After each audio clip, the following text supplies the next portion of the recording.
Hello everyone, welcome back to Couleur's journey. How are you doing? Hello James, hello Kev, what's up? Sorry again for yesterday, because we had to end the stream much earlier than expected due to a YouTube live issue that was actually happening worldwide, where the streams were buffering on every viewers, for every viewer, so unfortunately, I had to postpone the finale for today. Glad you are here to actually watch it. We have two big dungeons left. The first one will be the House Castle, and then we have the Crystal Valley of Judgment, where we will face Norn. So yeah, very, very important, very difficult and long finale. So I won't take too long to start it. And once we are done with the run, I will actually start talking and do a small retrospective of the channel. I haven't prepared it. I think I will just go through not all the videos, but I will just go through the videos that I posted in the past and try to explain how everything started, how everything, what my different opinions on how I started all those runs. Basically, it's a genesis of everything that happened on this channel until today. And that's about it. Let's start with the run. How many monsters are left? Let me check quickly. I don't think we have many left. We have 1, 2, 3, and only 3 monsters left. 2 in the House Castle, and 1 in the Crystal Valley. And unfortunately, there was another one that we will not be able to get, the Clay Idol, because we need Tractor Beam to kill it, and no single monster can actually do that. Anyway, last time we actually got the Necromancer monster, but we weren't able to take the time to name it, so yeah, let's start with that. Very cool monster. I actually checked its skills. It's very, very good because it has Life Rebirth, which is very rare, and no, that's not this one. Life Rebirth and Dark Elemental Resistance. And out of all the skills, it has Bloody Howling, which is absolutely amazing. Tales of Tempest remake for the Necromancer name? Okay, why not?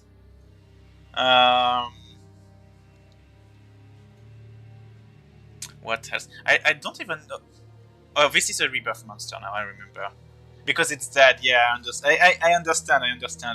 So just realized that the Necromancer has boobs. I never realized that before. It has bloody howling and looks terrifying. Anise. Well, I like that one. Anise, yeah. Could be Anise. Oh. Oh, just made me remember of the Pokemon, but I like Anise too. Anise work well.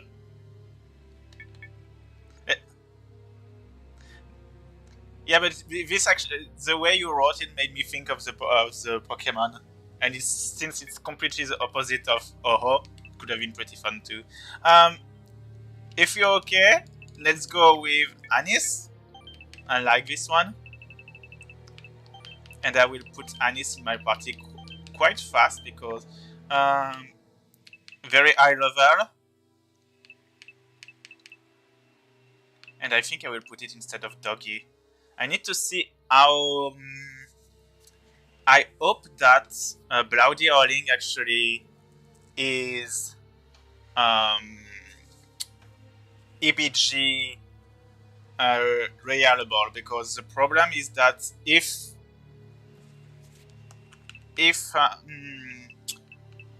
Anise needs to farm gels to be able to use it, I think the monster is going to be way less good than expected. So anyway, Doggy, let's change Doggy.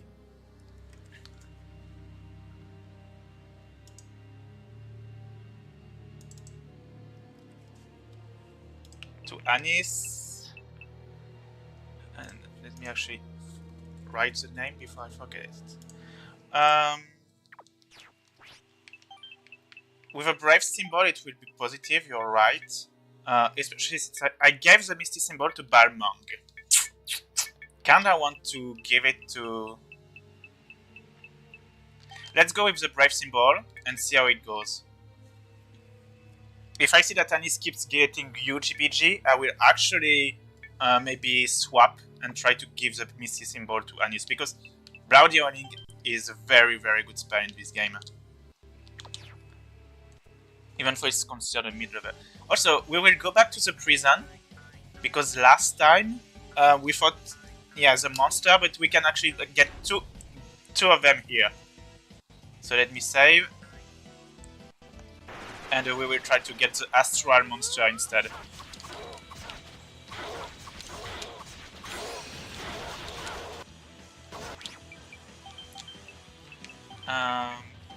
Bloody Howling.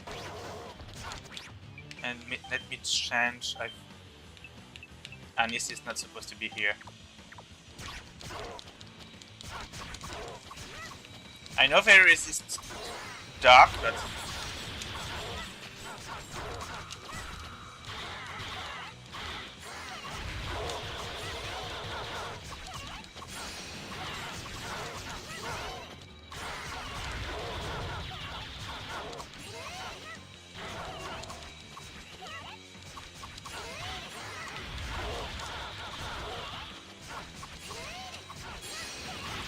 Yeah, I made a state for monster drop.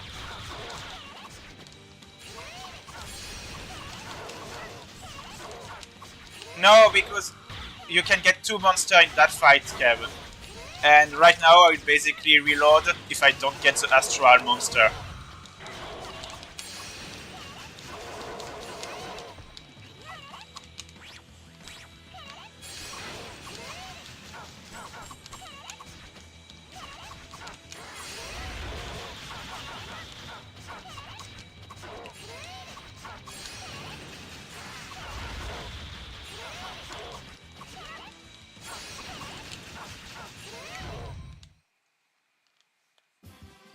So let's see.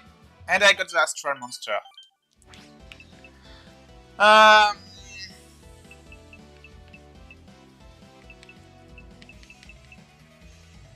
So let's see. Mushu is actually light elemental. Maybe I will want to bring it.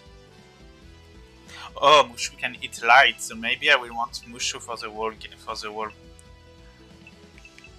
I will want Mushu here. Actually. And I think I don't need 3 dark monsters, so I will switch. Do I need KFC anymore? No, so I think I'm going to remove KFC. KFC was number... Where is KFC? 43. And number 44 will be Astral. 54. So let's see. We got an Astral. What skill does it have? Dark resistance, okay. It has 2 normal attacks and just 1 normal.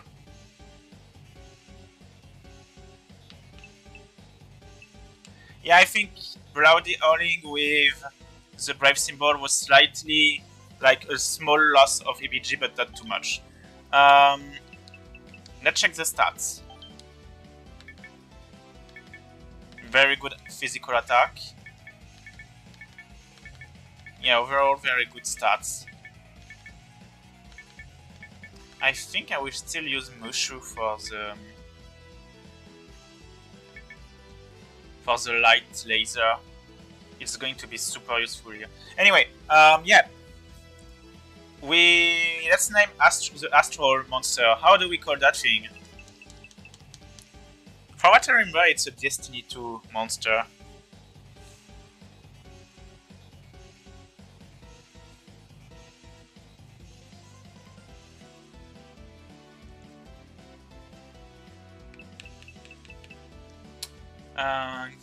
It looks like a small sword dancer, but... Oh, Evangelion is too long. But it could have been Eva 001 or something, you're right. But I didn't think of that one before.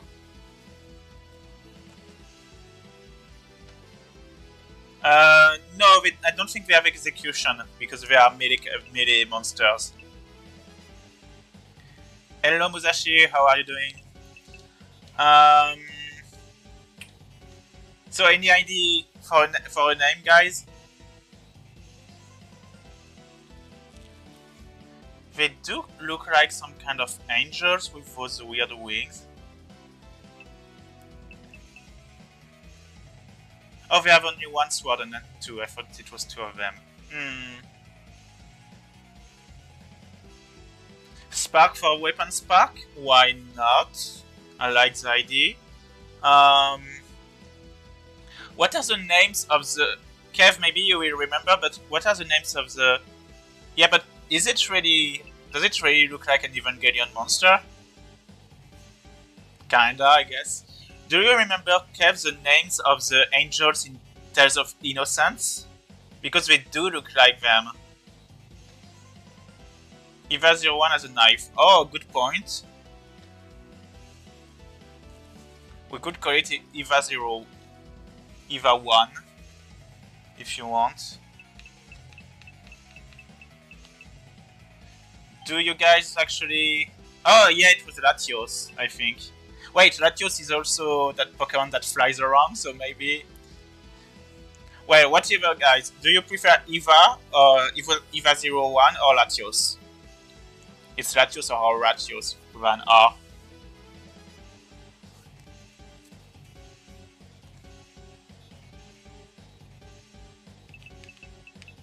Any preferences? Both are good. That doesn't help me, James. But thanks. Kev, if you want, it's your call. Which one you prefer? Do you want Ratios with an R?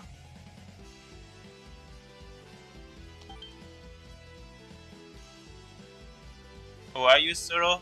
It's too long. I only have 8 characters.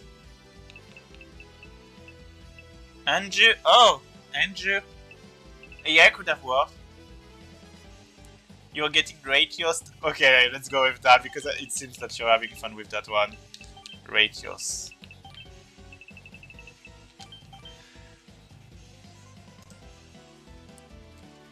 Okay, let's go with that.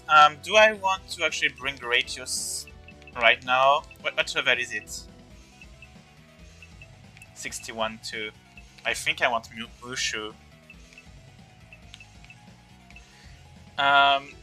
When am I going to use Ratios? In the final dungeon then? But I want a physical character too. I will try Ratios a little bit instead of Anis, but I think I'm definitely going to use Mushu later on. So, let's see.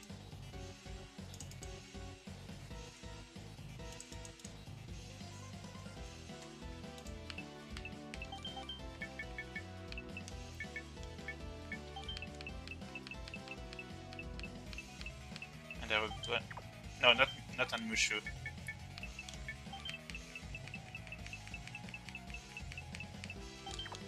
Okay, let's go. Let's progress through this dungeon, which is pretty long, so hopefully we won't have too much issues. I think we can get some very good items for some that I will From what I remember, there is at least one Chronoglass, which I will definitely use against Yos and Meltia. Also, nice, I got an elixir.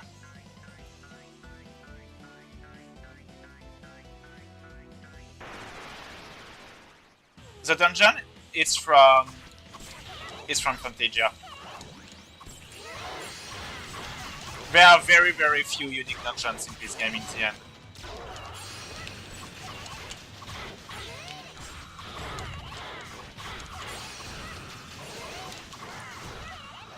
There are also some of them that got reused and slightly changed, like the Wayland Plains and Loki's laboratory is actually um, inspired from Phantasia, but they completely changed the layout. It's very similar, but there is actually new rooms, so it doesn't look exactly the same. Oh, a mind symbol. Um, mind symbol is not as good as a brave symbol here. What do I have as Ragnarok? Oh yeah, the technical ring.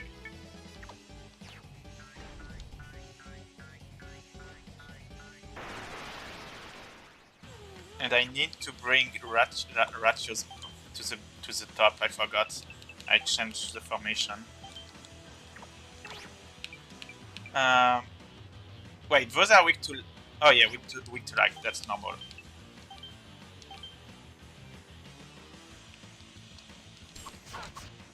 What can I get from this? Oh, they dropped Lemon Gummy. Nice. What did you expect, Kev? He never finished Phantasia, he never finished NDX. He's a fake fan.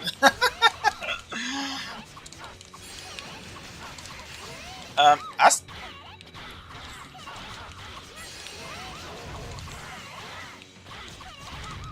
you didn't even finish Phantasia GBA, wow. But you haven't tried the PSX version with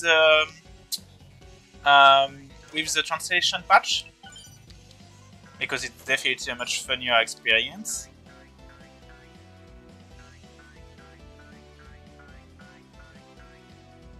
Okay, so we have to fight those small... Oh my god, how did I fail that? Oh, but they're weak to wind, nice. That means that Ragnarok is going to be amazing against them.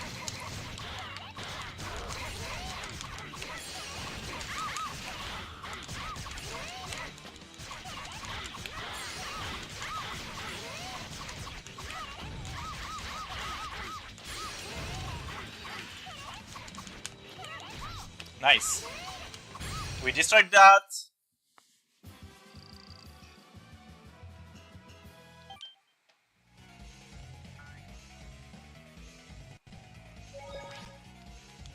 There's already a save point here.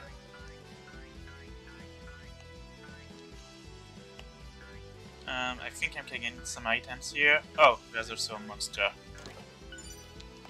Gauge Gooby. Okay.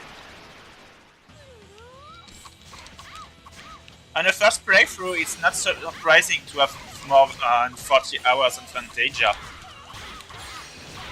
Especially if you go completely blind and don't really know what to do. But on replay, yes, you definitely finish the game in less than 20 hours.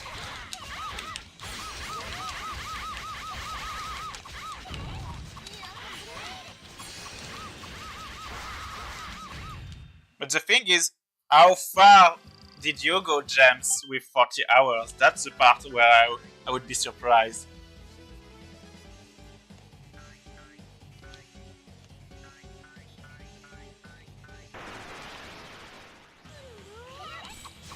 You forget, Kev, that the Super Famicom version is actually faster than the GBA version. Not to mention that there are also a few more quests in GBA with the Arya thing, which actually takes a bit more time.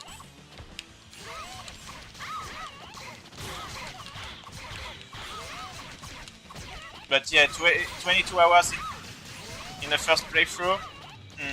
Don't know. I know that I finished Phantasia with almost everything done in 50 hours.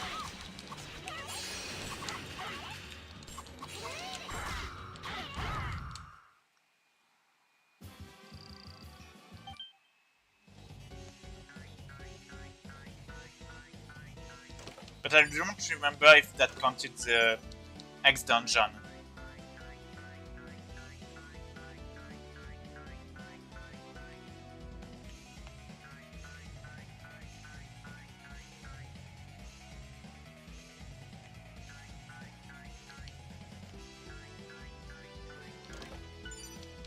Ooh, Balder, nice.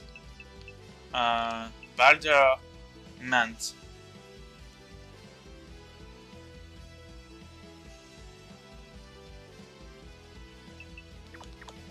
which is going to be super useful against DAOs. I still find it very, very mean how the game throws you bosses that are actually the opposite element of all the random encounters in those last dungeons. They've been doing that.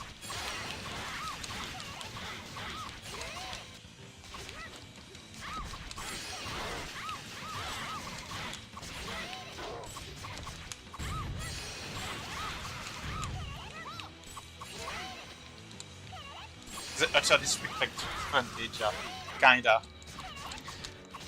Also, I remembered this, but I did not remember that it was that much, but Ragnarok is an amazing monster.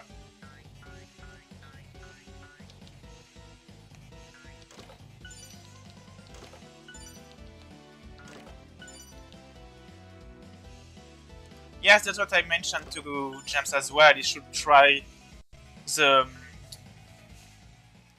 translation patch for Phantasia, because the PSX version is such a nice version to play.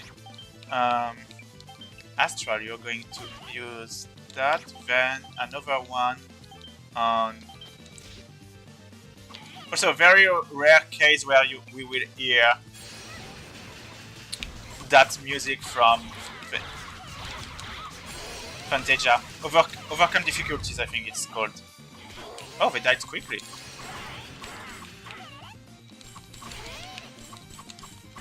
Oh, that thing that has a lot of iron stance.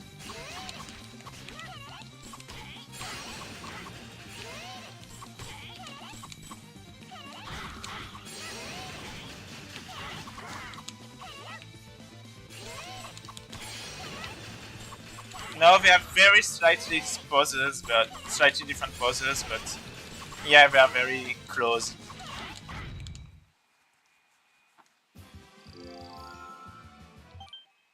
Oh, I got a Miracle Gumi, nice. Okay, good progression.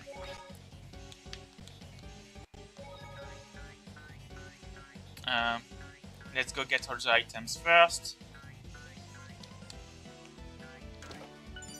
Nice, Chronograss. And an item that I can't equip. Eye opening. Yes, I'm winning pretty well so far. Dungeon is not being too hard.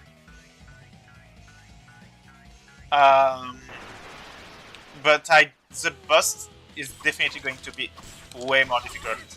We are going to face DAOs, and he has 2 forms, which means that I will probably have to use all my items against it.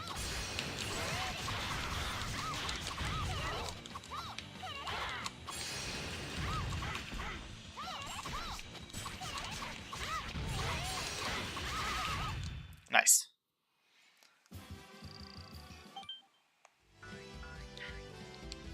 Yeah, I understand, but I think they have actually very slight different poses. Saint Rapier won't be useful, unfortunately.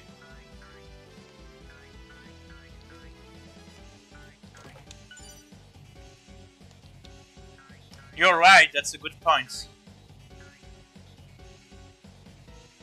It's kinda sad that they weren't able to do more unique sprites, but with such a low budget, I'm not that surprised.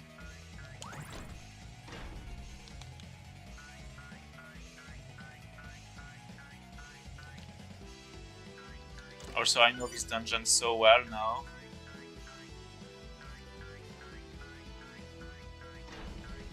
You can tell I've played this game way too much. Ooh! Ooh, how many? Ooh, I have 5 special gummies. Nice.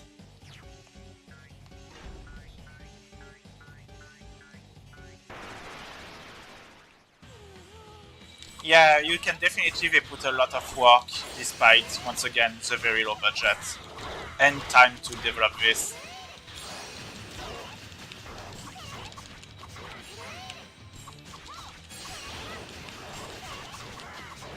Yeah, the unique monster sprites are absolutely gorgeous. The Phantasia sprites, the Phantasia cast also has amazing sprites.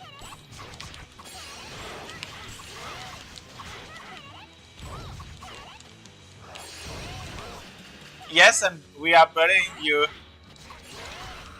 You shouldn't have brought back that you never finished those games, you know?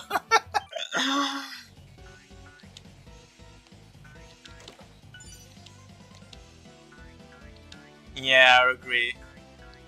I mean, they could have actually kept those sprites artists for menu items or things like that, but as we know, that's something that we will never see ever again. Unfortunately. I missed the beautiful 2D interface and icons.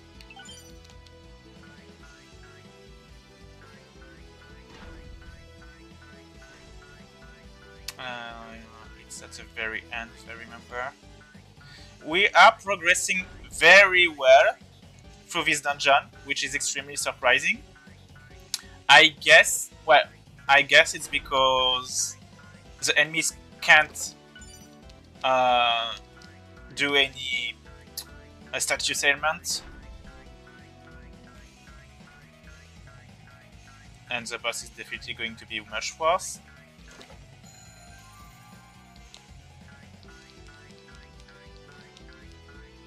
I have no idea, Kev. Maybe.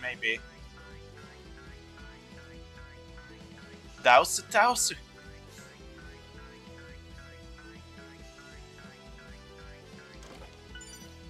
The Doublade. I love those hidden chests. The Demon Seal. Is it worth it? Worth doing it on a monster? Like on Geodude, but I think you need to be in battle, I'm pretty sure. For I've never tried and checked if it was true. Because sometimes these games like to lie to you, so let's do that. And I will be sure to remove it later on. We should have a mini boss fight again, yeah. Wait, what is the name of this thing? Silverberg?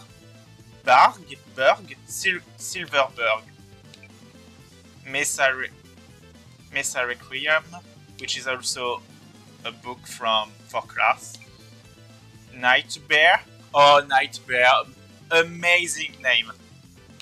And Secura? What?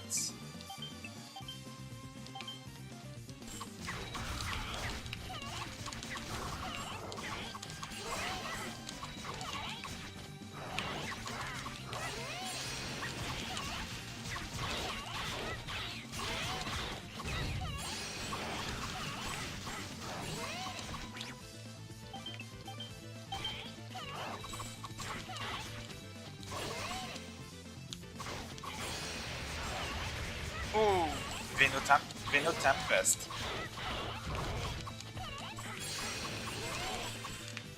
Where are you going?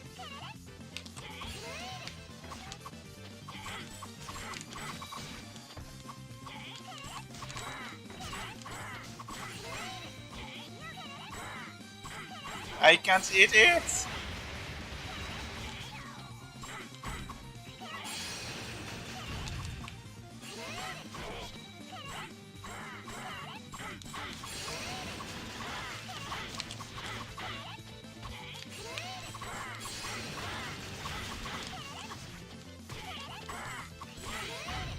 Nice.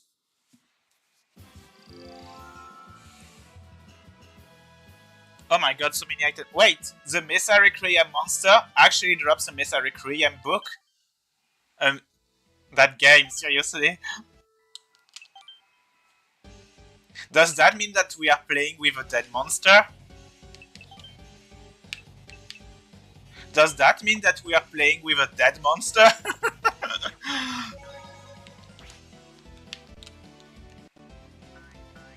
Maybe, oh, maybe that's it. It was a possessed book. Also, we will get soon the last monster from this dungeon.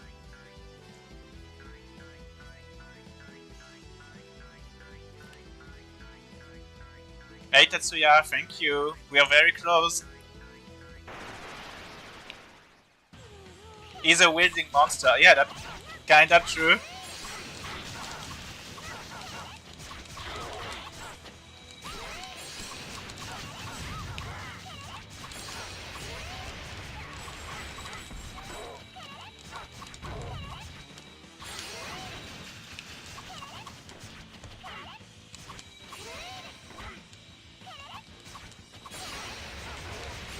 This is a bit annoying.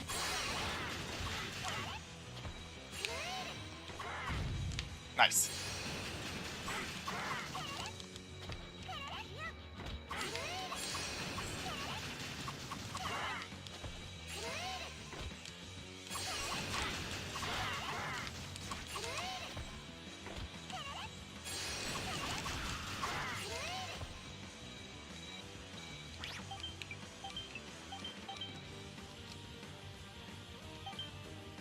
Yeah, it does drop a miss Requiem. Funny.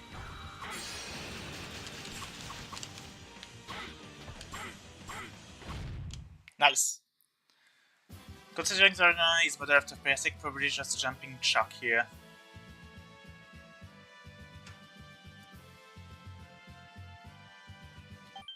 I wonder. Yeah, I can also steal it. And time for the last monster from this dungeon. The only infamous gap. What does gap gives actually? A life bottle and a Muramasa. For some reason.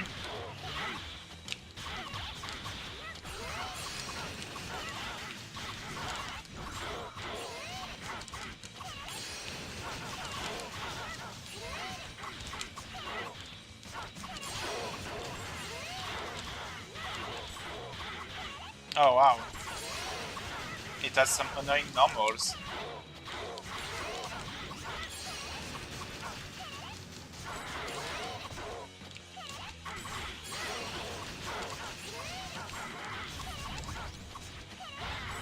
Whoa!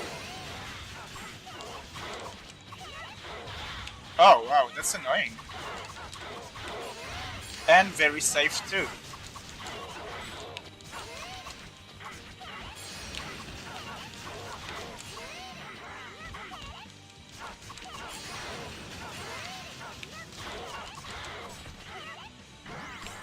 And it can increase its attack. Not bad.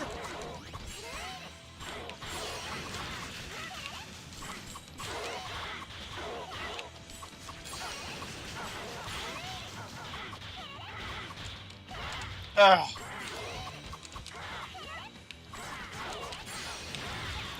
Oh. The raid attack is pretty powerful. Nice.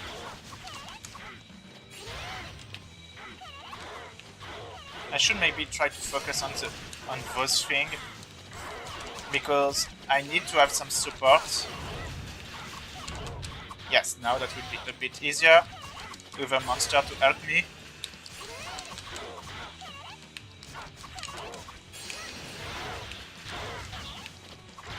Oh! Astral actually use another.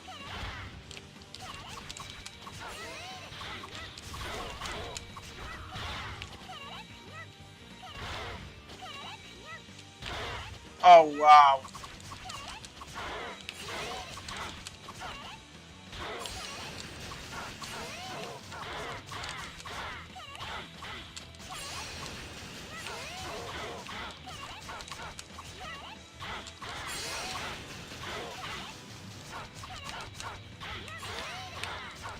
Nice combo, guys.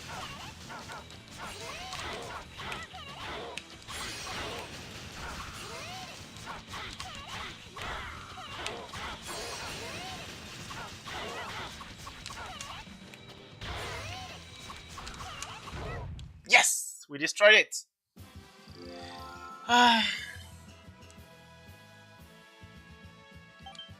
And we got Gap. So I'm going to remove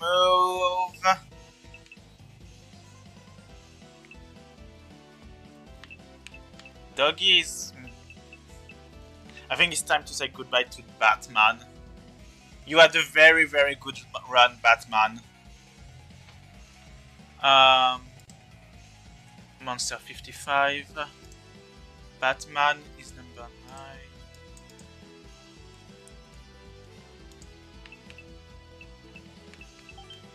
So, let's see those stats. Decent attack, good defense too, good magic stats too for some reason. Let's see the skills. Dark resistances,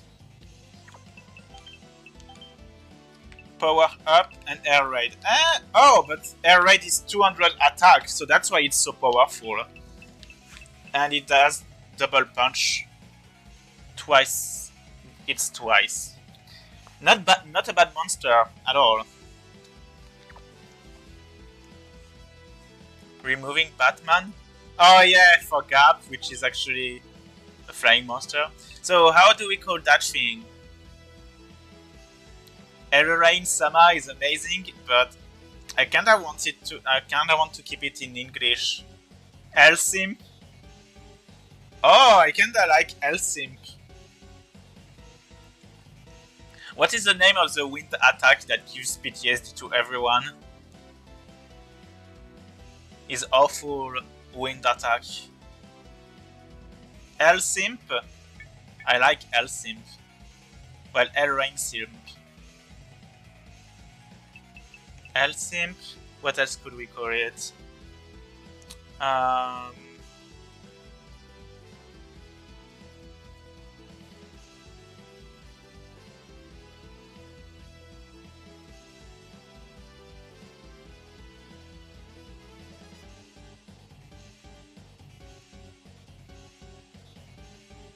Is Action Man Crouch?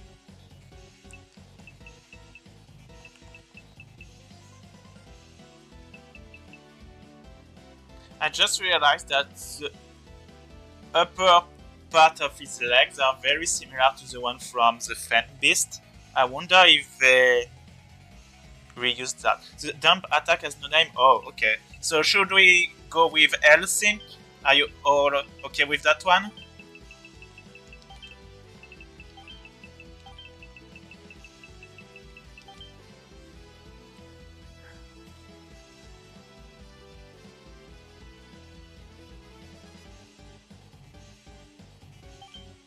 Elsimp.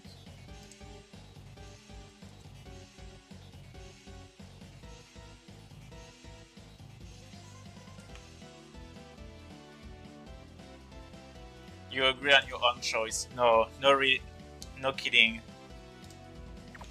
I'm going to switch ratios to it so that we can actually try it for a bit. But it won't be for long because we are close to Daos, and Daos uses light elemental attacks, so I think we're already there actually. Let's do one single fight, if we can fight here. Oh, we can't fight here? Okay, so let's just do one single attack. Not for this, not for the boss, but maybe for later.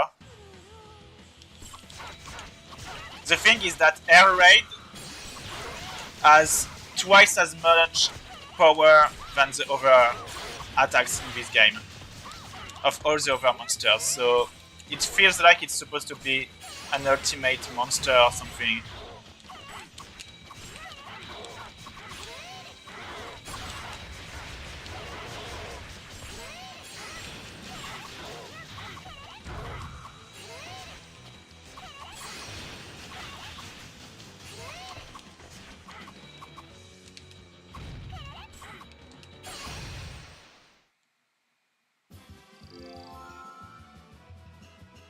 Yeah, he's a bit slow on using them.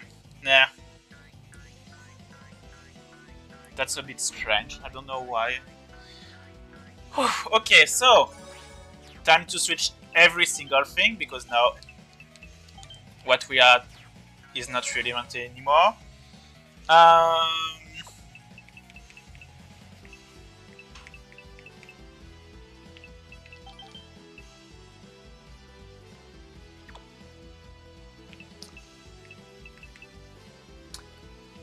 can't. If I go Elsim, Doggy, Anis, ratios are all weak to light, so we are going to die very quickly.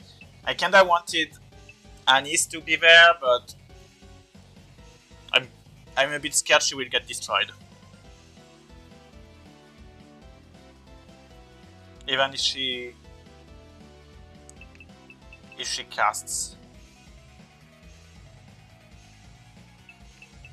I will put Geodude is resistant to light, so I will bring it with, I think, Ragnarok.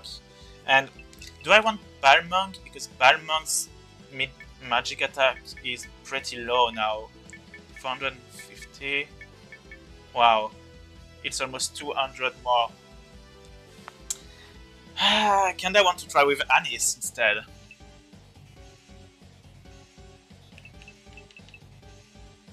Yeah, that's what I was thinking. I think I will give Anis a go instead of Balmung and hope that she doesn't die.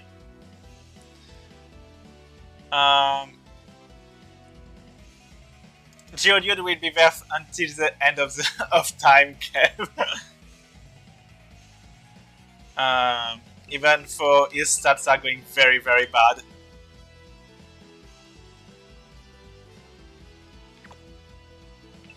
Yeah, I need to remove that. His stats are very bad now.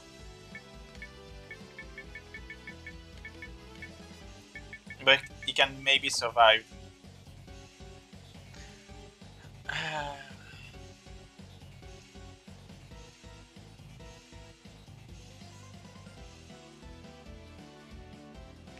Geodude, so we said I will want Ragnarok in number 4.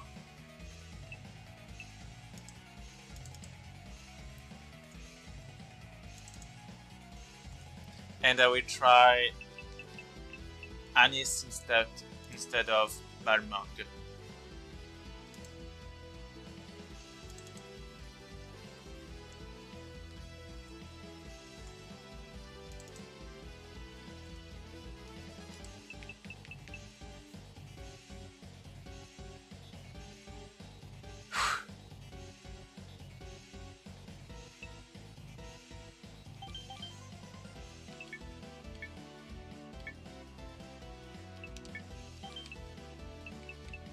I think I will go with...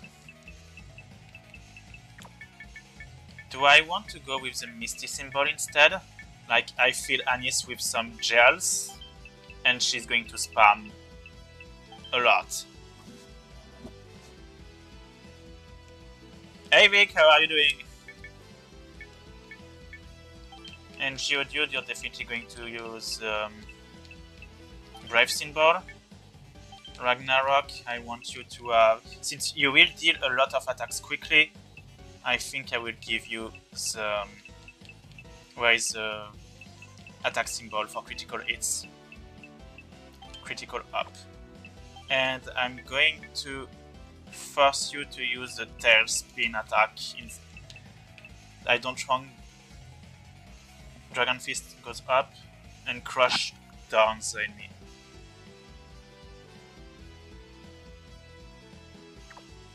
Yeah, it's true that they didn't use too many... Yeah, they didn't try too many different types of status effect.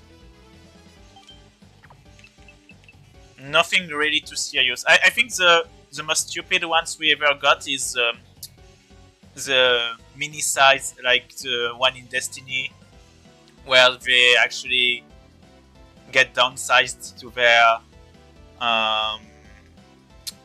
Destiny PSX sprite. This one is a lot of fun, and it's a terrible one too.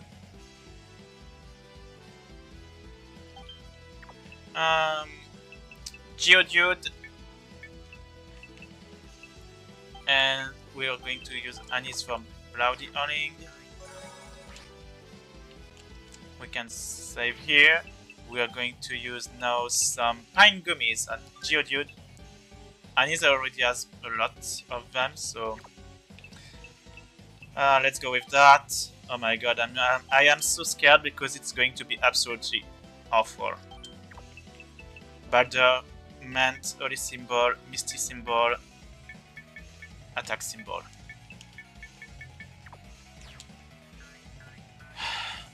Let's go.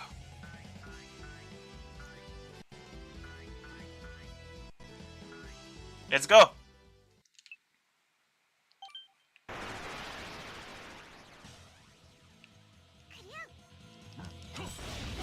Oh yeah, he's definitely slower than...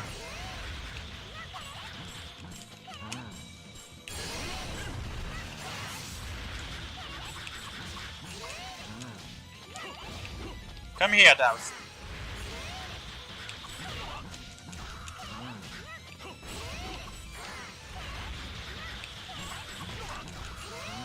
Come to the corner, Daus.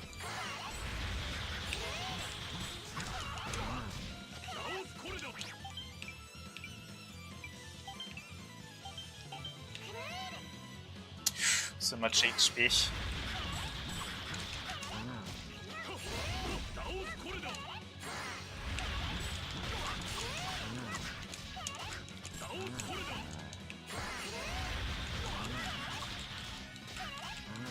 Okay, let's try to do as much damage as we can like that.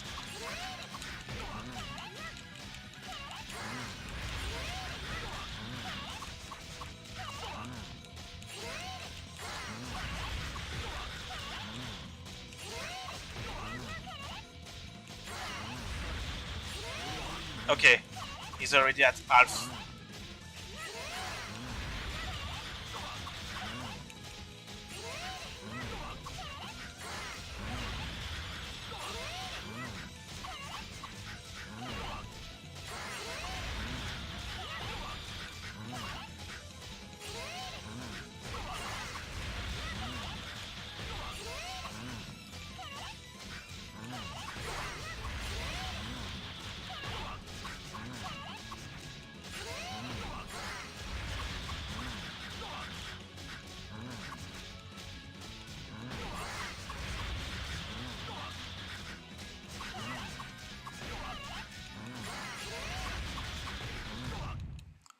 Okay, I'm surprised that went so well. Time for... This one is not going to be a joke.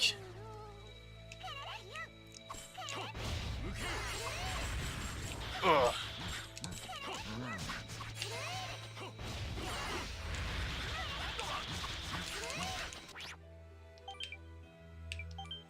And you're going to use a Pine Gummy on you because you will have to continue spamming.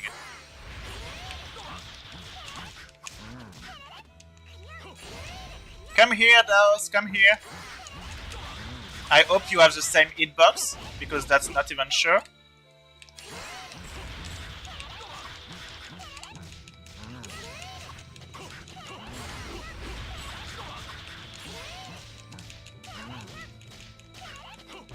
Ah! I'm not sure he has the same hitbox. Yes!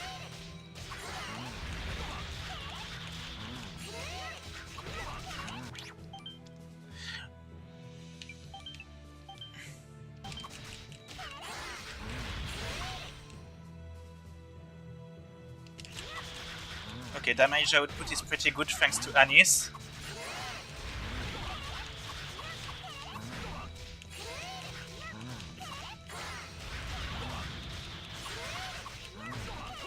The also one is definitely not as aggressive with Overbrave.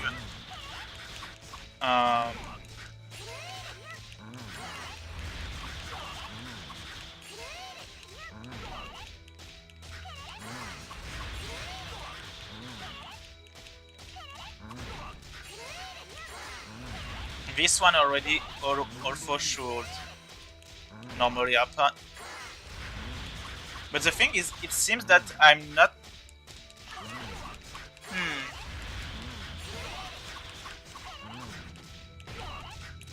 I think they don't take out on spells to begin with, so that will help.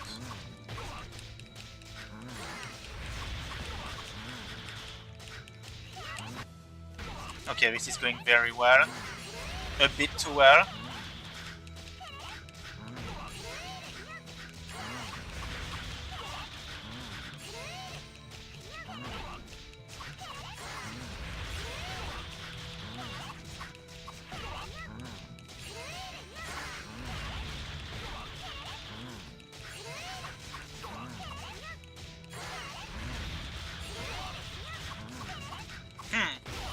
Oh god.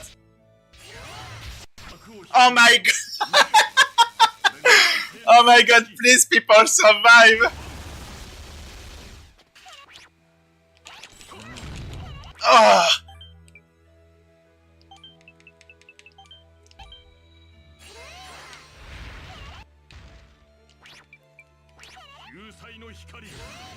Oh my god, this is very bad.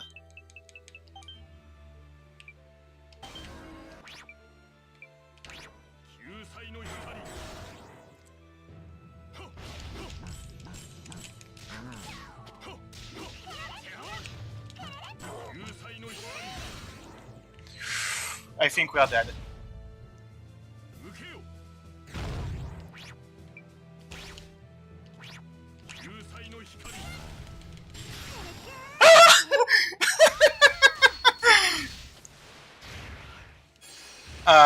Can I escape?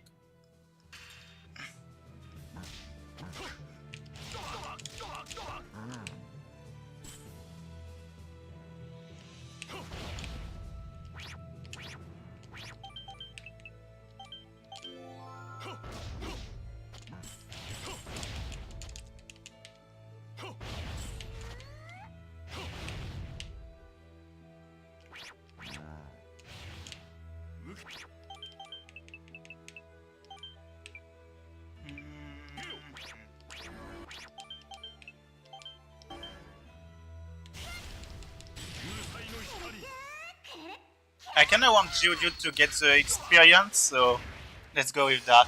Well, that was a huge clutch, but I don't care. I was expecting this to be much worse, so...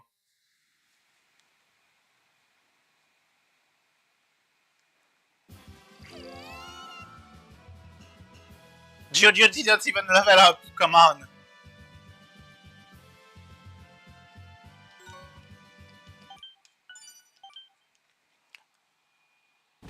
Well, we did it, that's the most important part. I have a feeling that Norn 2 will be the biggest clutch ever.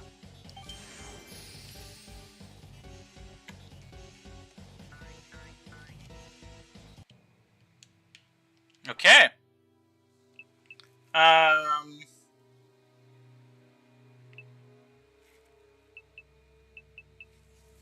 No, but seriously, they made a word game to explain Daos having angel wings. Do we actually already explain that? But, oh yeah, with Symphonia. But not him being an Eldritch abomination. I didn't have it equipped, because otherwise I wouldn't be able to use any art. Oh, but he's leveling soon, to level 55.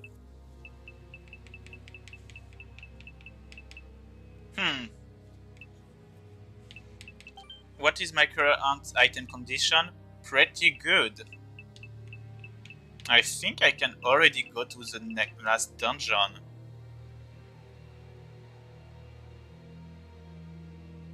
Oh yeah, out of battle I did have it and it didn't change anything, I think. Because Julio didn't level up any single time. Okay guys, we are good.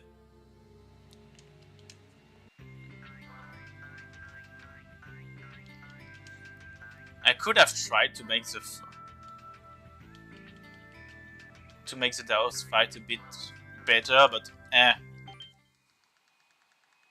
I don't want to use too many items because I need them for Dios and Meltia. I'm actually keeping the hourglasses for Dios and Meltia.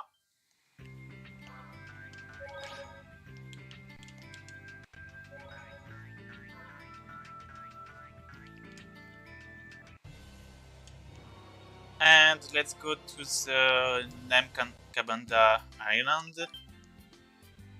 Namkobanda.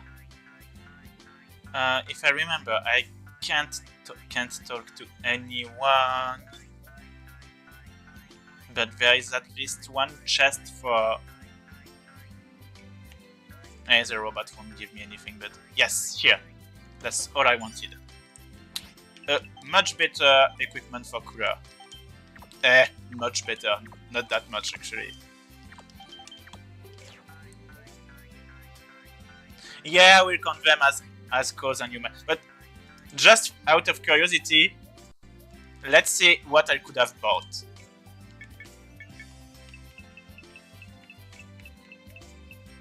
I have this, a demon seal. Yeah, a cape from Couleur.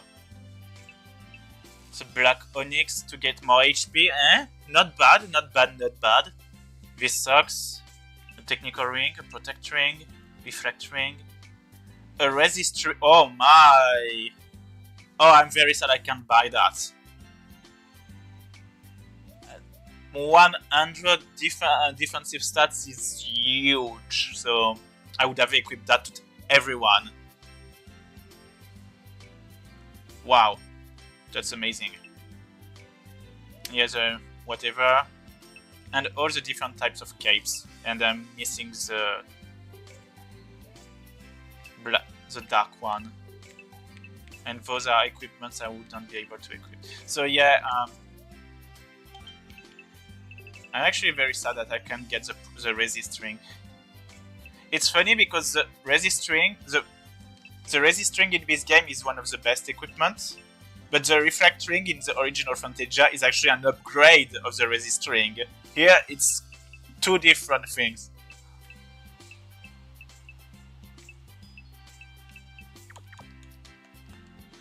Oh well, I completely forgot that the protect ring was that good. Plus 100 stats is huge. Yeah, it's crazy, exactly. Maybe I can trigger some side quest in the towns to get some items? Nah. Yeah, it's huge. It's really huge. Not there.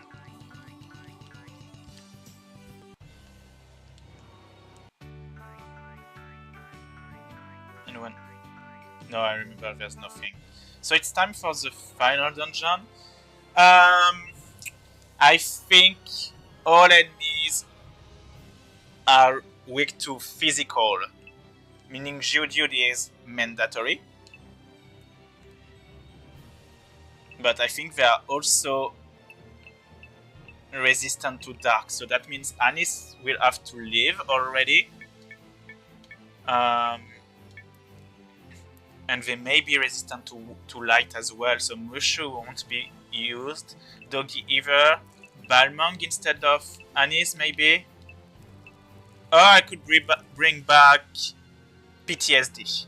Geodude, Couleur, Anis. No, I want a caster, so I will probably bring back Balmung instead of Anis.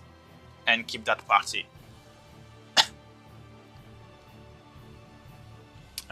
Anis is number 3 here. And I want... which one I want? Balmung, 44.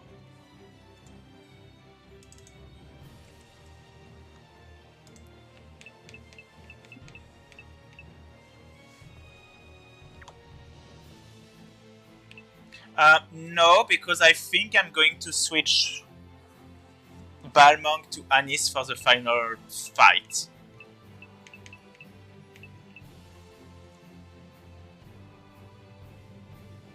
Even for Norn has actually a lot of light elemental attacks.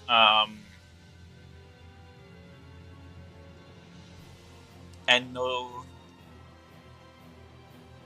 Yeah, but Balmung could be killed by... Oh, can be killed by lightning. Oh wow, it's even worse. And for... Yeah, no, I think I will keep Anis and use everything on her. Yes, she can summon Volt. She can summon basically every elemental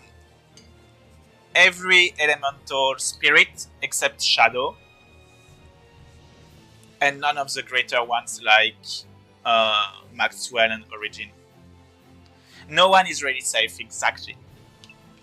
But I know which one are worse. Like Undine is going to be the worst one for physical characters, as well as Luna. So I don't want a physical dark one. I think she can't do dark damage, but so due to that, Geodude is going to be the best monster against her once again. The Geodude meta, exactly.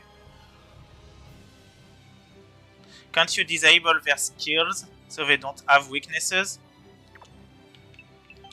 Does their... I don't think the skills actually remove the weakness.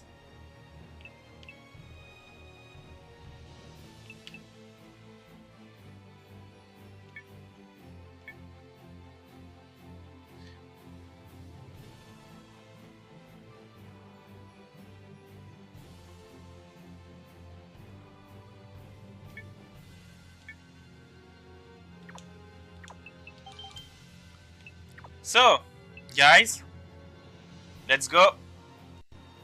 Final dungeon. The Crystal Valley of Judgment. Let's go, Couleur. It's time to become the main character of NDX. Time to sweep. So let's see. Yeah, they resist light and dark. So very good choice. On my side.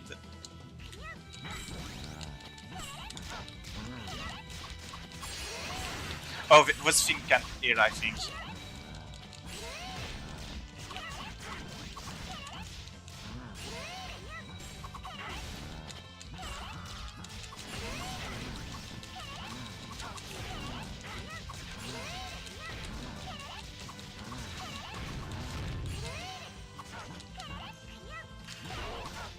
Geodude on steroid is amazing.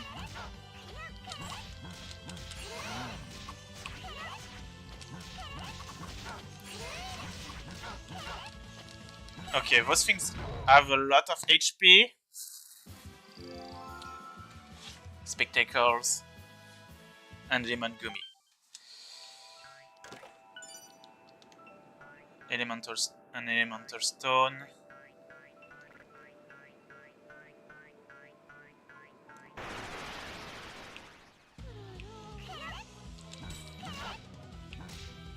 Oh my god. 2 casters. Oh, thank god. It's...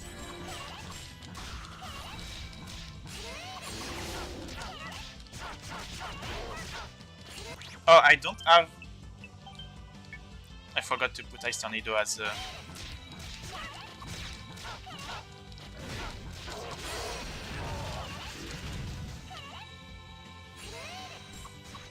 Nice. Ragnarok. Why is this... What is this meta?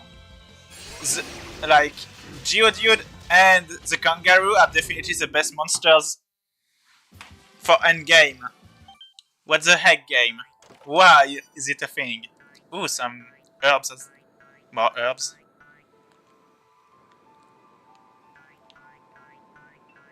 Uh-oh. How am I going to go through the costume check? I will have to use cheats. That's okay. I will see how I do that. It's going to be a bit annoying, but what? 3 Lemon Gummies.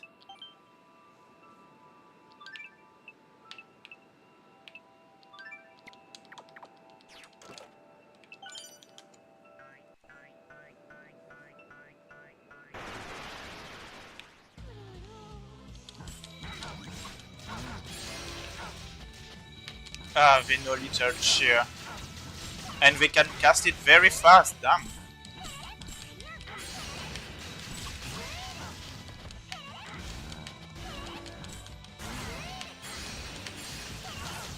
Oh wow, in the Thunderblade.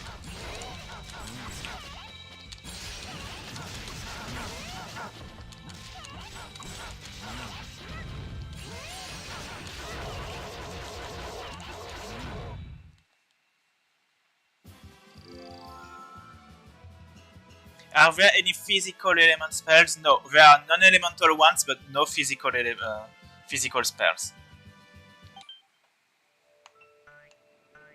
This should be called Geodude's Journey. I don't agree, because without Couleur, we wouldn't even go. I think that's a good. I think Picon is non-elemental.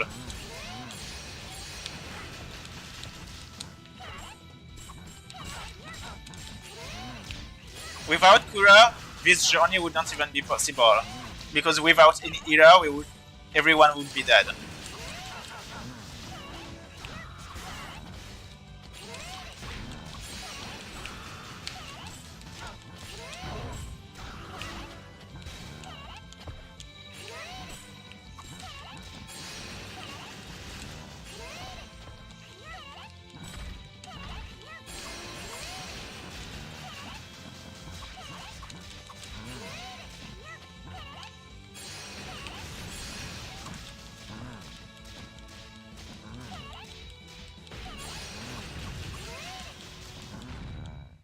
Destroyed.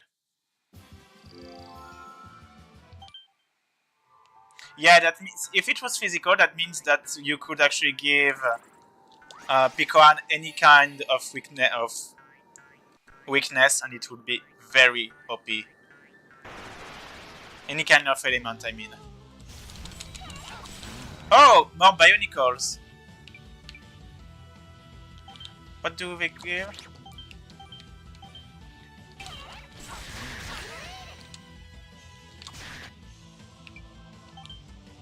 Orange gummies. Oh, I don't have any, so good. And pine gummies.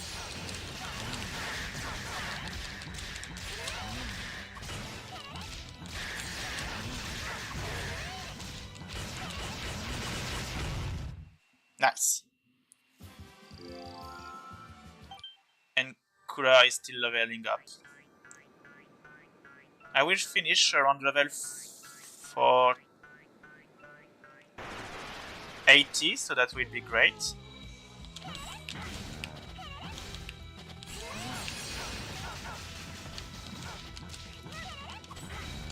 Oh.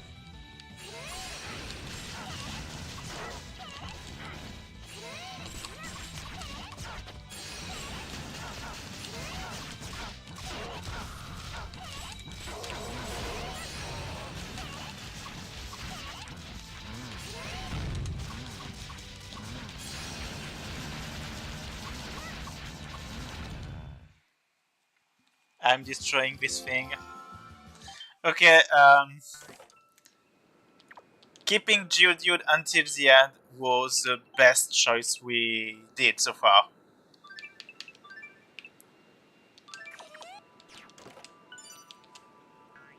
Yeah, Tackle was never this strong. I definitely need to do a monster rank after this. Like a tier list of the monsters. I will have to do this. No!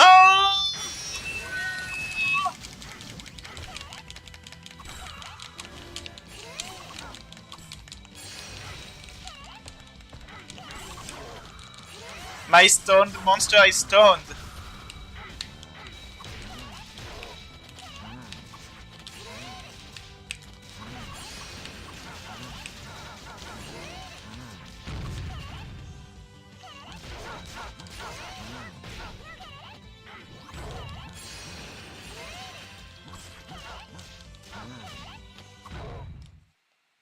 You better give Couleur Stone Charm. This is a very good point. I will do that. Check, actually.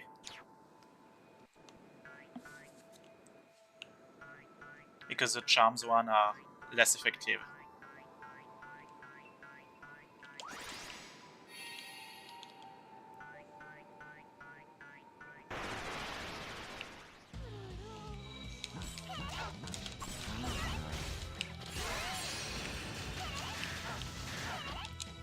Okay, we are both stunned. Ready?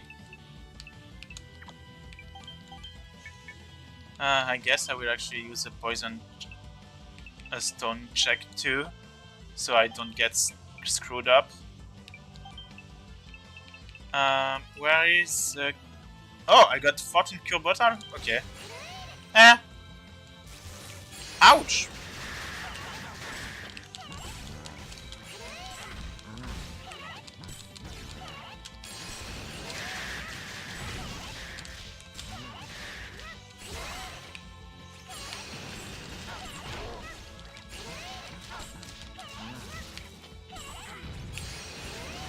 Oh no, I lost a monster.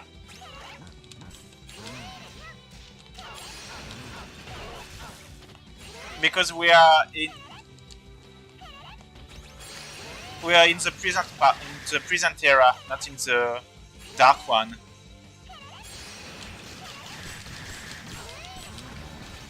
Ouch. They know the drill. Oh no. They are using my old strats.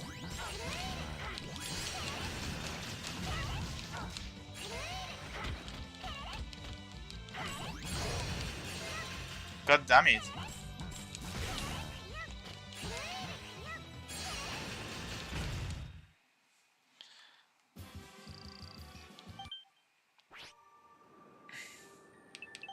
Well, I need to use a lemon gummy on Ragnarok. I think I'm going to equip Ragnarok a stone charm too. Since he's a physical melee character, he will very likely get it. Life bottles, thank you.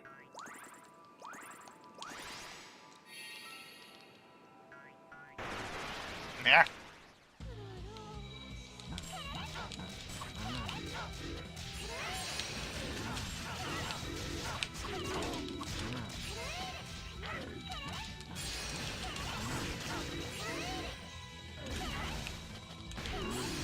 Damn it!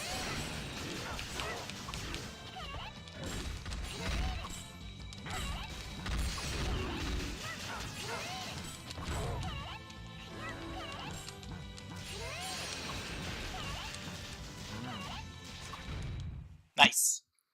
Whew. Does the blue jewel in this not block all elements? I don't remember which one does actually. Let me check. Amulet and Laurel. I don't remember if they're actually completely immune or if they just lower the chance of being... But is it a 100% chance to block everything? Or is it like a small chance like the charms? It's a small chance. Yeah, it's half. So the check is actually better. Using the check is actually better than using the charms. Or a Laurel.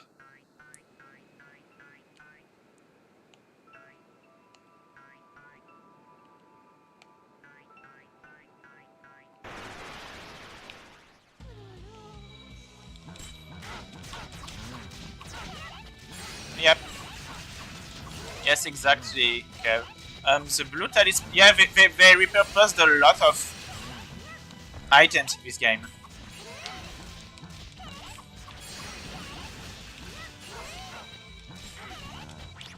Yeah, you're right, I could do that. I don't think there is actually... Oh yeah, they can actually put...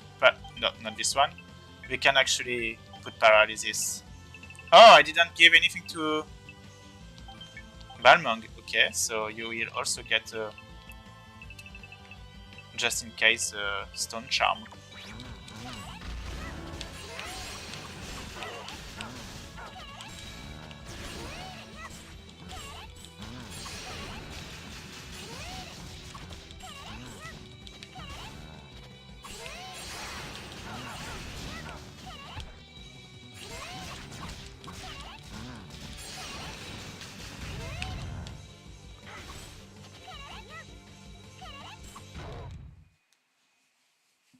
The blue jewel, if I remember, does more damage than aerial enemies.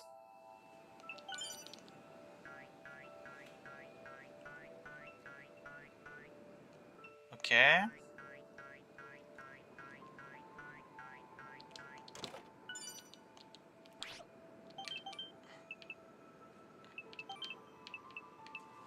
What is it? What is... Ooh, nice sprite separation. Is this going to be useful for Photon Rage, maybe? Or do I want to add a fire resistance for Dios? I wonder.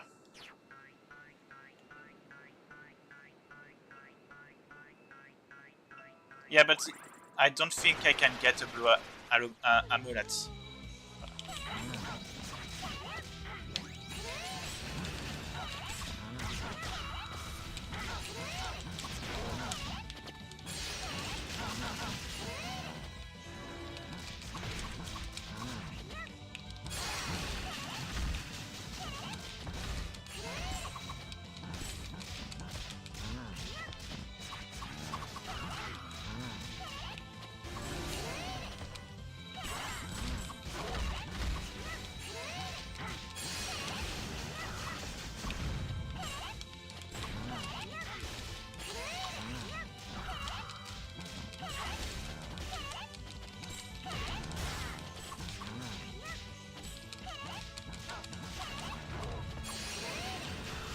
God, the eyes can be so annoying.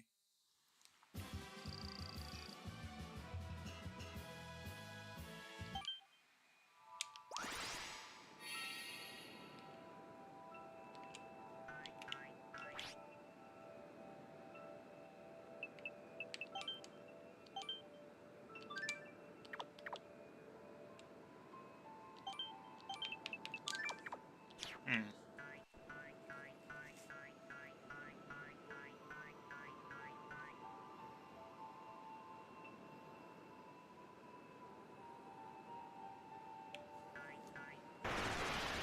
Oh, come on.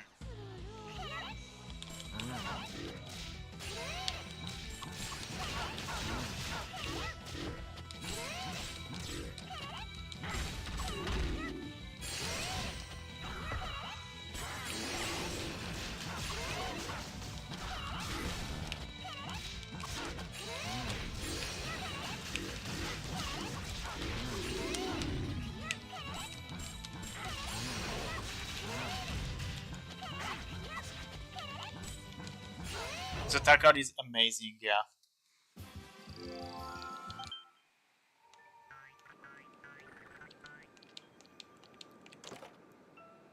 Two pine gummies.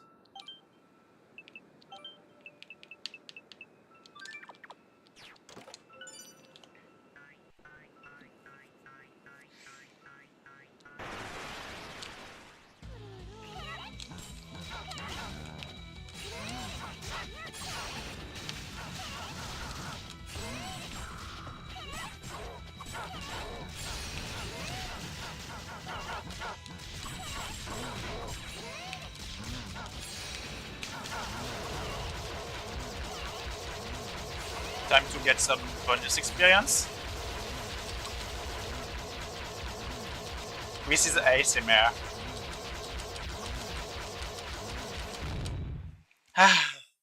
Feels so good.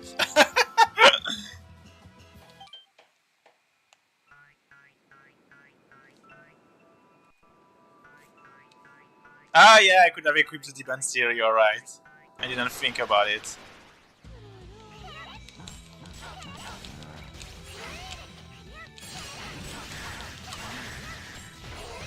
I don't remember if, just like in Phantasia, you need to have it equipped for the whole battle.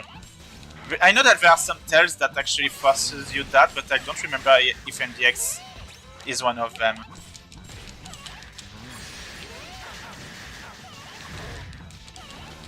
The dream!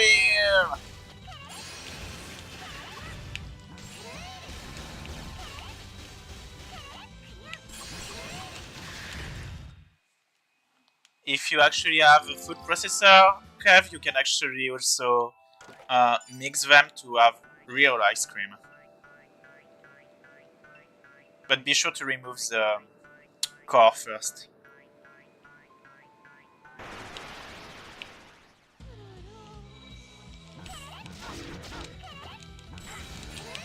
Oh, I forgot that there was that awful...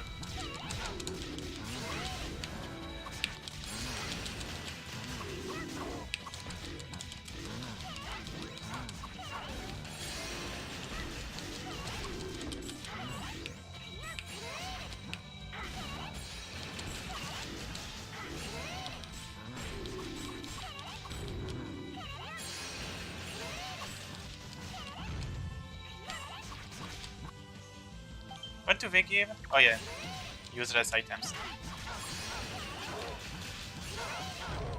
Frozen cucumber slices? Really? I've never tried that.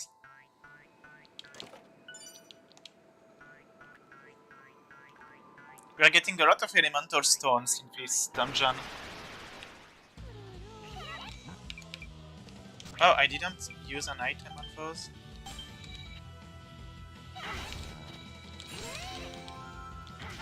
What do they give? Gauge Yumi and Recure Bottle.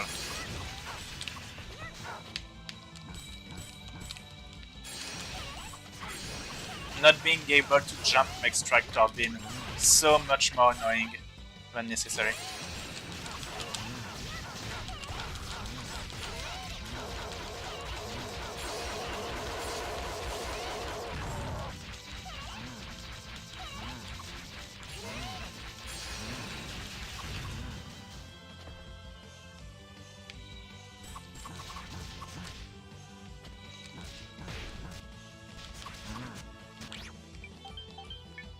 Let's see. Where is it?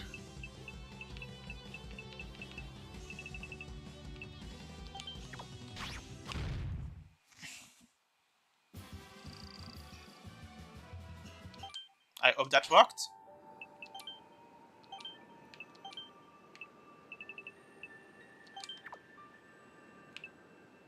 He's not that much behind the others now in terms of levels.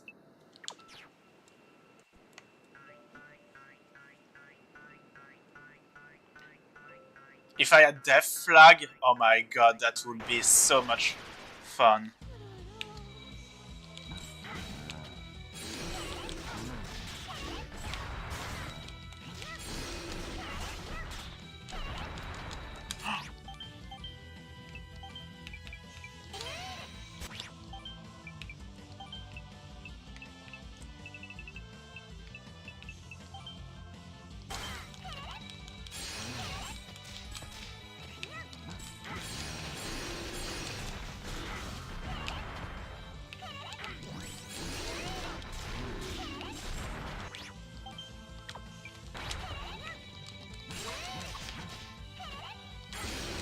Oh no, Tempest.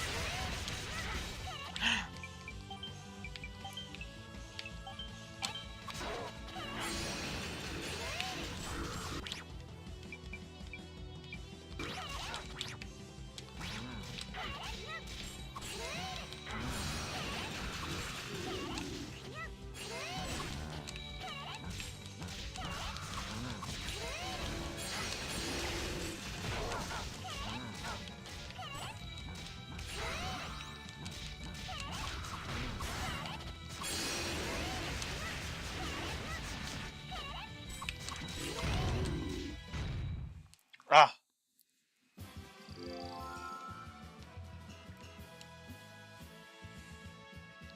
Yeah, I also want an NDX multiplayer.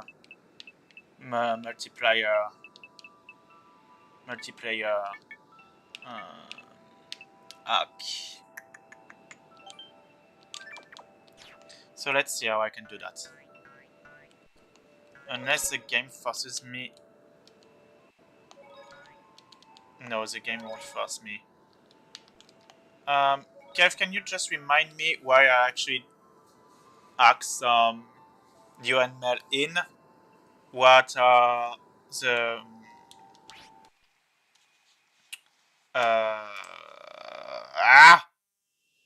Which one I need? Samurai and witch. Okay, so let's see. I need. Where is all? I think I kinda add all of them, but whatever. So, Tio, Mel,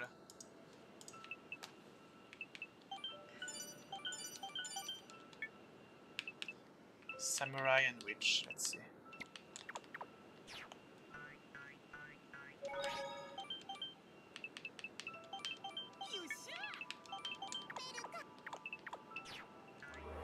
Yeah, I can cheat that way. That works. And now I just go back to monster.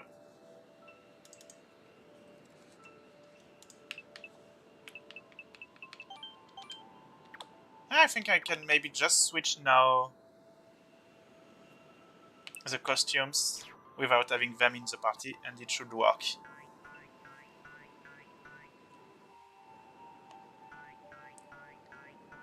Hearing it was for the first time in the whole run, yeah, pretty much.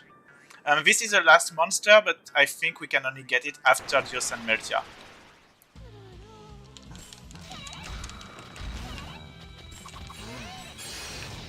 Oh, come on! Oh, new monster!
Stop eating Couleur! Oh my god, that did bugs.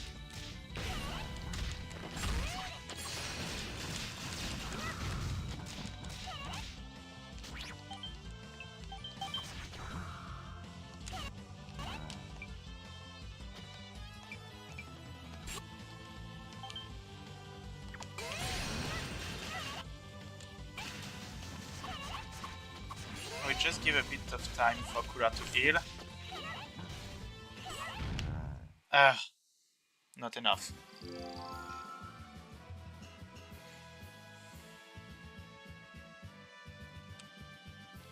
Yeah, I love ethos. You know, this is one of the rare games where you really feel like the characters are acting like a whole family.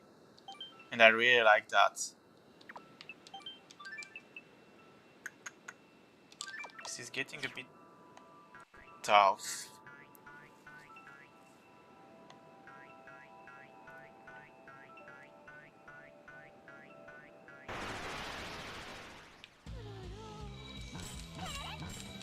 Yeah, they actually are, but there are also other games where you have brothers and sisters and they don't feel like the family at all. Like, it's not natural, it doesn't feel natural at all.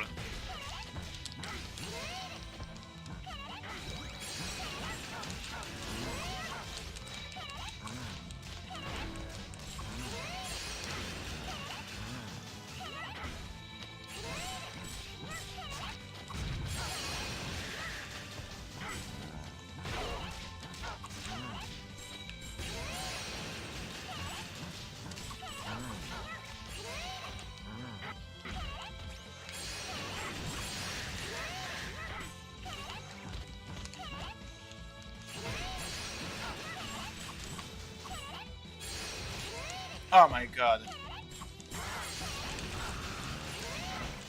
Where does it come from? Oh my god.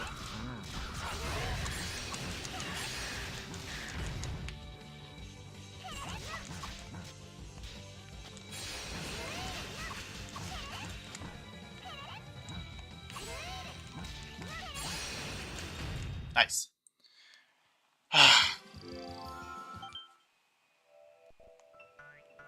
Okay, we are progressing. We are progressing. No, it's actually better to take the other direction first.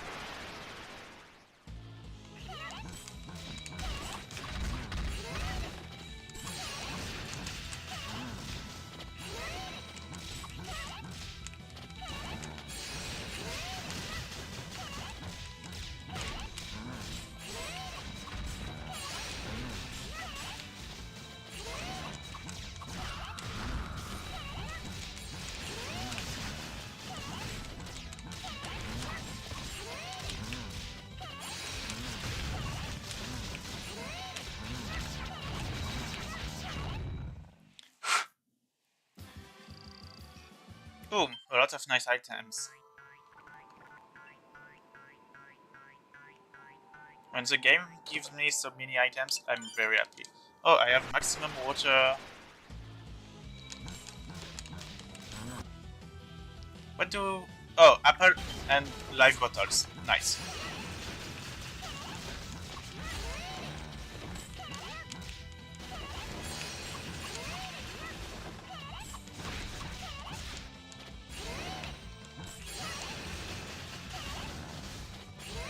Stop going towards my casters.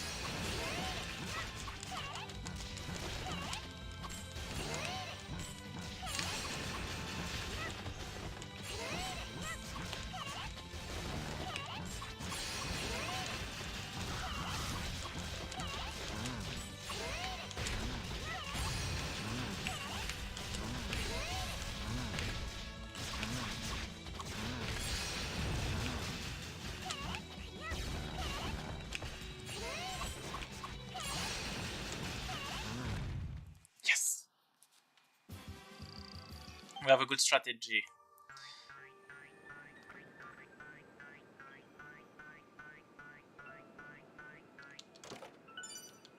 Ooh, nice. How many of them do I have? 9. Definitely going to be useful.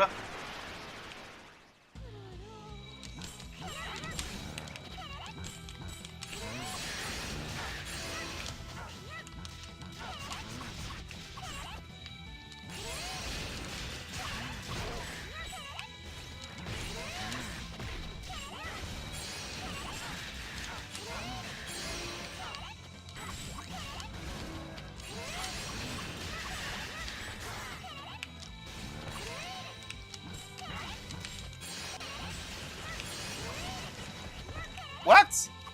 Oh, I think I extended my hitbox.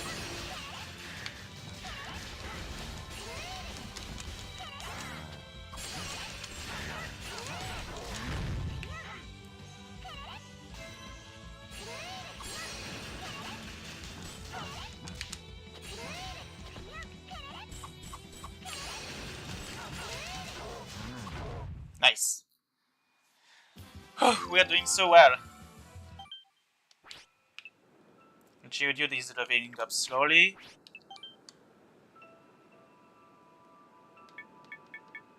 His stats are very low, but who cares?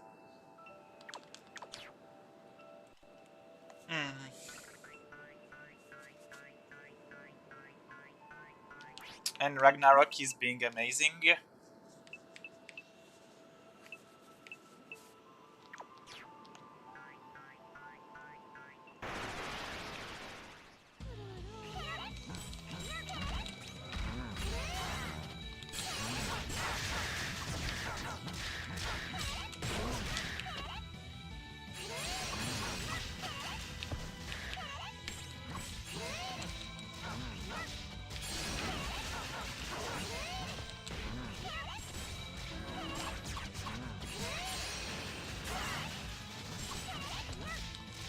I'm not sure, James. I used it for like only one single fight.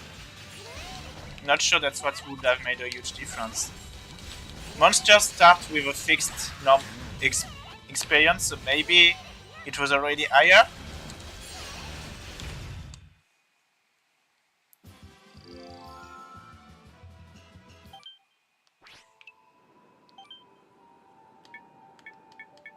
Yeah, but just like the other ones too.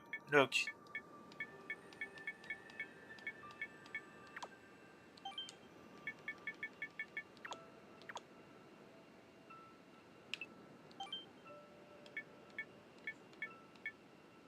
Yeah, but I didn't get 10k with just one single fight.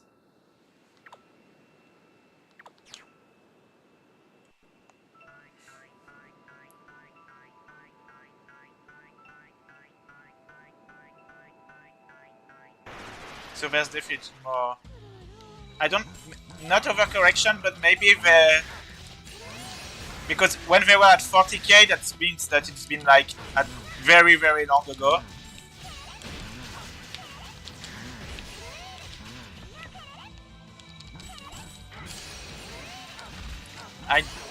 I'm not sure.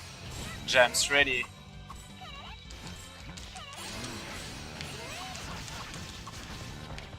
Come on!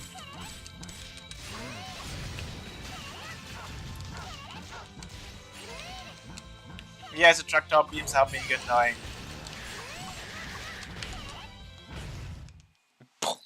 Crushed. I'm getting some orangers for. Oh, 12. Like I was at like 2, I think, at the beginning of the game. So good, good, good.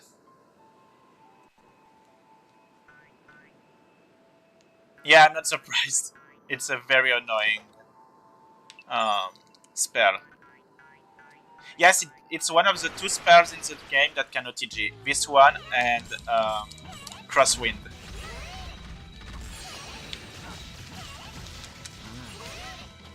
I still don't understand why Eruption doesn't actually, or Grave doesn't OTG, but whatever.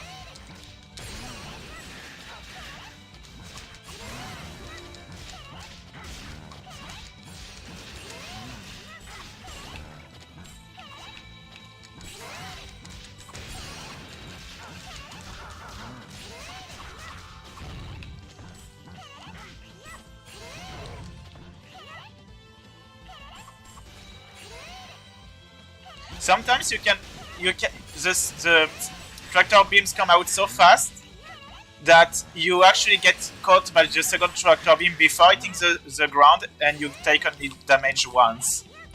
It's pretty ridiculous.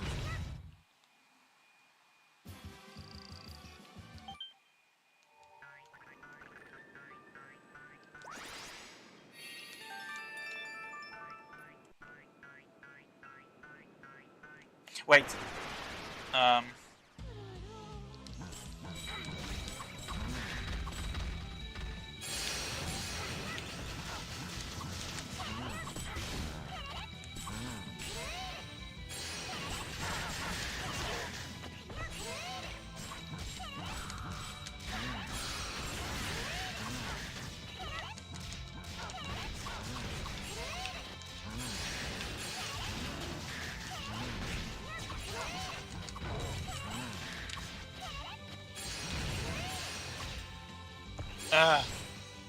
Oh!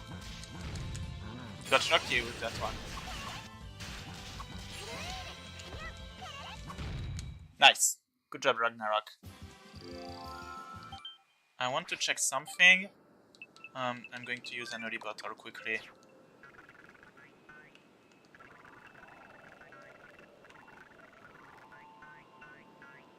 No. That's for later.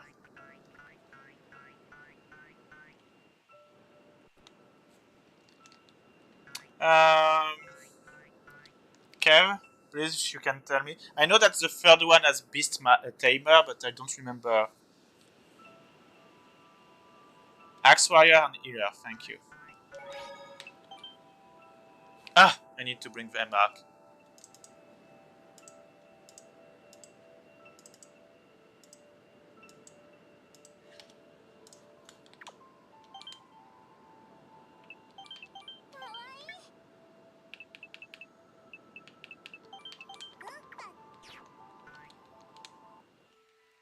Good.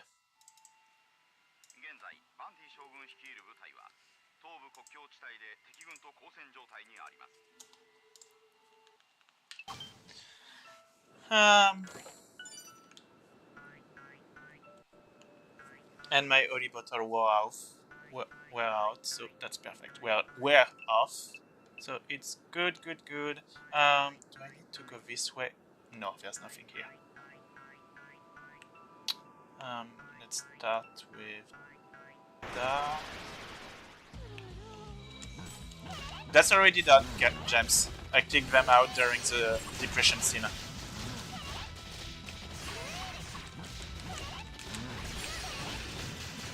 You can see it, but I actually changed that very quickly.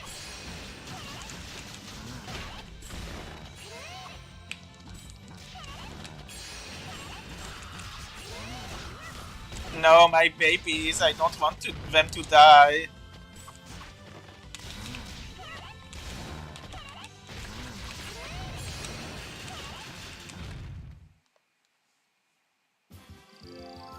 That's why he likes that. Oh my god! I'm not like that.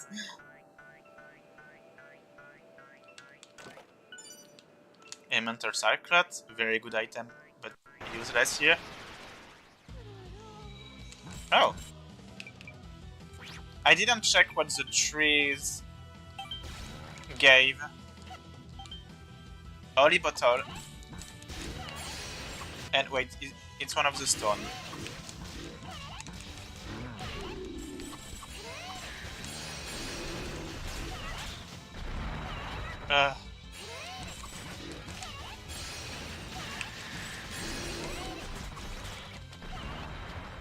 Thank God I resist Earth.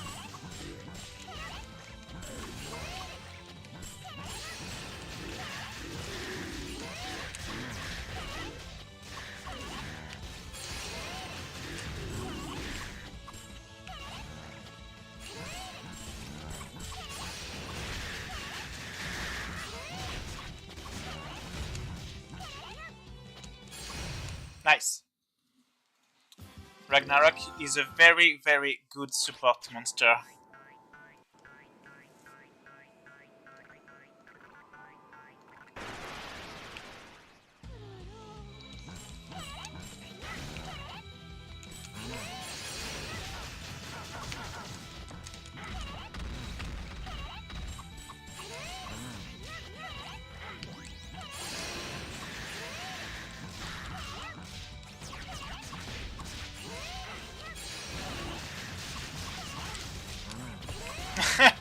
You're right.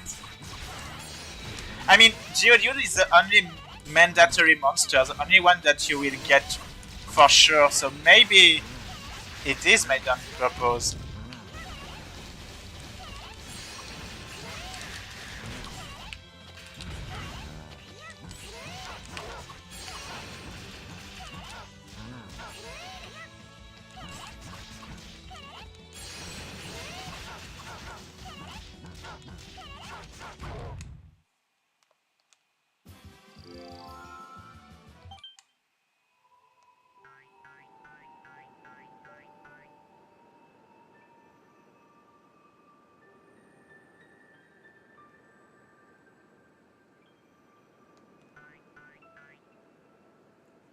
No, I would have the twins, Roddy and Couleur. And Geodude for the final fight, yeah. This is the last dungeon, Tatsuya. It's a pretty long one, but this is the final one.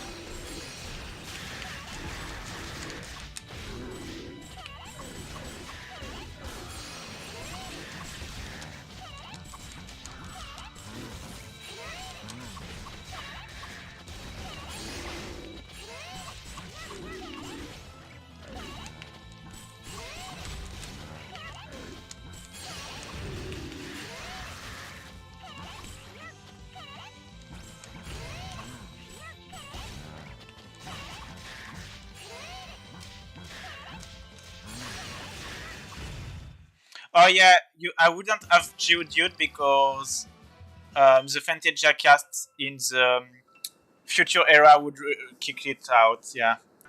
But you can still get it very quickly just by going out of your house, so it's not like it was a huge thing.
He's definitely much better than Suzu.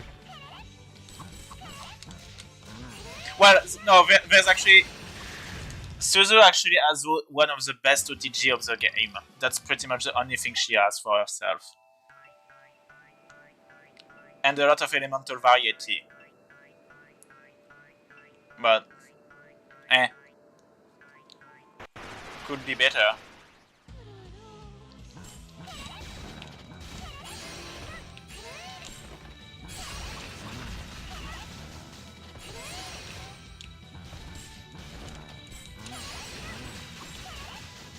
Yeah, it seems that being a Fujibayashi is always a meaning of pain. Meaning that it's going to be painful if you are in the party.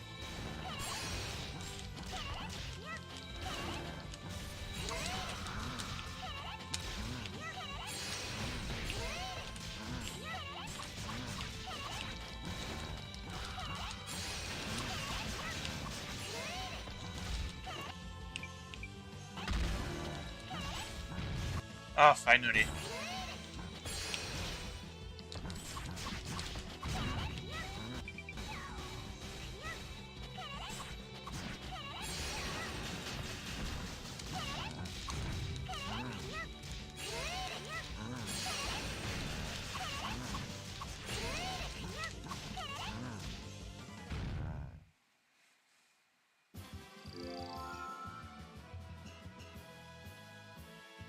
Toad means the arena.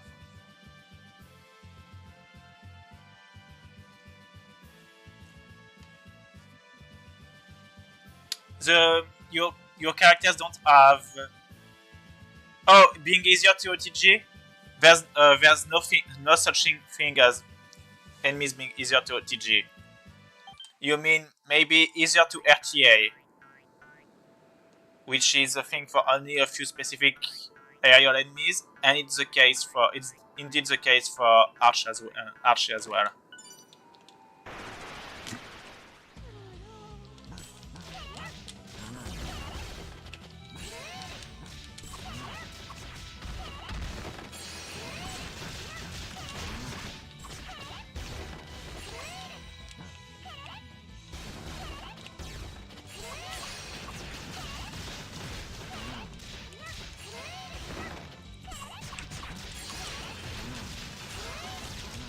Time for experience!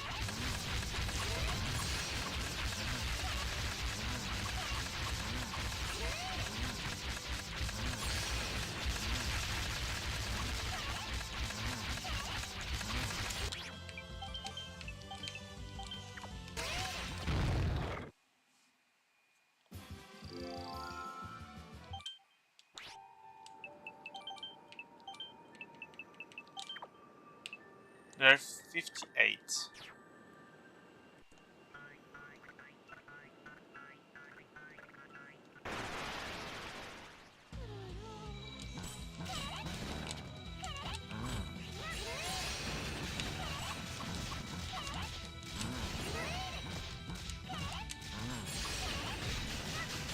Yeah, I was expecting more, to be honest, but that's better than nothing.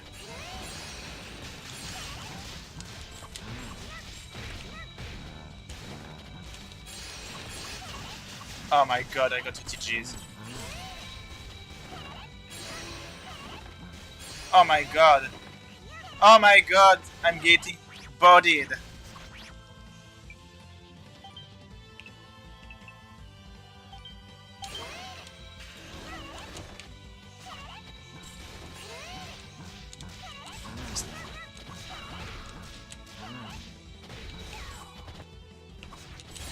Stupid trees. Yeah.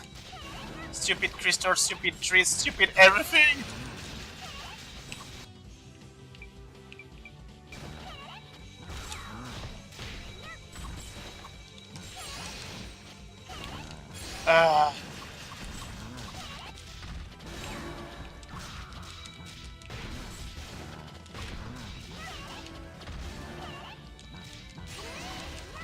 Ah, thank you, Ragnarok.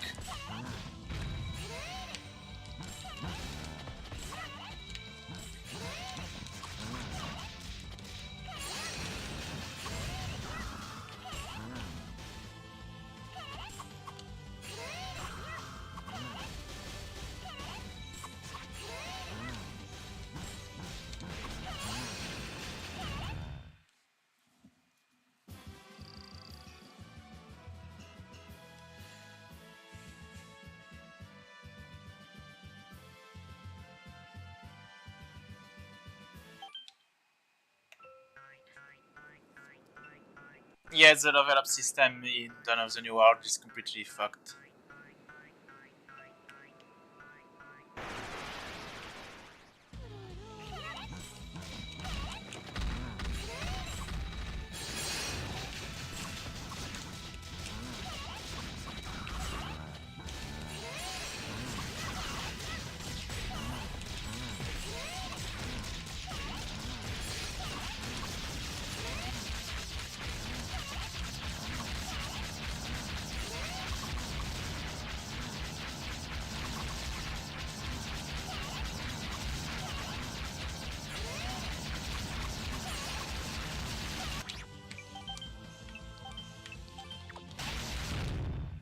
Well,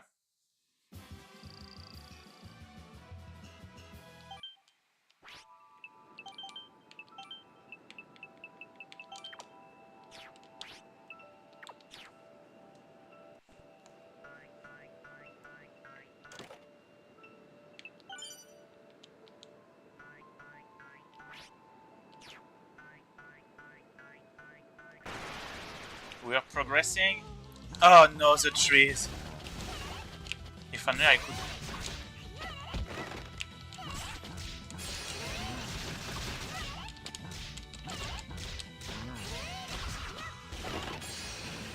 No, stay there.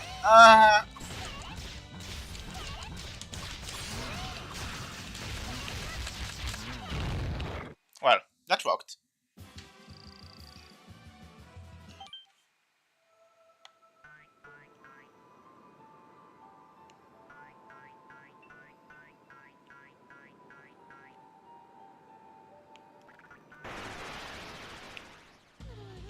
Did I? It's switch here? I don't remember now.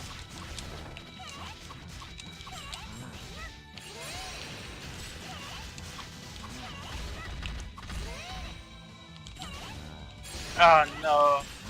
Thank you, Balmont.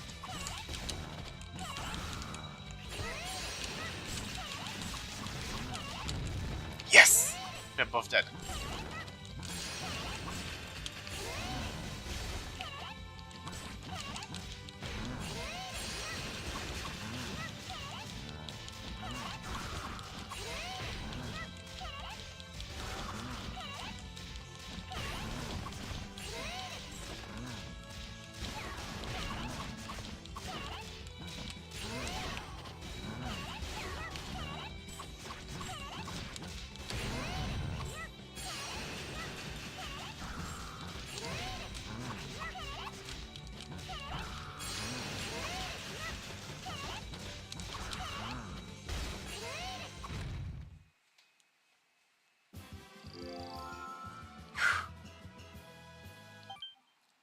Destroyed.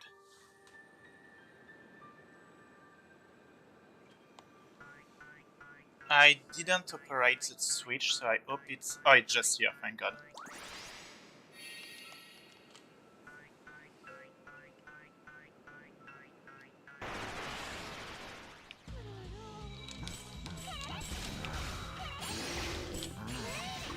The caster.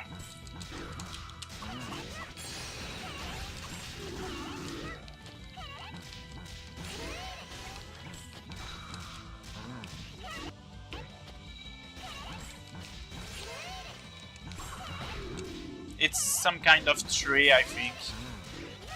I think it's from Rebirth, from what I remember.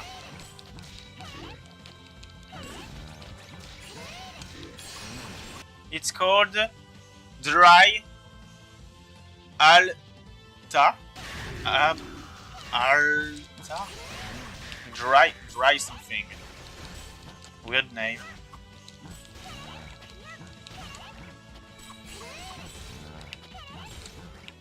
Yeah, it's kinda...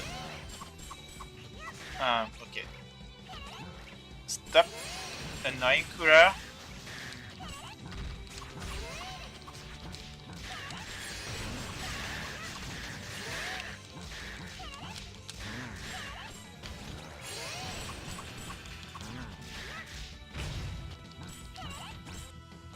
We have 4 iron stance.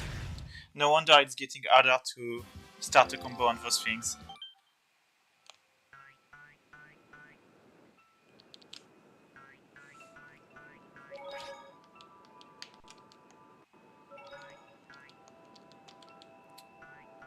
one of them is Beast Tamer, and then I don't remember.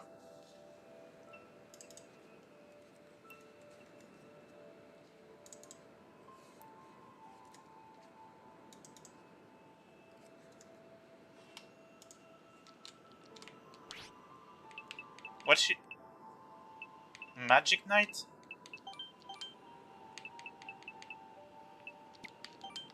Oh yeah, need to be on the safe point.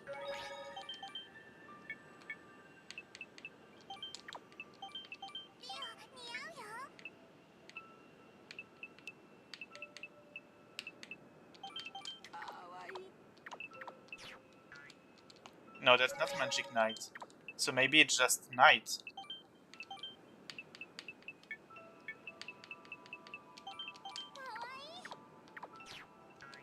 Yeah, just Knight. Or maybe in Japanese that's called Magic Knight, but...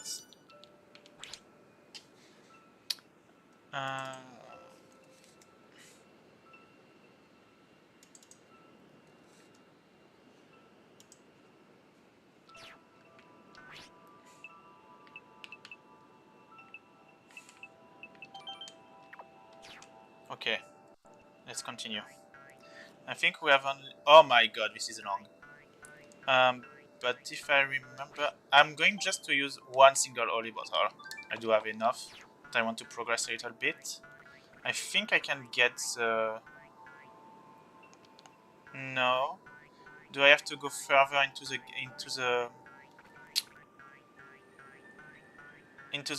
Do I have to progress the story to get True Elysium? Ooh, the Moonbane. Nice item that I will never be able to use.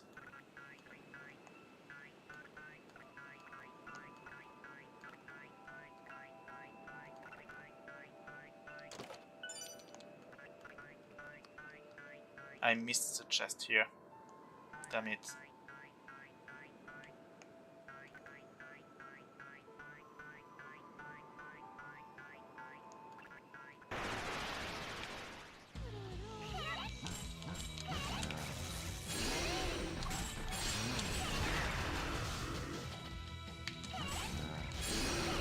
Oh my god, Rock Mountain.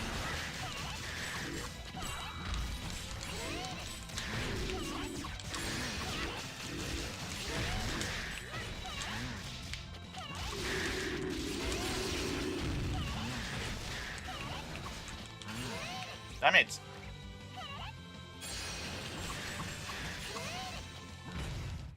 Magic Fencer is its own little title in Good Attack. Oh no, okay.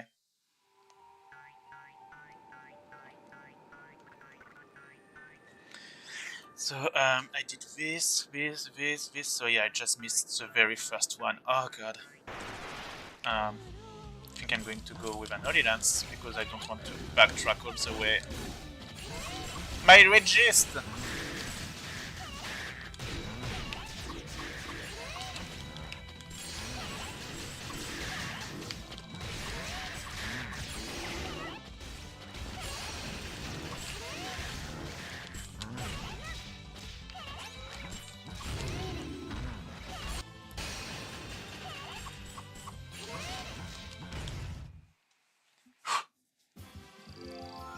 Good progression, good progression.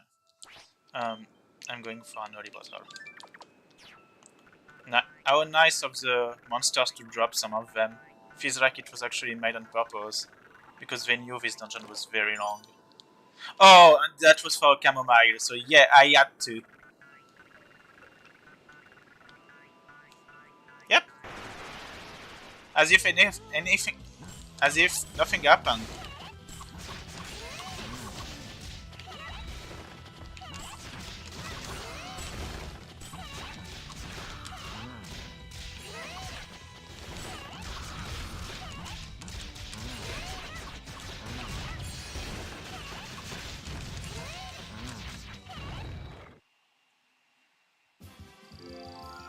Nice!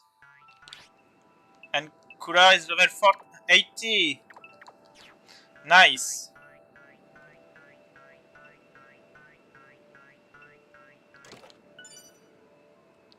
Ooh, two specifics, nice. You know what they should have done? No, tell me.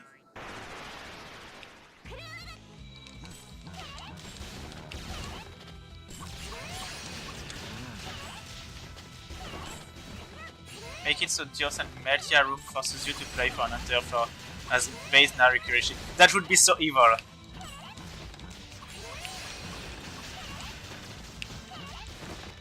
But I like the idea.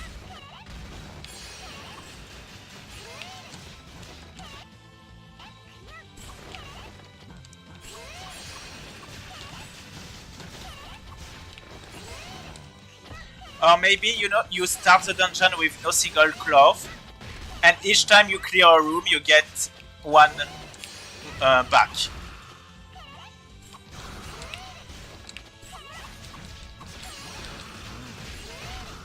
Or you fight shadow versions of you in different costumes, and each time you beat one of them, you get the costume back. Like if you beat spellcaster, like I don't know, magic fencer Mel, you will get the magic fencer costume back.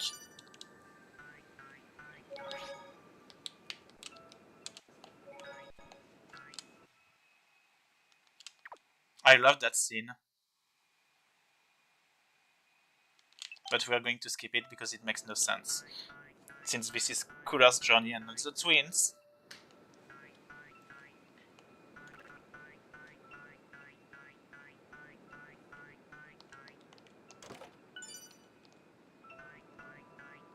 Oh, I think I know why I can get the true Delirious Elysium. I think it checks for which characters I have in my party. Oof.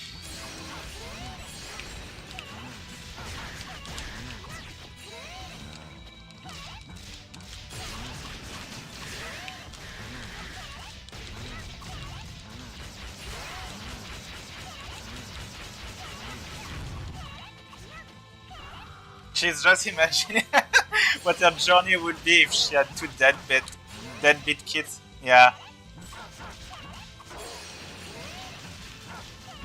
But maybe that's actually how the story will end.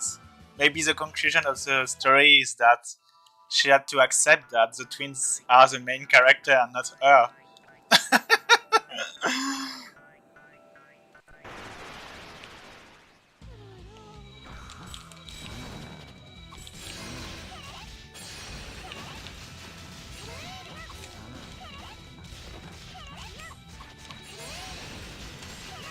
I thought she was gonna get really silent here.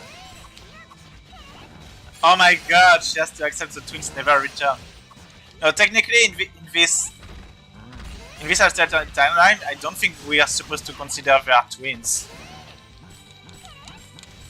Since the idea is that since she's the main character, all the humans are not there.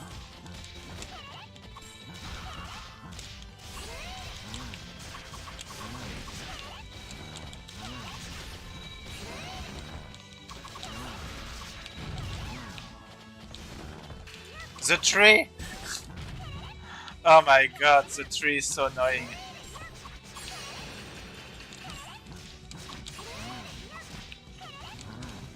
Oh wow!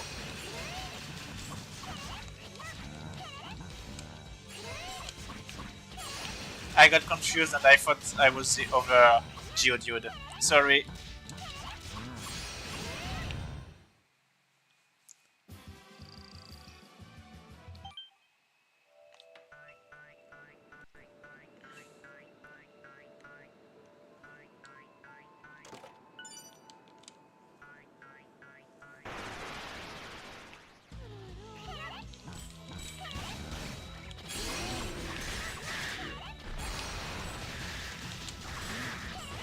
I think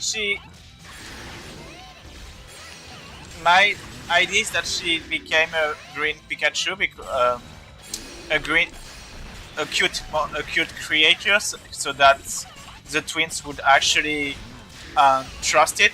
Like if it was ugly, I don't think they would actually trust it. And my other idea is that since she's green, she couldn't change her color. She can reincarnate people, but she can't choose which color she wants to be. or she just likes green. you know, since she has a green dress. Actually, since spirits are... Yeah, since spirits actually, their manifestation is how they feel they look like, maybe she just likes green, that's why it's a green creature.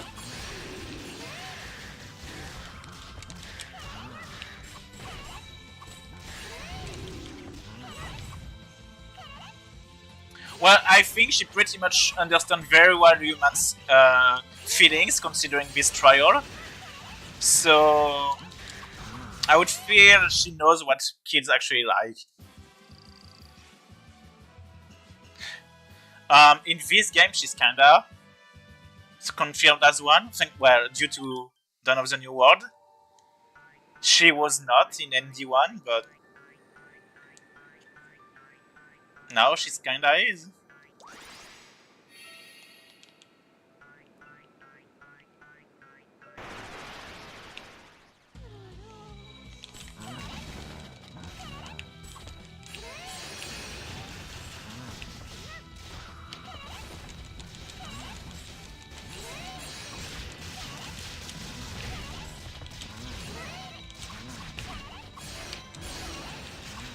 Oh god! I keep...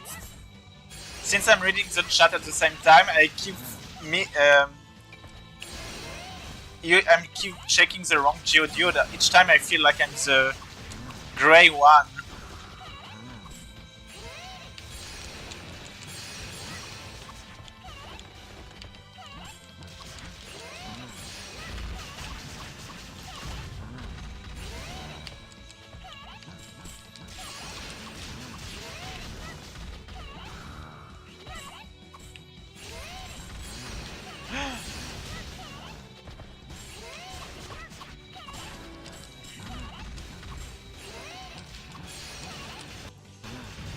Oh, finally it's dead.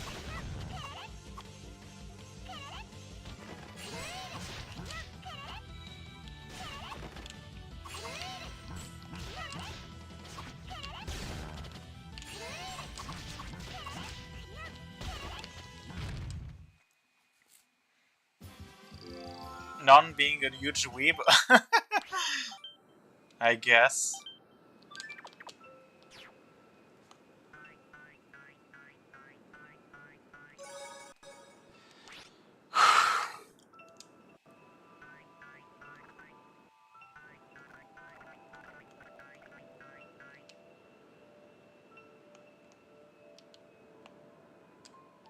Oh yeah, I can't activate it yet.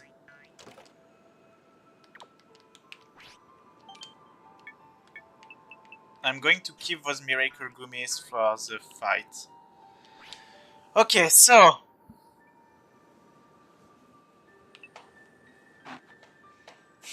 what can I do against them?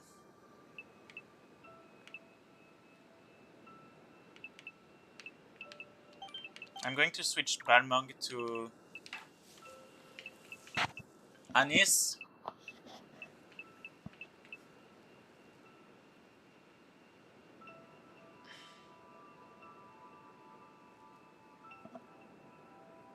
I will try to see if I can keep the Geodude's strat, but I don't think so.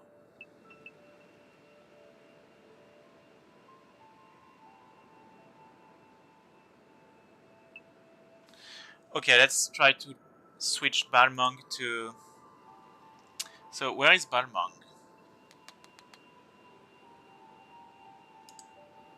And Anis is 53.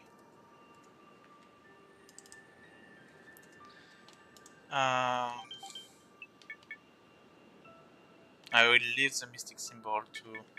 Status elements are going to be completely useless, so...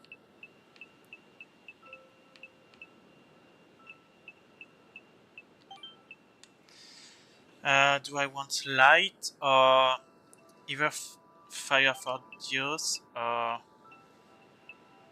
light with for Prism Distiller? Let's keep that. A bit annoying because not perfect, but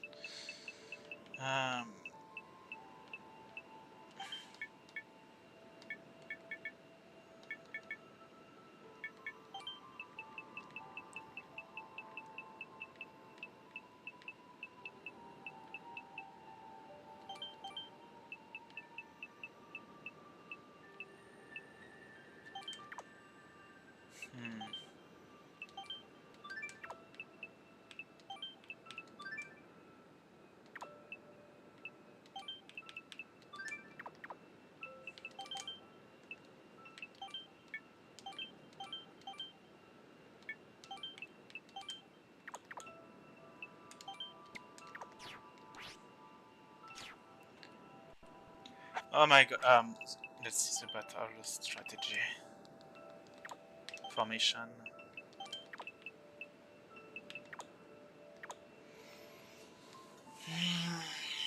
Okay. Time for the probably the hardest fight after Jester now.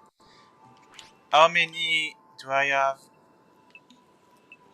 I have some hourglasses and chronoglasses, and I think I will use them. I have 3 of them, thankfully. Can I use the stones?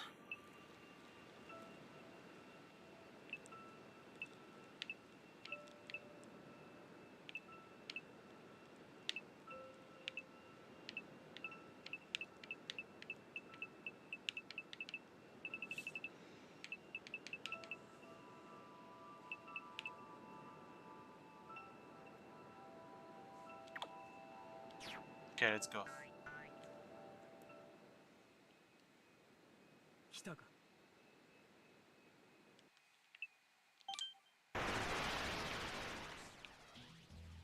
本気で勝つつもりでいるのか。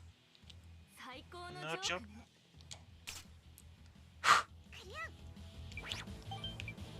I don't remember how many.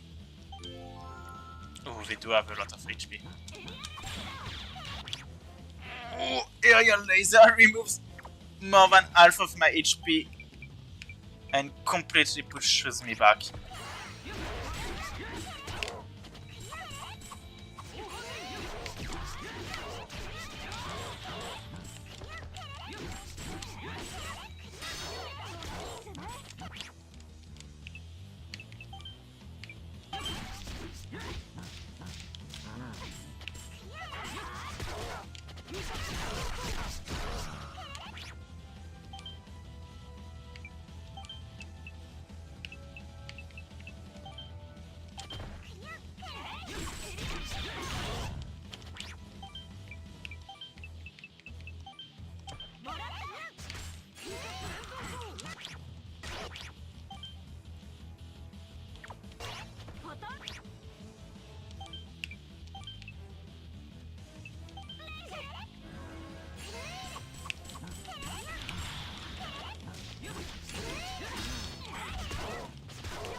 I don't think I can actually put them at the same place.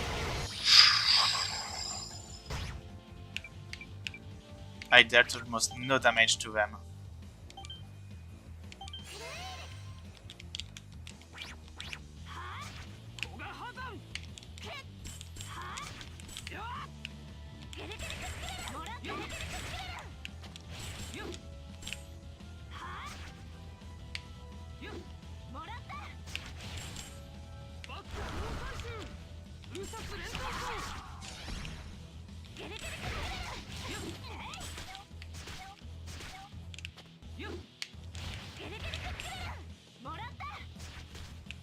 I think I could try a solo.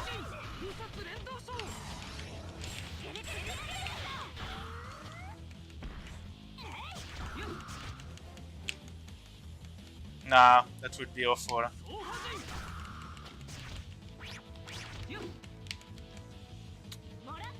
I will try to find a new strat.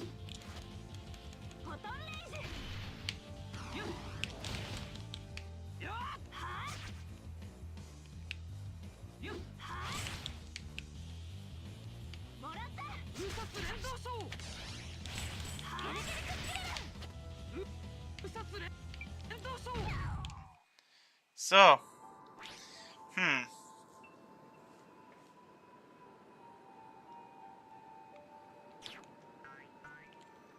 let's see.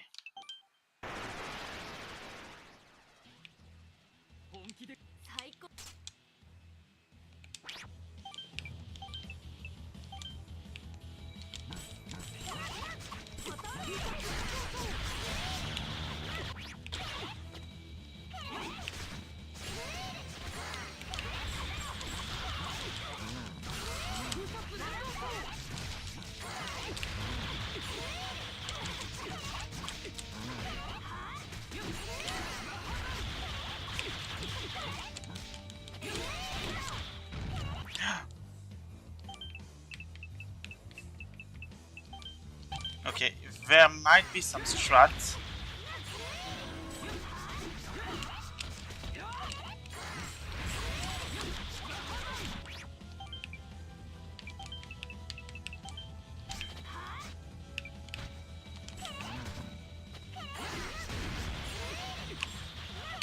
Yeah, Geodude is weak to dark.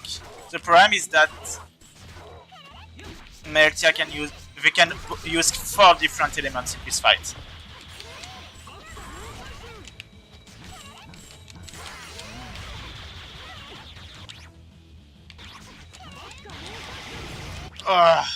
Photon Rage is completely overkills.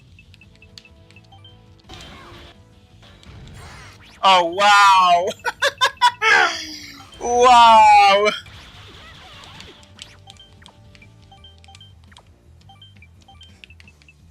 That was amazing.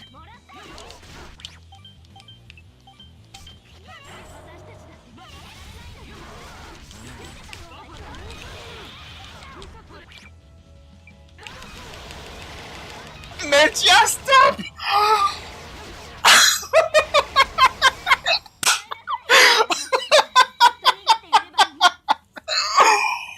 Oh my fucking god!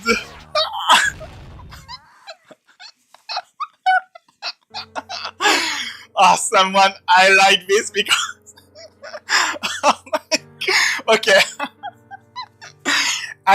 I've seen Meltia destroy a lot of characters and people, but I don't think I've ever seen something that crazy. Like, she destroyed us. I need to make. Okay, I will definitely make a clip of this because it's absolutely amazing. Wow. Just wow. That was absolutely amazing. Oh, you were able to do a clip? Thanks. Let me check that very quickly. How amazing it is. I think I will also release that as a simple video after.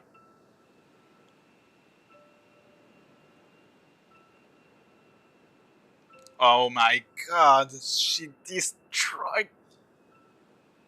The fact I don't know what's the most impressive part. The fact that the combo is also so long. I'm surprised she comboed so well. Wow. NDX is an easy game. Wow.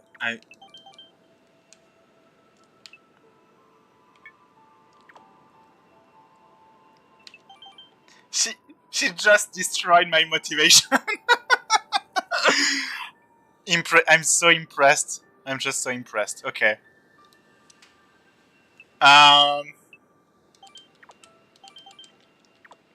Okay.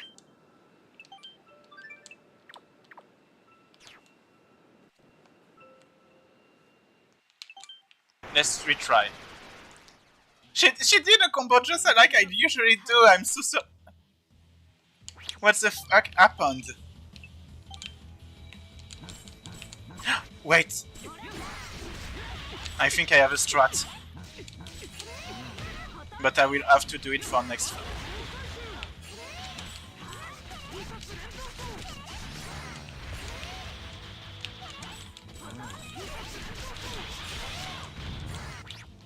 I got aerial laser to death. I think I have an elixir. Let's try that. Oh. Wait, elixir doesn't revive in this game? And I guess the special Gumi doesn't either. Oh god, there's nothing to actually revive with full EBG in this game?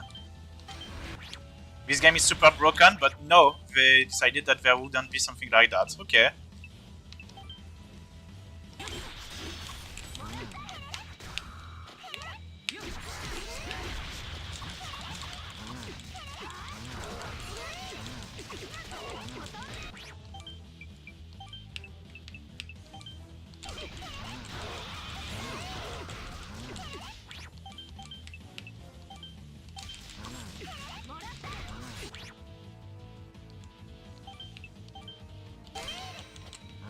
Damn it. But I think I found the strat. Aerial laser destroys Geodude.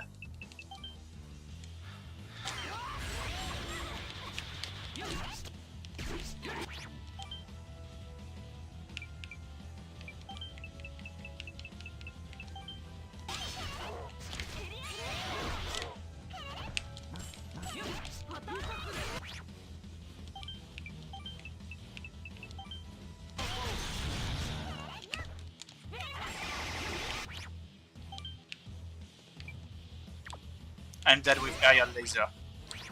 I survived!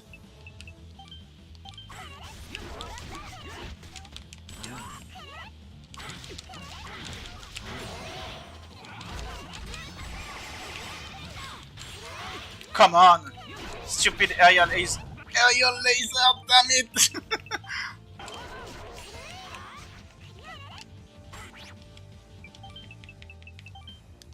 I cancelled the revive like an idiot. And Meltia is absolutely crazy!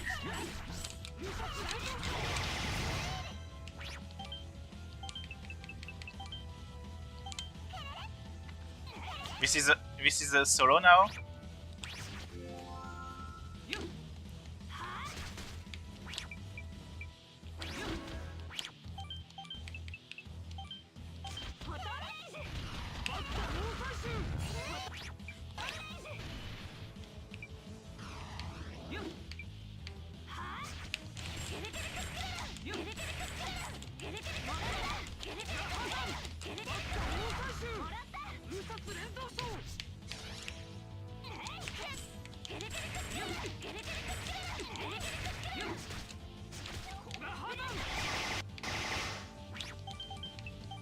They do have quite a lot of HP. But I have an ID for strat, which involves not attacking. Oh, Dios is at half HP.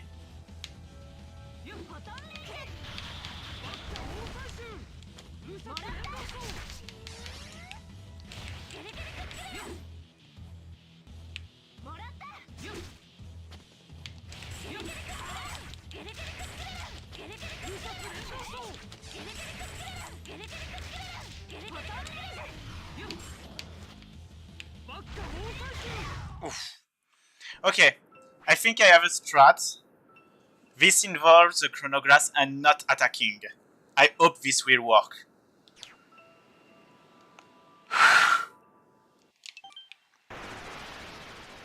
I think I saw something in last battle that may help.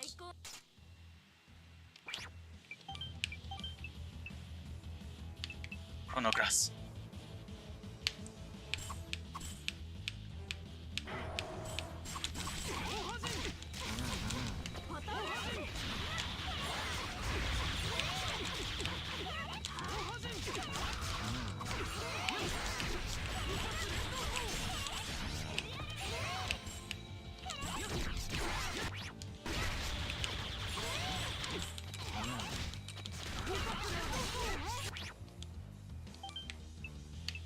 Almost.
Yeah!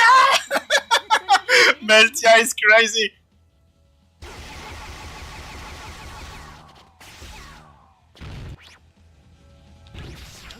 No way! Guys! Did you see? I think it's killing both of them at the same time. They are insane. They are insane. But now it's time to actually finish.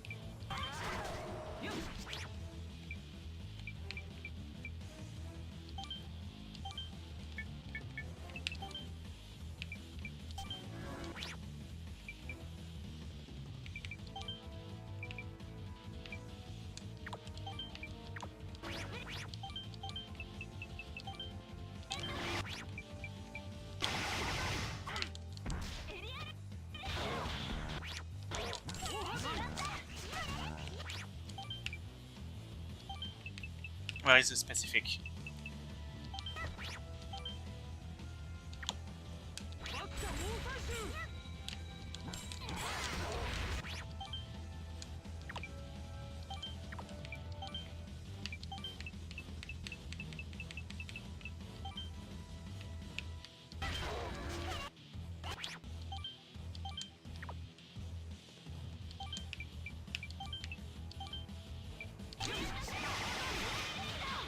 I need to kill Melt. Ah.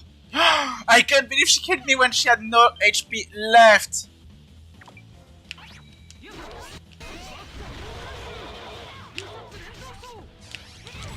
Okay, now she's dead.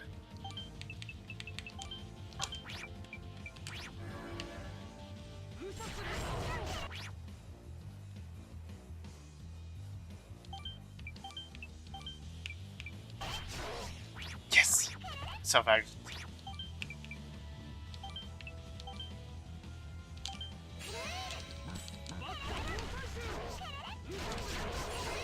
That back hitbox, really?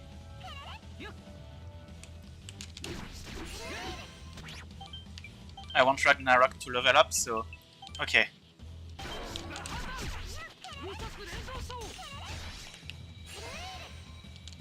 You say it's saved, but not even sure it's a saved one. I'm going to use another specific just in case.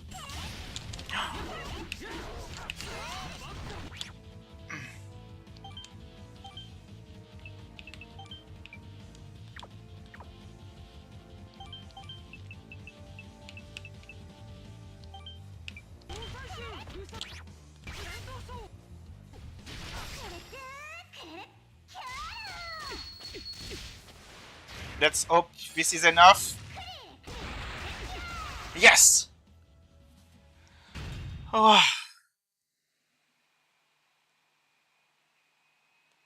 Okay, the beginning was great. Also, did you see that strat at the beginning? How I pushed the enemy on the to the corner with my earth box. That was such a stupid strat, and I can't believe it worked.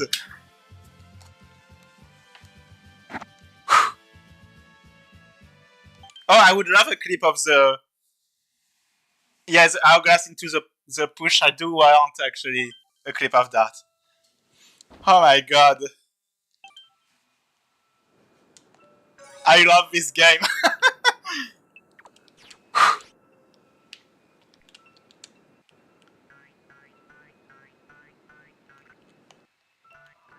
Okay, time to... I think now I can go get the last monster. I will take it on the way back, I think.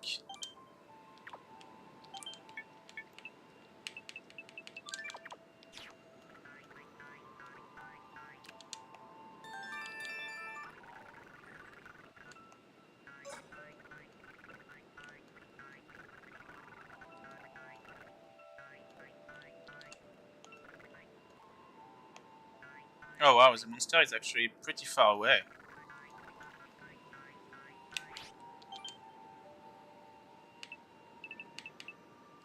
Yeah, the Meltia combo really hurt my feelings. Also, hi Orangio, how are you doing?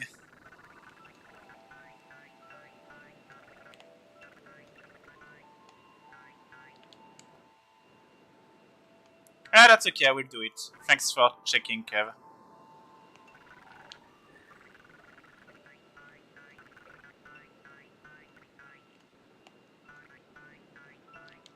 Doing some homework. Oh yeah, it's Monday, that's right. Time to go get the monster?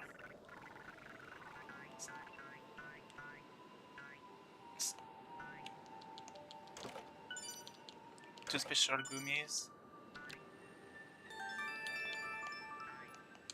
Okay. Time for the last monster.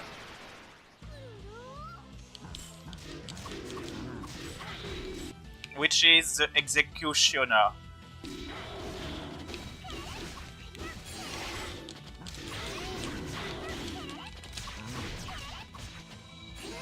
Those things were absolutely annoying in Rebirth, so I hope it's as good here.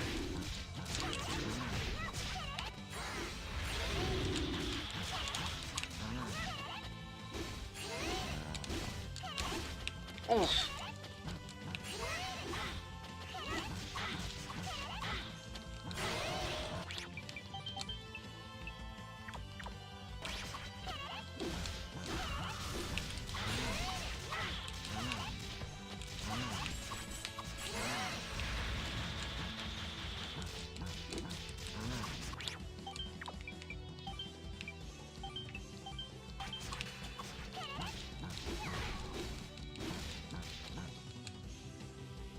Oh, it has a lot of HP.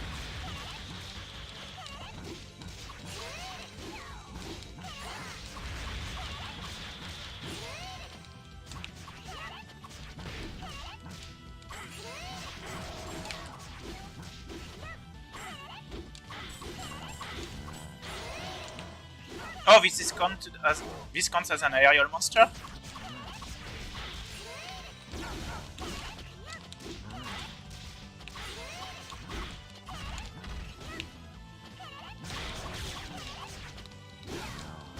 The kangaroo monster is actually super good in this game.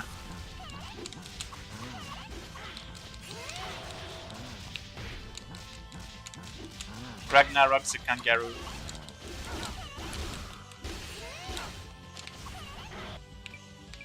Okay, let's kill that one quickly. Since the other one is in overdrive. Oh my god, it can silence and the range is pretty good.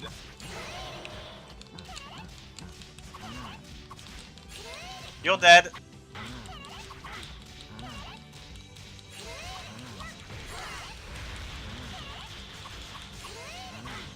When I think Axe, I think of Hector. Oh yeah!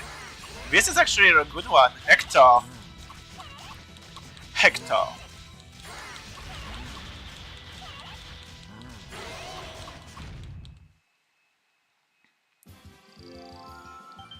Why does it drop bread?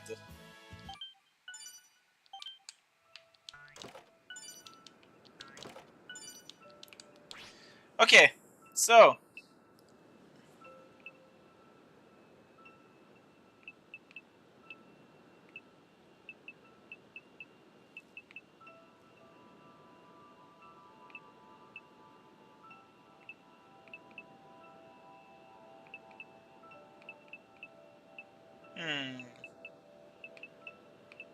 I think I pretty much have my final party, so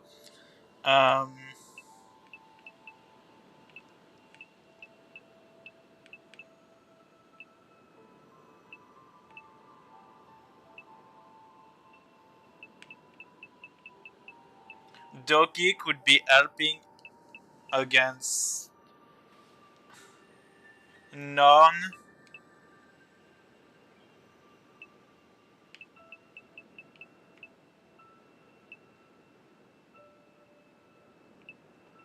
Because he actually has some very normal attacks. No, normal attacks. It's not like I'm going to use him against Norn either. I know that I'm going to use the usual Anis, Ragnarok. Yeah, I have so much gold. I can't do anything of it.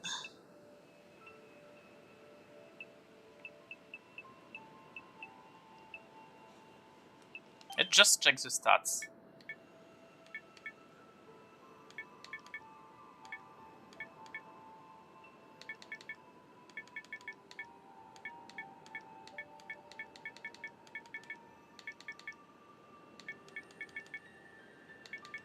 still very good.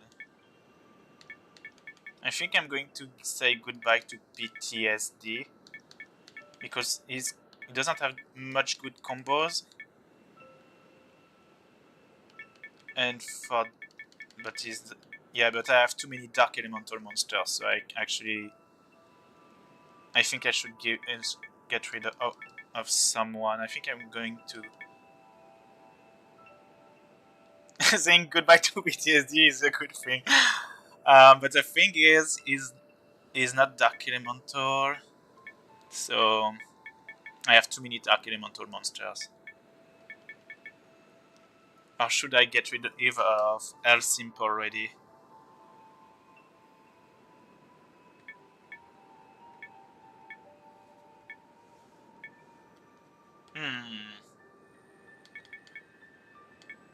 Yeah, Gracia is PTSD.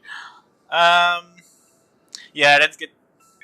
No, actually, I think Doggy was pretty good, so I think I'm going to get rid of... but this is so hard!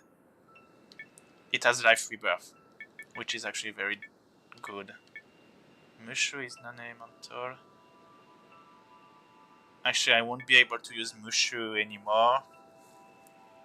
He will be too slow and will completely die against Norn. But he's not Dark Elemental. Oh, I just know them by art now.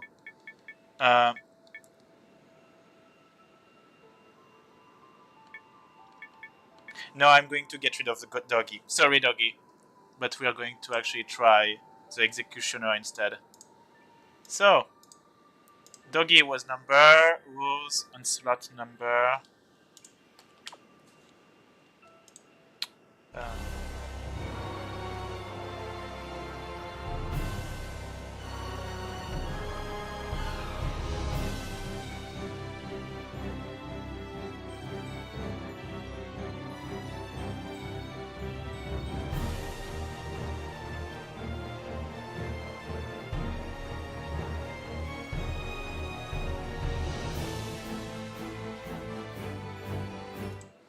Sorry guys, I don't know how, but I changed scenes for some reason, so... I'm back. Yeah, I changed Doggy for the Executioner. Yeah, the Executioner killed the game, exactly. Let's see. It's level 64, it's not that high level. No, I didn't do that, I promise. Very good stats. Very, very good stats. What skills does it has? Oh! It has light resistance?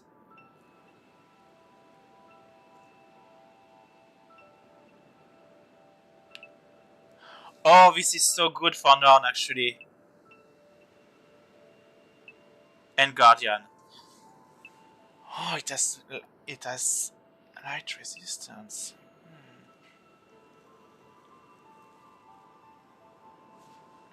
It's actually going to be pretty good against Norn, I think. Maybe, but Ragnarok is good, but...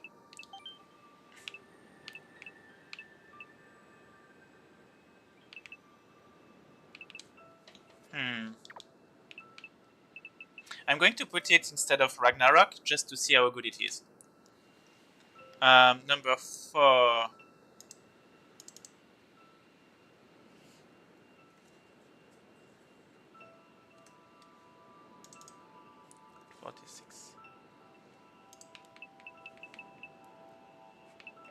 Where is... Okay, so how do we call that thing? Anti-Norn? Well, it can't hit the weakness, any weakness, so Norn side.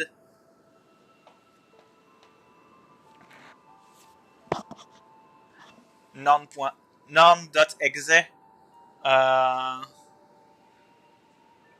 But it's not... How can we call it? No Norn? Daddy? What are both names? Didn't you want guys to call it Hector initially? Hector.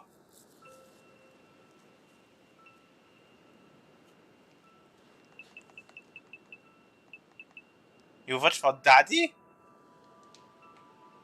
Ready? We need one dumb name in here. Oh, because PTSD wasn't good. Because Ragnarok is not a stupid name already.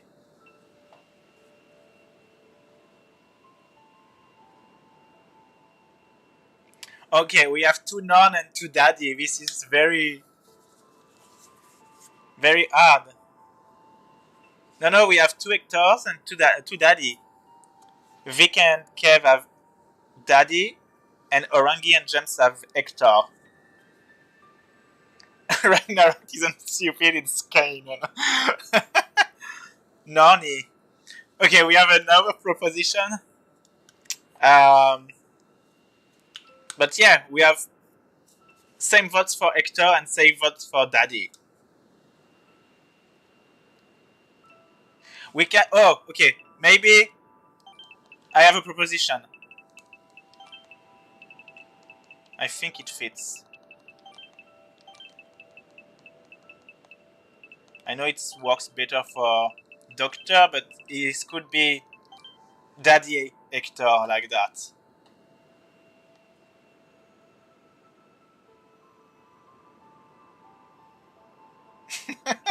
This is more like Dr. Hector than Daddy Hector, but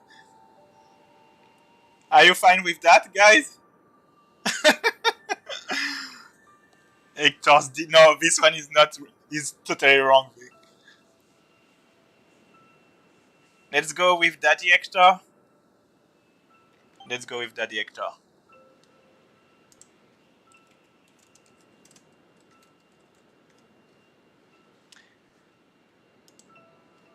Daddy Hector's dick. Oh my god! Stop, guys.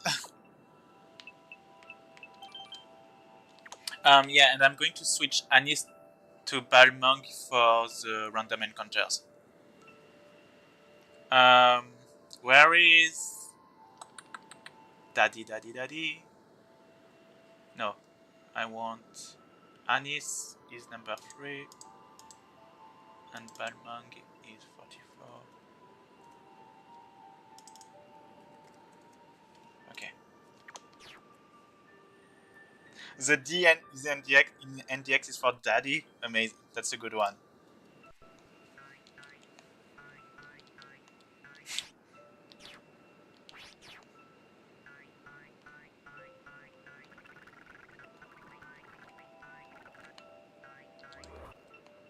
Narikiri Daddy Cross.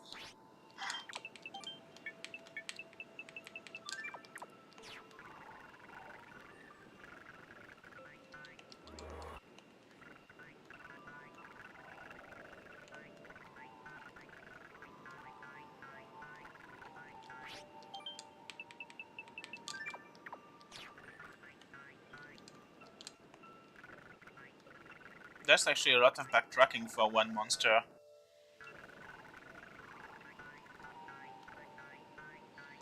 Okay, last part of the dungeon.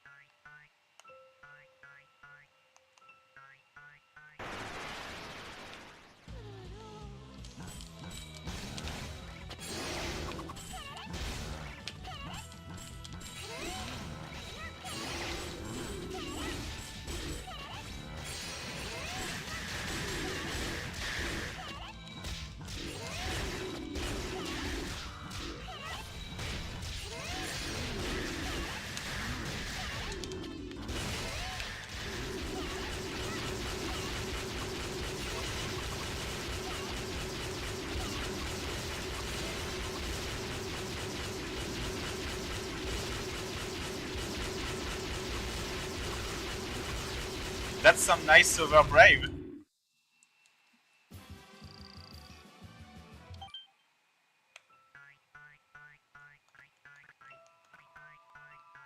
Um...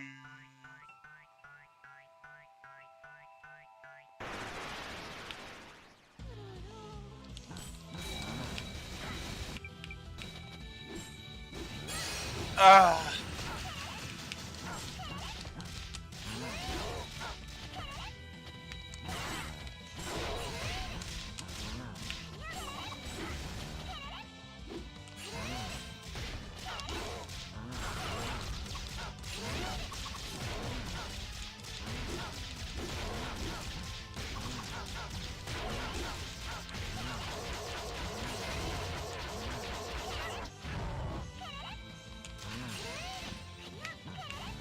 Oh.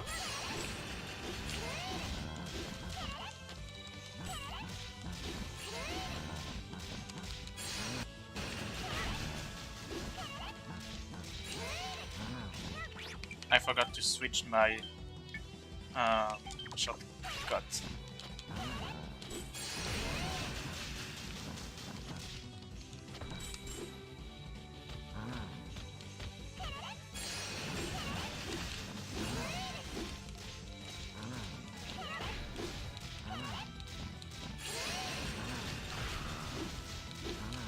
True.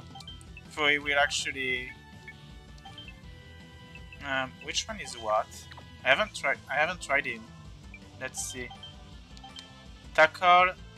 No, that's not the right one. Which one is what? Normal and down. Oh, well, I won't be able to tell. We will see next fight.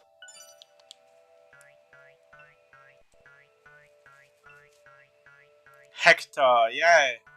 Hey, Cielo, how are you doing? Some life bottles? Nice.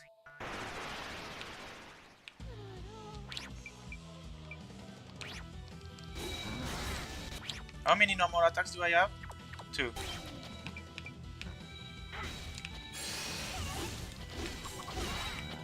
Oh no, I forgot to switch everyone's.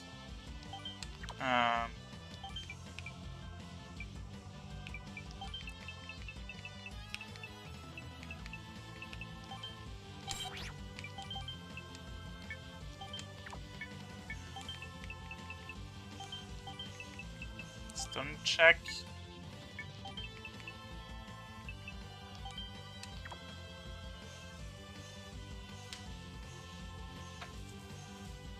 You made it to the final, yeah.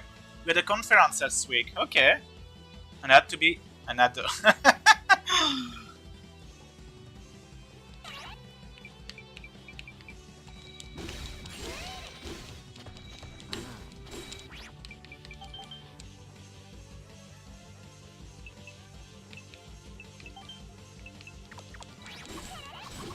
Okay, this one downs. The tackle downs? Oh.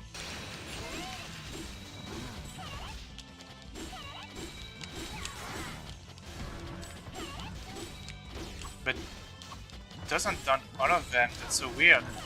What?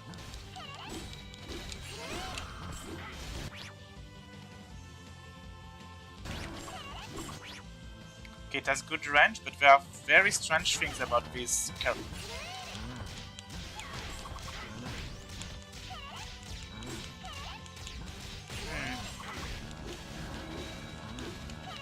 Oh, women in games! Amazing.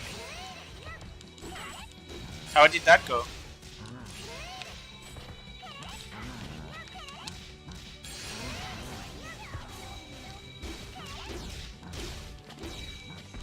Wait. Hector got caught by the tractor beam even though he's floating? That's a bit bullshit.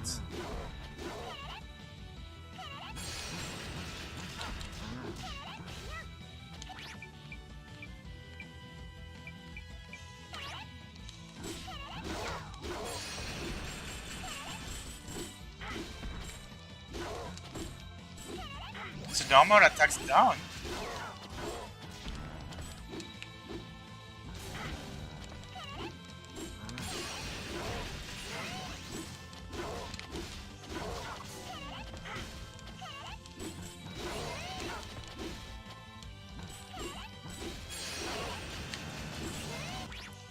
Good Good attack for.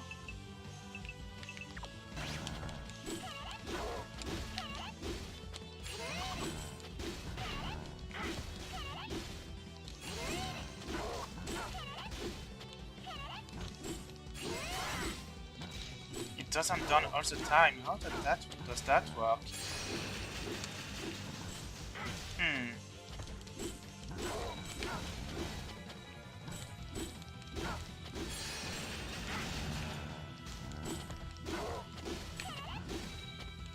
It can silence.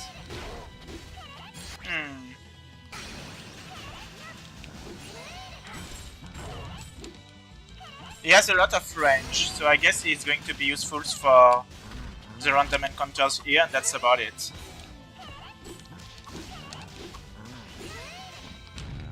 He has a lot of range. But I think I will keep Ragnarok for the final fight.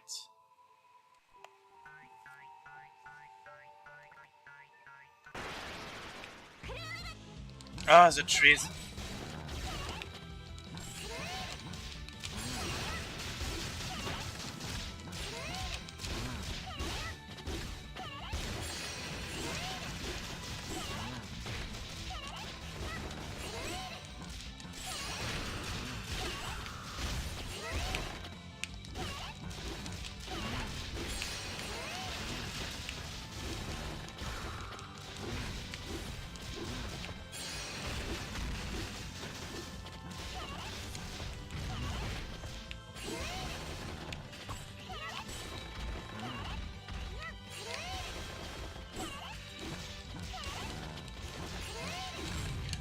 Monster can't OTG except in Overbrave, where everything can OTG.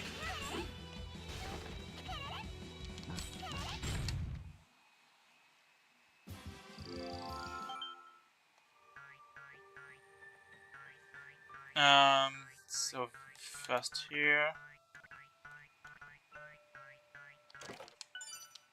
Elven Mount.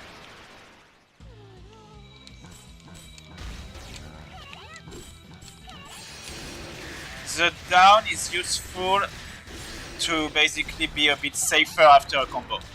You break the combo, but you're completely safe and have enough time to guard, which is something that most monsters can do, so...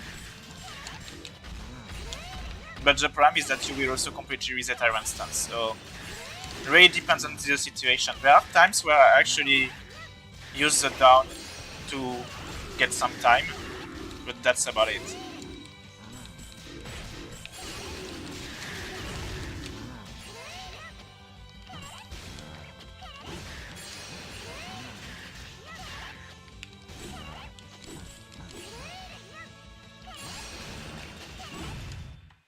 Whew. I think I'm going to use another holy bottle. This part is a bit annoying, so I'm going to fast forward some parts of it.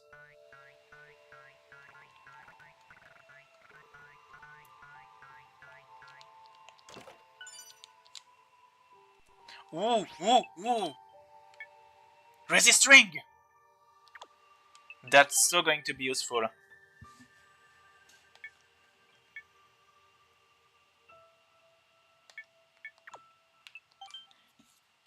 Either I make Couleur unkillable,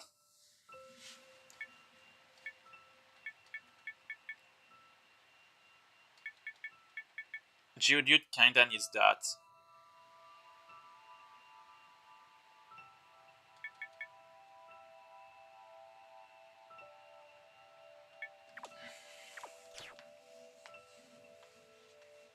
But I will have Healer Kev.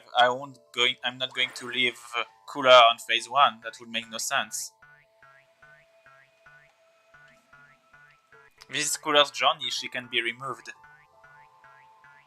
Unless you want me to actually do it without Couleur and make it as if the monster were trying to save her. This can be a thing. I don't mind. I have no preference about that.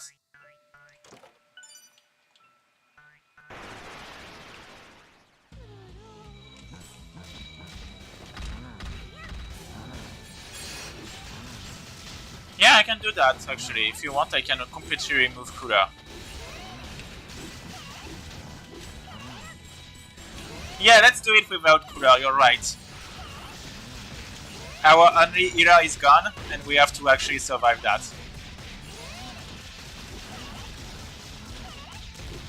Thank you for the proposition.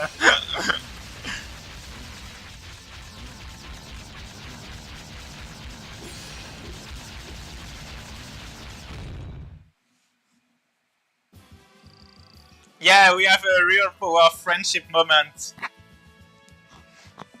The path to suffering. But this will make the final fight so much more intense.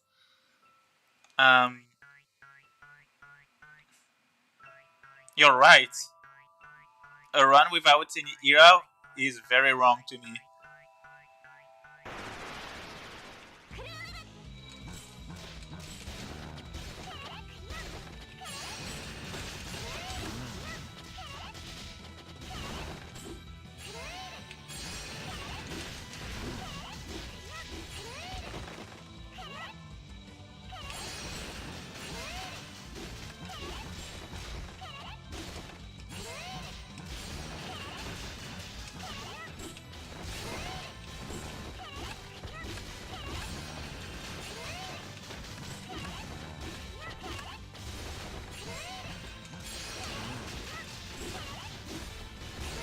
The trees! The trees! Oh my god. I'm dead.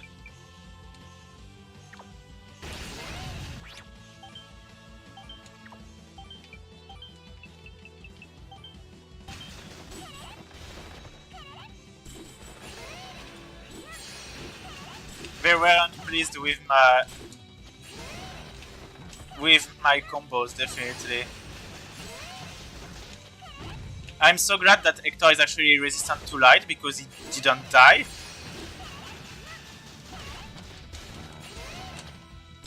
The triad was that strong. The only thing is that I never entered Overbrave with it. Devourer would have...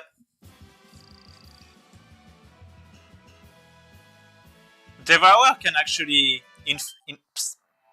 kind of infinite in Overbrave as well.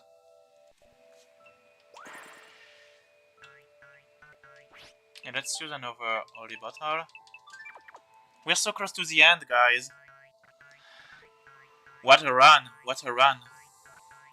That's all I have to say.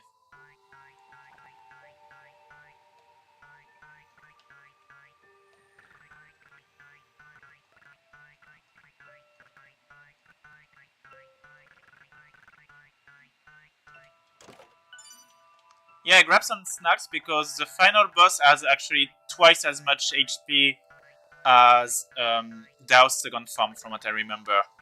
It's going to take forever. And just another one. Last one. After that I will do the fights.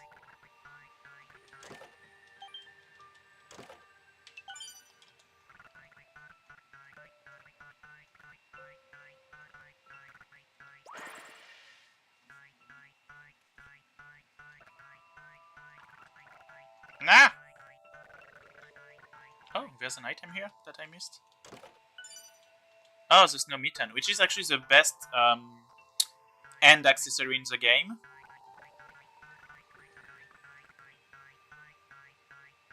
But I can't use it.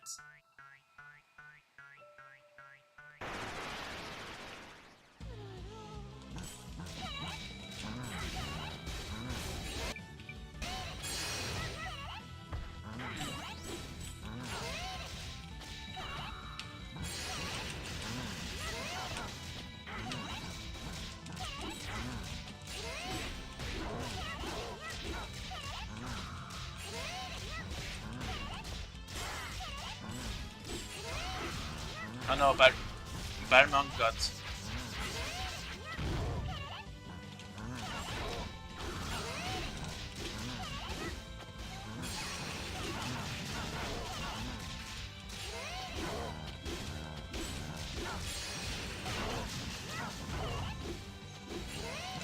Nice, Hector, thank you. You saved the combo, Hector.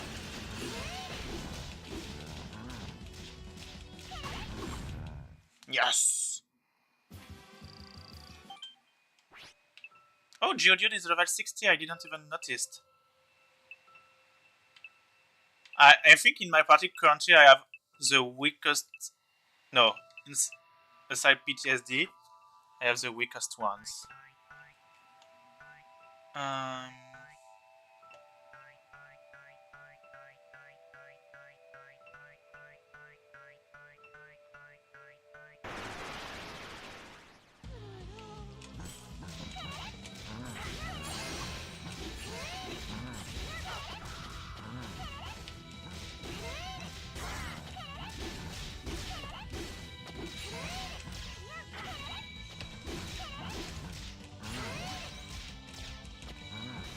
Oh, damn, I missed.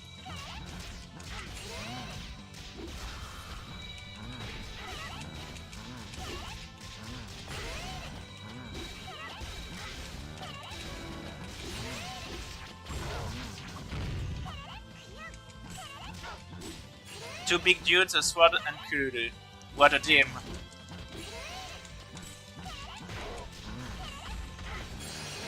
What a team, indeed. I never thought I would be able to go that far in the run. I was definitely very scared to have my run ended at Gestorna, Framberg, and Niedios and Meltia was very scary.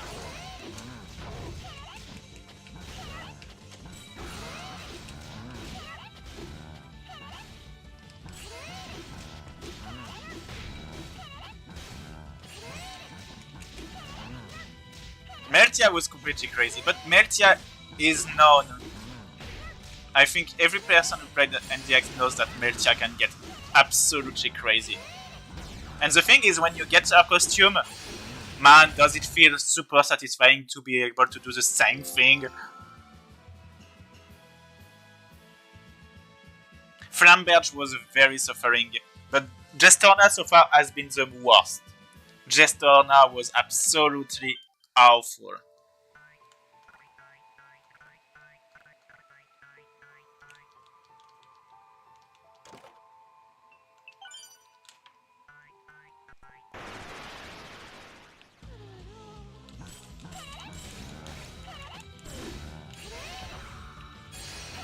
The thing is, since Meltia actually can attack from far away, she can support Dio super well. And the other thing is, aerial laser sends away your party so much that you can never really position perfectly in that fight, because they will push all your characters all around, and it's very hard to protect your party because of that. Dios also has one Arcane Art that is... Dios Arcane Arts also have so much range and can combo for so long that your party can do much against him either. You have to wait, you have to respect his attacks. Forgot to put the amulet on this guy. The Roller instead. Yeah.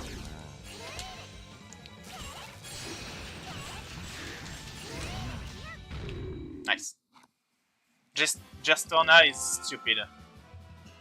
Gestorna was pretty good for a while, like PTSD and KFC worked extremely well on him, but then second phase happened and it was completely stupid.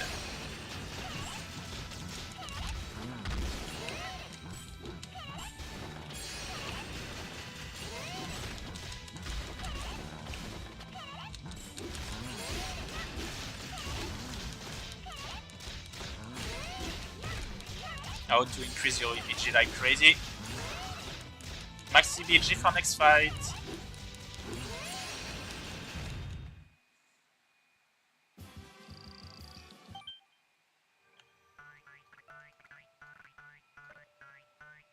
Nothing here.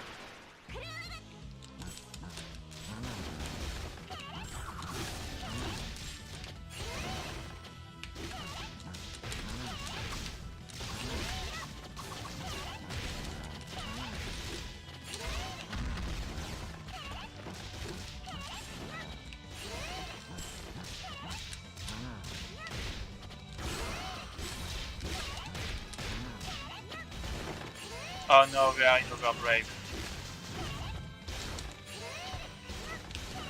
Nice combo.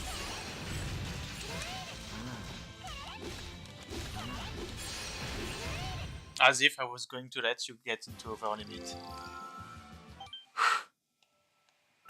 I'm going to use a few last holy bottles.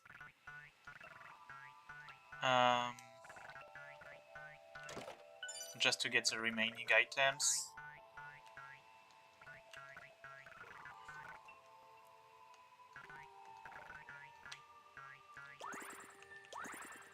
Yeah, this place is very big. That's why I kept only 2 dungeons for the last stream, because I knew it was going to be very long.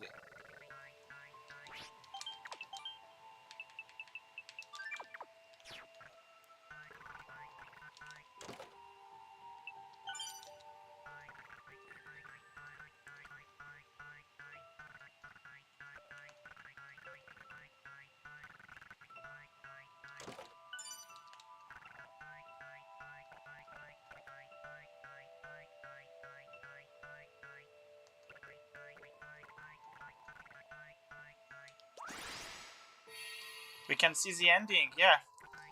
Let's complete the final puzzle, which is completely bullshit, because right now, unlike the other ones, you don't have to shoot fire, you have to press the button.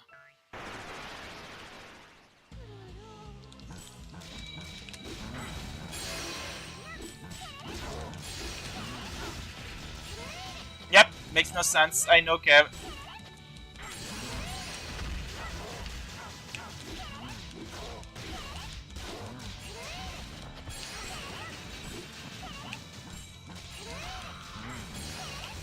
Me neither, Kev, I didn't remember that until I replayed the game and discovered that bug.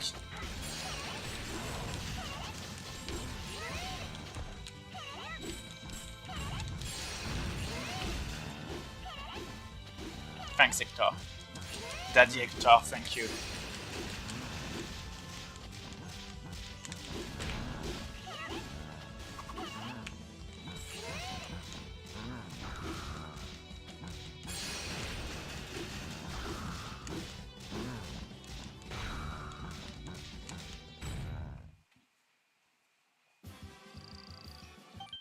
Okay, time to just grab the last few items.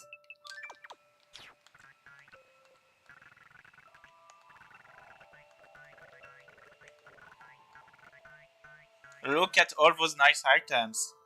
I have no idea if there's anything that will be useful. An elixir. A useless accessory. Oh my god, it's a fake. And it's big.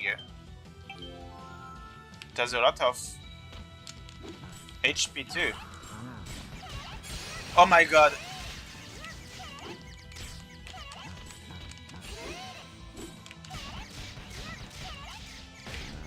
It's a murrain, literally. It does so much damage too.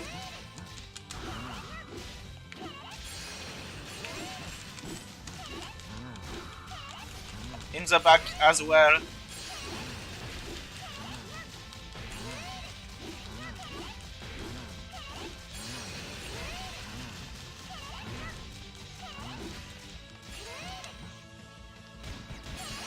I think it's going to get into Overbrave. Oh my god, no. I think Geodude is dead.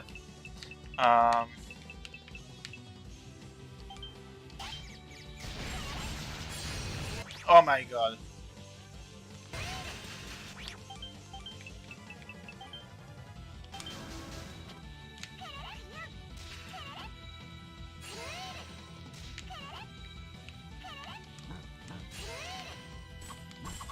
Go to the other side, please, Couleur. Yes. Good.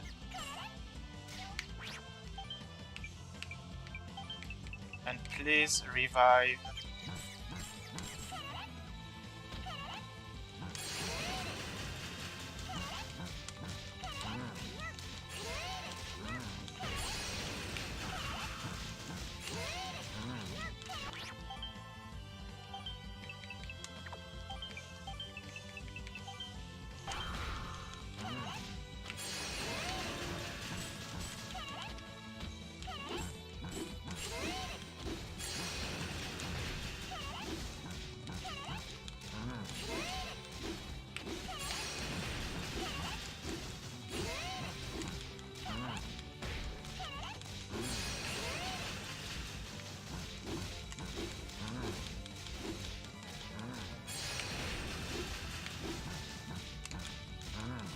Nice strat, guys.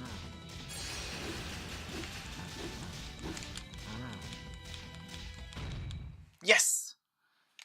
He can nullify all damage with them. Yes, just like Gestona. Okay, I got a new badge, but I don't think... Ooh, this is good!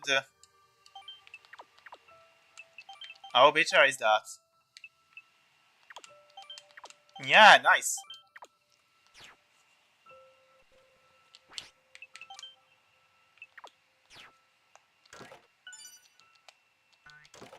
Nice. The fairy ring.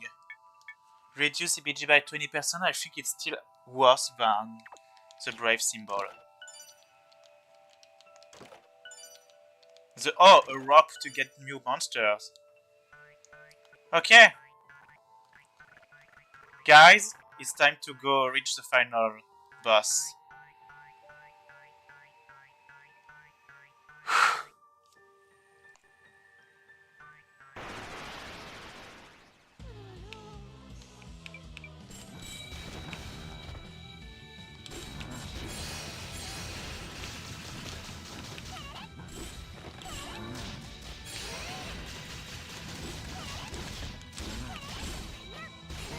Hector is very good at pushing the enemies back, actually.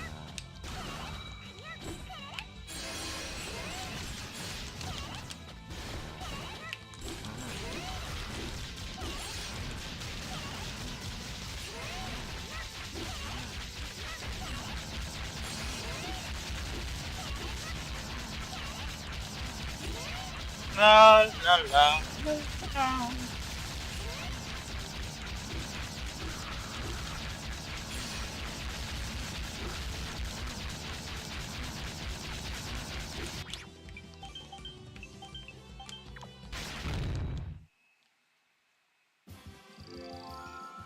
You can get more than 999% in this game. The max is 9,999.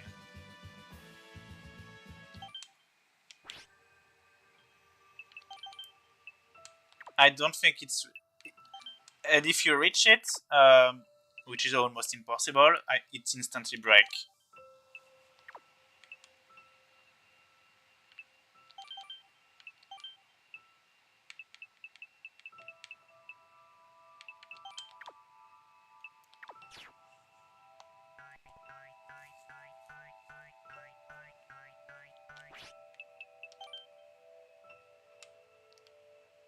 No, it's called Dami, not Gumi.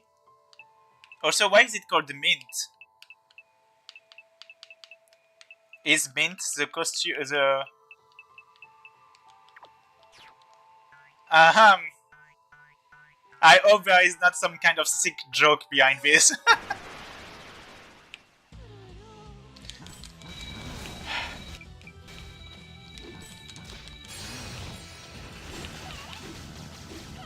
I don't think she is. For considering how she is basically the one that explains the whole lore in this game, you almost wonder if she wasn't made to be the main character.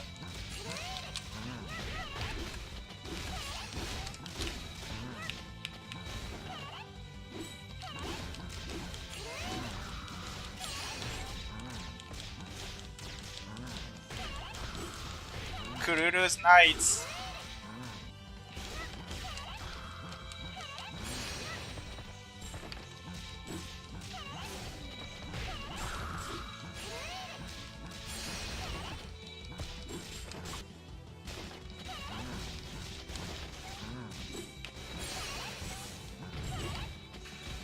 Oh no, the tree again.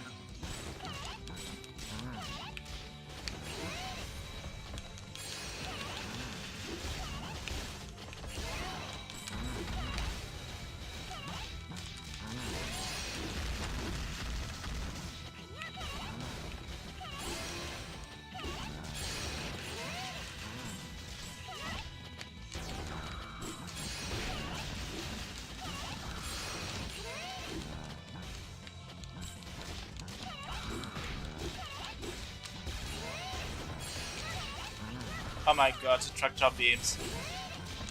No, the tree again! I'm not going to let that happen.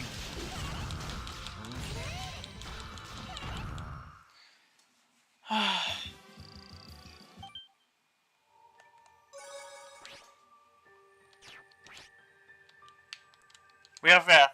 Give me 2 seconds, guys. I'm going to the bathroom and I'll be back.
I'm back. Need to drink a little bit. Oh wow, you said a lot of things.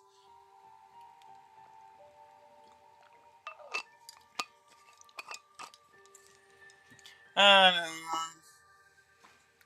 a lot of free time. The cameos in were entirely out of frame. Oh, okay. I would say patient, definitely patient.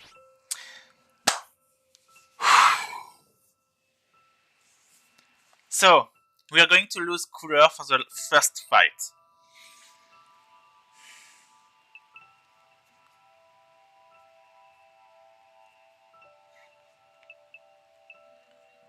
Which means I need to release all the slots from Chitan Giant so that I'm sure I will lose her.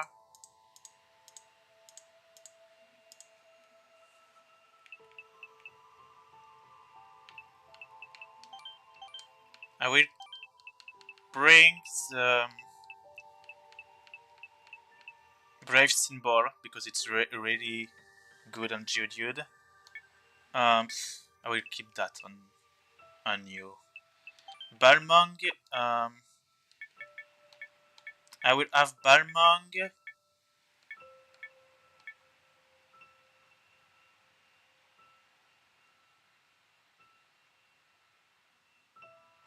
Can I switch?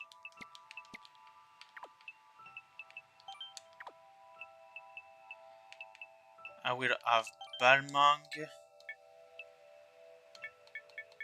Anis, Geodude, and I think I will go with Ragnarok for the first battle because I don't think she has much light attacks yet. It's more in the second part. So let's prepare everyone. Brave Symbol.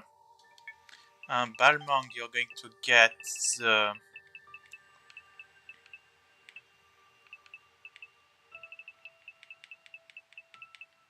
Misty Symbol.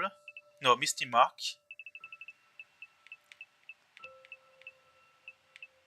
Wait, I have 2 Brave Symbol?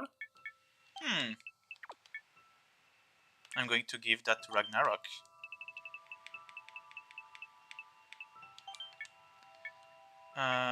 Balmung, you will get...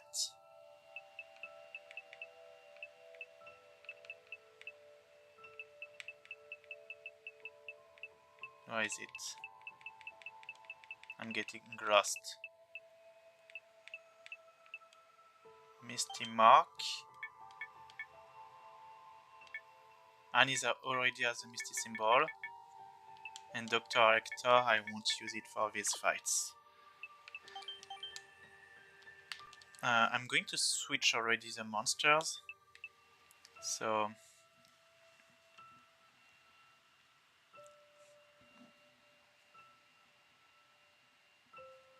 Couleur is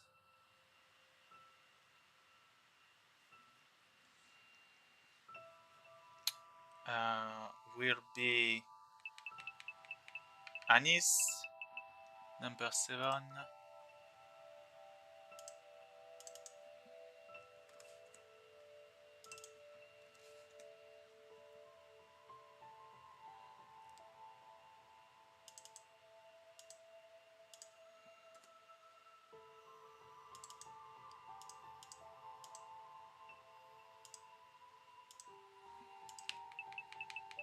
And I want...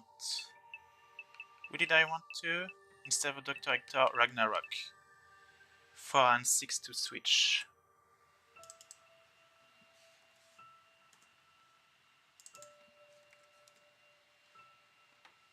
Yeah, this dungeon theme is very depressing. Geodude! Well, you won't be able to ask for help anymore from Couleur, but we will ask for Ice Tornado and Bloody Howling. We're going for Pine Gummy on Anis, and an orange, 2 orange one on Ragnarok. Actually, another one on Anis too.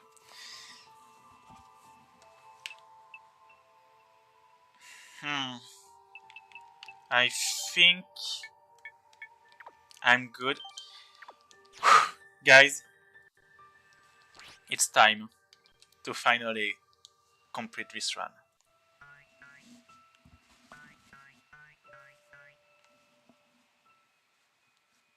So, if we had to make a story out of it, I would say that here, Norn, we could say that Couleur is being removed by Norn, and she's actually putting Couleur in trial, as in, if she truly befriended all those monsters during her journey, they should be able to actually save her, or something like that. So it's basically a proof that a way to prove that. Yeah, like the trial of Sephard. A trial to prove that everything she did during this journey was not for nothing, and all the monsters she befriended are there for her. Let's go and see if that's truly the case. Goodbye, Couleur.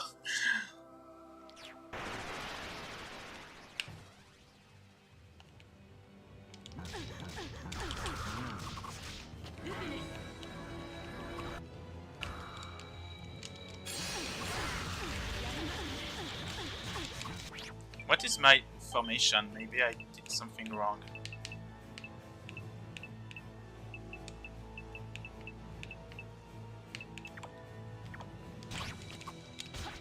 I did set the shortcuts.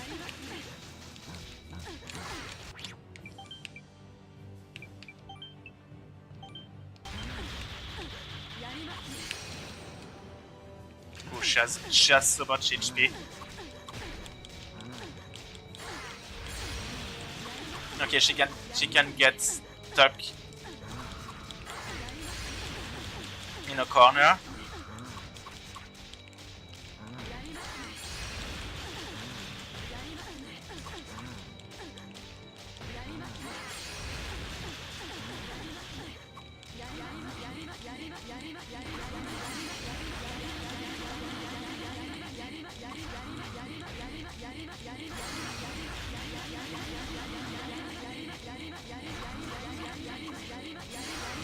Actually, I want to check something.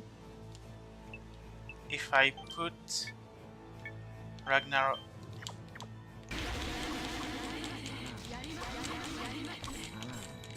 Oh, damn it.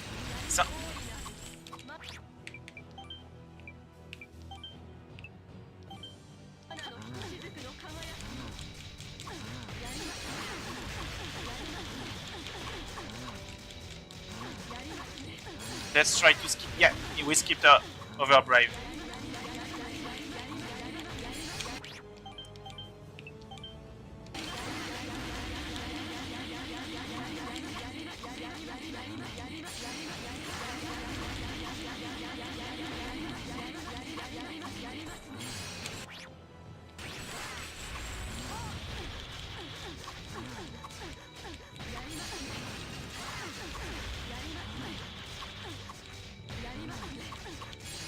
Geodude doesn't need any healer.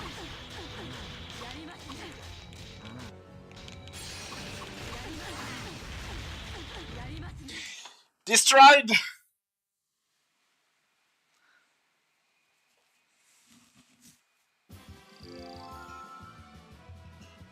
And we got an emerald ring.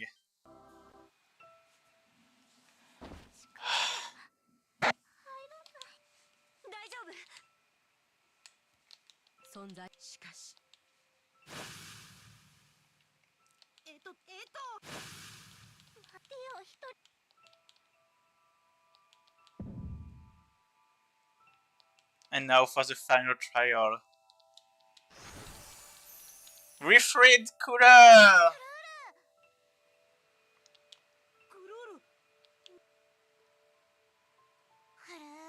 The second form actually drops a fairy ring, gems.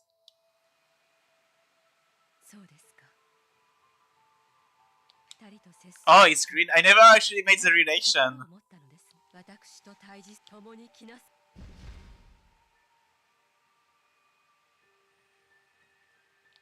And we have to put Couleur back in the party. Oh yeah, but I have to do it manually. I'm going to do just that so that I don't lose.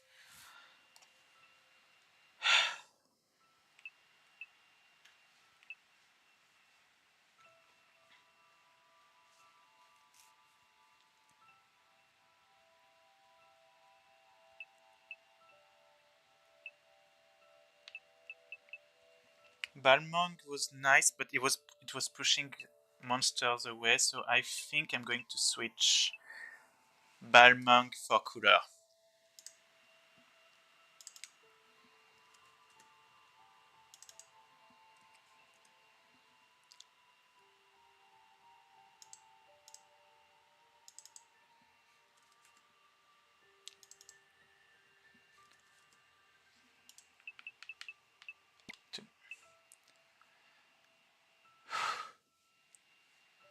I think Isonido was actually what sent the enemy away. Geodude, Anis, Couleur, Ragnarok. Geodude made it this way. Oh my god. Let's go, guys! Final battle!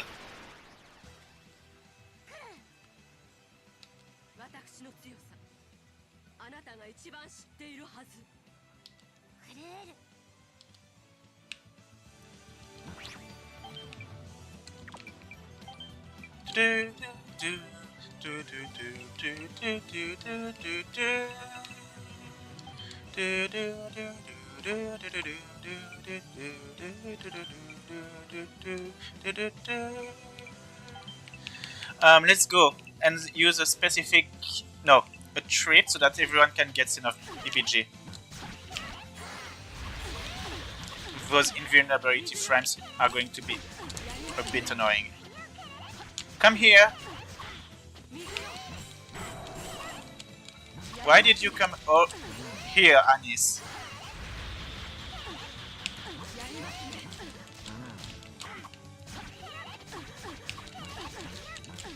Oh well.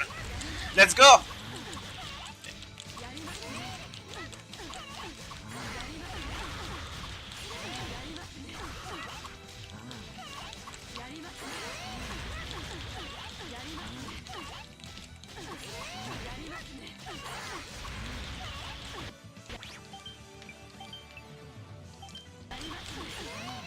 Look at how much HP she has!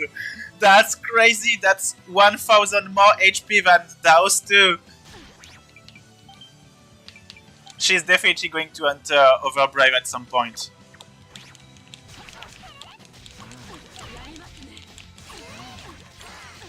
And in second part, she can also heal, so we have to be very careful.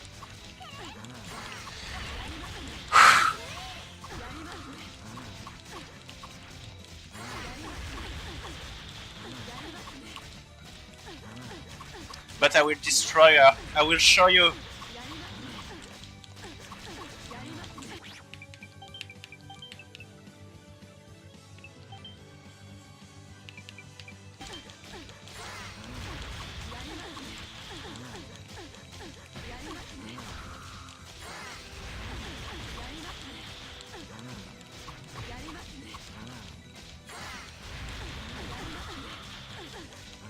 Thank you, James. But yeah, I noticed that it was slowly... We're almost at half HP.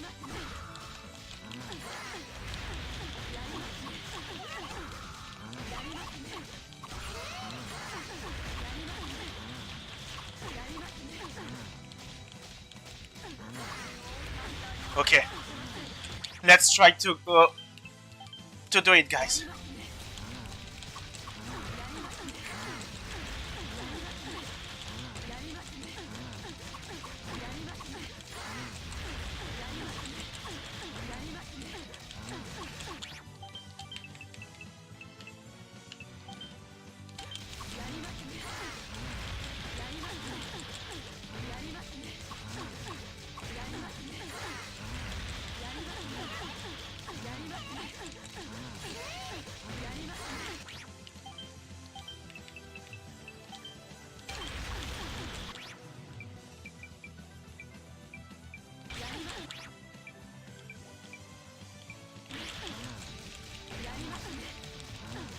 This is why I kept all my items!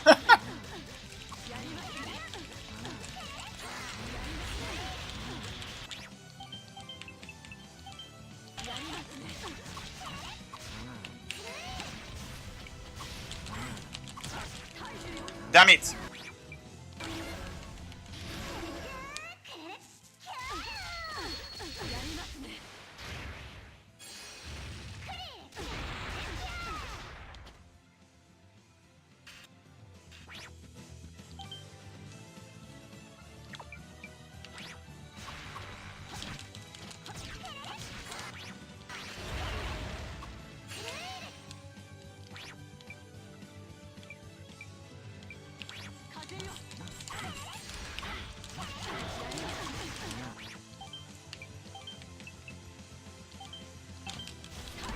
Ah, damn it!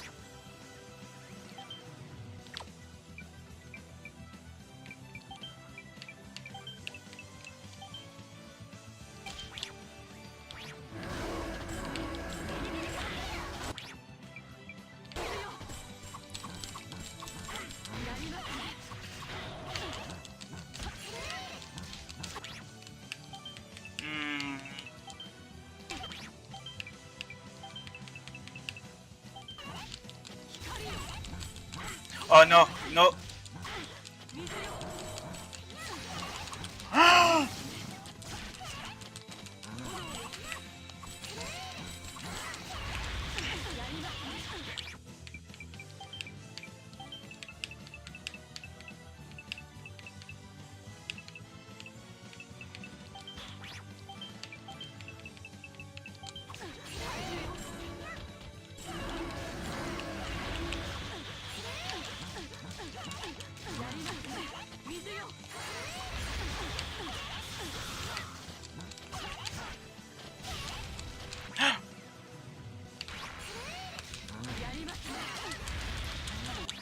That's the moment.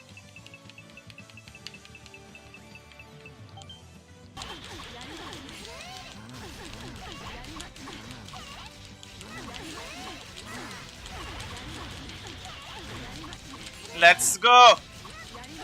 Let's destroy her! You're not doing anything.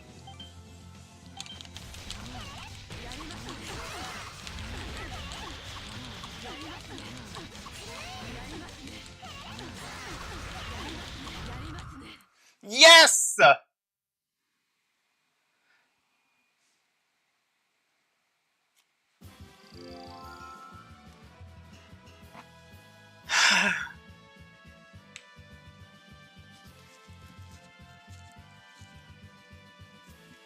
The OP Geodude strat worked! Yes! Yes! Yes! And we got a Fairy Ring and an Elixir for that. I think everyone leveled up except one character. We did it!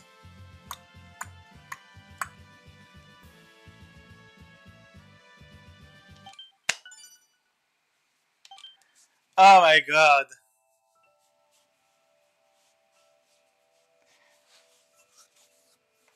No, it's definitely Couleur. Geodude is the main heroine. She is Couleur's love interest. Oh my god.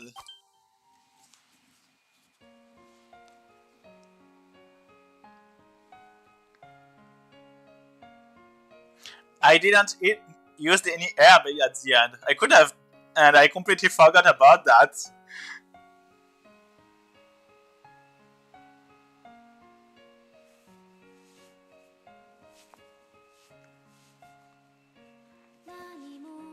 But without Couleur, we wouldn't even be here.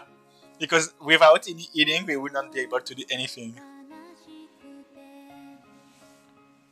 Whatever about copyright. Even if it gets down, it's not going to get down or whatever.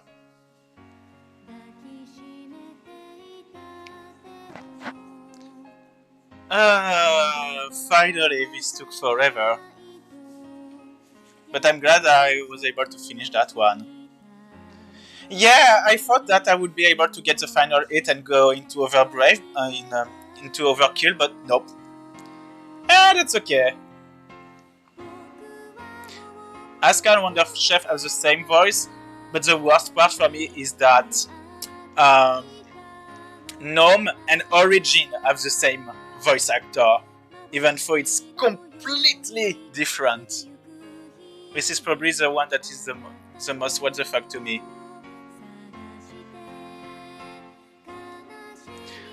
Anyway, that was such a fun run. Completely different than the usual NDX experience. Even very different to the hardcore experience as well. It was so different. But so much fun too, because that forced me to actually approach the game completely differently. Items got different, new values, new usage.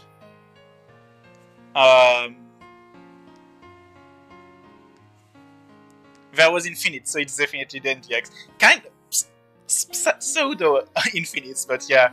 Oh no, there is actually the up punch that was an infinite. True.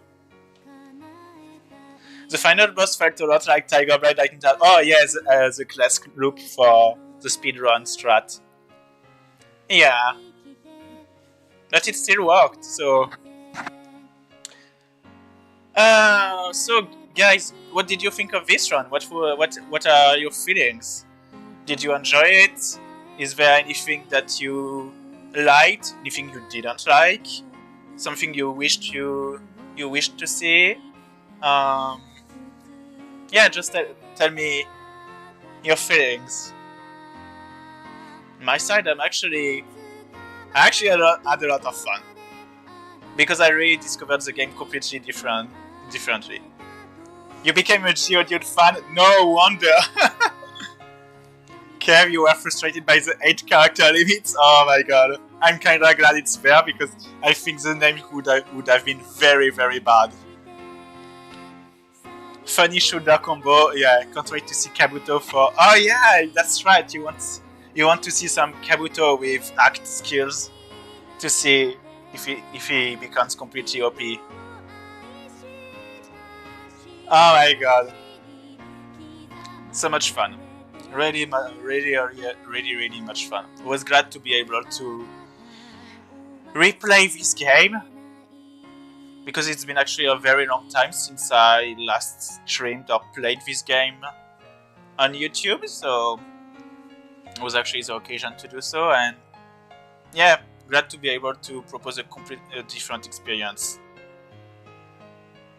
Makes me want to make a Dawn of the New World monster co-op run. Yeah, that would be a lot of fun. I'm sure it would be a lot of fun. It would be a lot of fun because we would have even more strategies than here, since we can have different skills, we can learn new stuff, monster can evolve and have completely different arts. Could be a lot of fun. Yeah, we can evolve, exactly. Monsters have pretty dumb infinite, so it would be silly. Yeah. Yeah, I want to be the bunny. I want to take my revenge as the bunny. Oh my god, I still have PTSD from that bunny who infinited me in my original run of Dawn of the New World. Some monsters are barely playable. Oh yeah, you think of the Manitou guy, like, that have to use an arts to be able to move. You want to be a cute one, like a Mandragora? Roper, so the weak. Oh, that's the one that can heal. Yeah, it's completely OP. The Sword Dancer? Oh, the Sword Dancer is that slow? I completely forgot about that. The Yeti was super slow, I agree. But it was a tank. It was a good tank.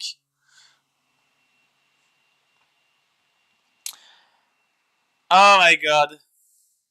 We are done with NDX. We are done with the run.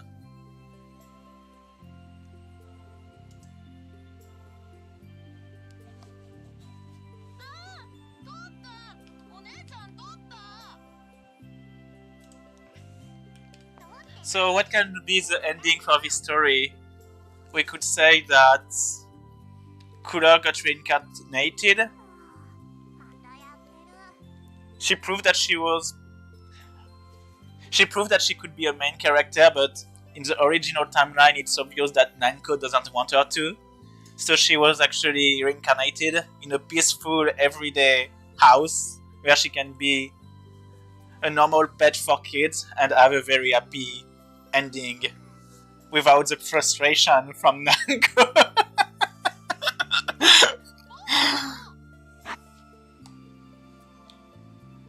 Oh my god. She can be surrounded by unmanly knights, yes. She will still have memories of her knights, of her lovely monsters. The kids are all the monsters recruited. They were transformed. As part of the trial, they were reincarnated as humans. So that they can have an happy ending too. I like this idea.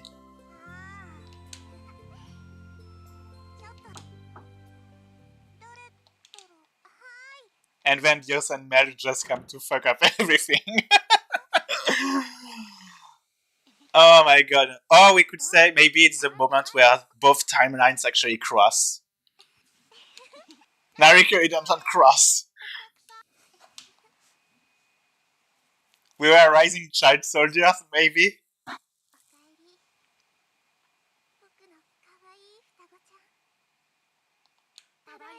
Does one resurrecting Daddy Hector? Who knows? Sometime, somewhere. God, that was such a fun name. A fun game.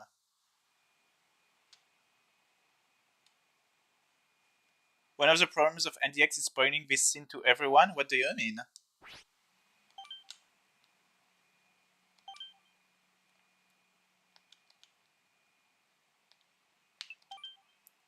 Let's see how much grade I got from this.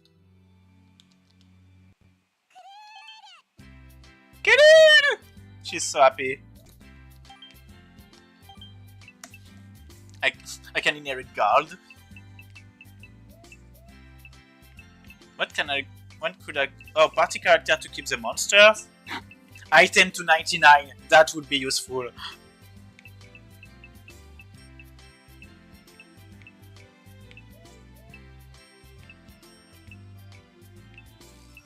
EBG times 2. Oh, I could get that for more infinites. Nice.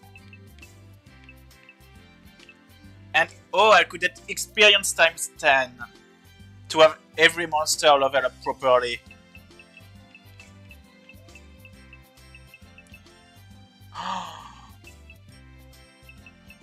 How much is the death flag? Imagine, would that be possible? A death flag run with the monsters? And experience times 10. So that I level up only on bosses. That sounds so awful. How am I supposed to even do Ifrit? Death flag means that you have only 1 HP for the whole game, so you die instantly. But you have inside EBG increase. So you could do very strong combos in Overbrave, but any single attack would kill you. Shoulder tackle exactly in Overbrave all the time.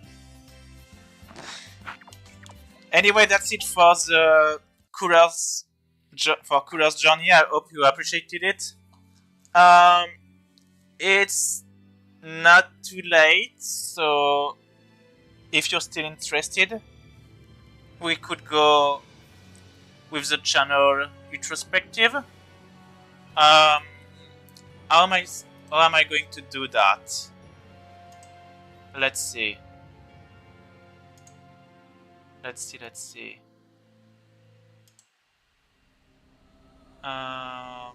Let's not use this music playlist. I think I'm going to use maybe something on YouTube. Oh, but I'm going to have the advertisements. Yeah. So let's go with the music playlist. How am I going to talk about the channel?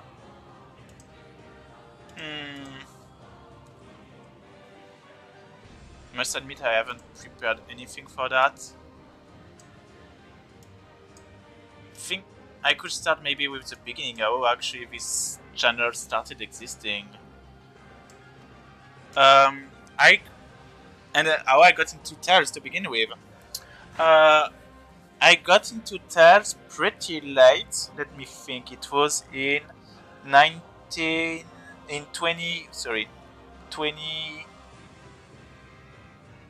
2008 or 7, I think. And I started with Phantasia GBA that I absolutely loved.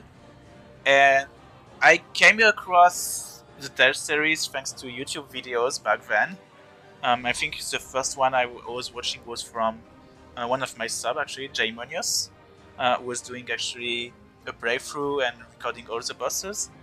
And I remember that I really enjoyed what I was watching from the gameplay at the time, because I was in a moment where it was at the time where I finished actually playing Golden Sun and grinding, because I actually liked the battle system and everything. But I was like, it's sad because now I have nothing else to do in the game, and I wish that there was a game where I could like keep fight in real time, so that it could still feel fresh. And a few months after that, I found the Tales series. And yeah, after playing Phantasia, I tried to find a bit more Tales games, and that's how everything started. But before I actually started creating the channel and playing more games, I actually started watching many challenge runs that I remember watching before the channel was created. Watching many Tales runners. I was watching Clip, the Golden Clip 2, Kevasa, Kev. I was also watching Ticking Death at the time. I do remember perfectly is Judas Solo on Barbatos 3 for some reason. I was actually pretty interested in how people were doing challenges for this series, even though I may not have having played much of the series. I did not even know how those games were working, but I was already pretty impressed and interested by what they were doing. So when I started, so at the same time, why I was quite interested by challenge runs, I wasn't even thinking about doing one myself. I started creating the channel to actually showcase a fan game I was making for Tales of Phantasia at the time. I don't know if many of you remember this. Let's see if I can find the videos. I was actually doing a fan game of Phantasia called Tales of Phantasia 2. That's so much originality. Let's see. What is... Oh my god, I can find the very first video. It was... I was using RPG Maker, and my god, I found the very first video, and it's very bad. Sorry guys, you're going to love how bad it is. I'm going to remove the... Oh my god, advertisement! Damn it, YouTube. I don't want you to watch advertisements, so I'm just going to...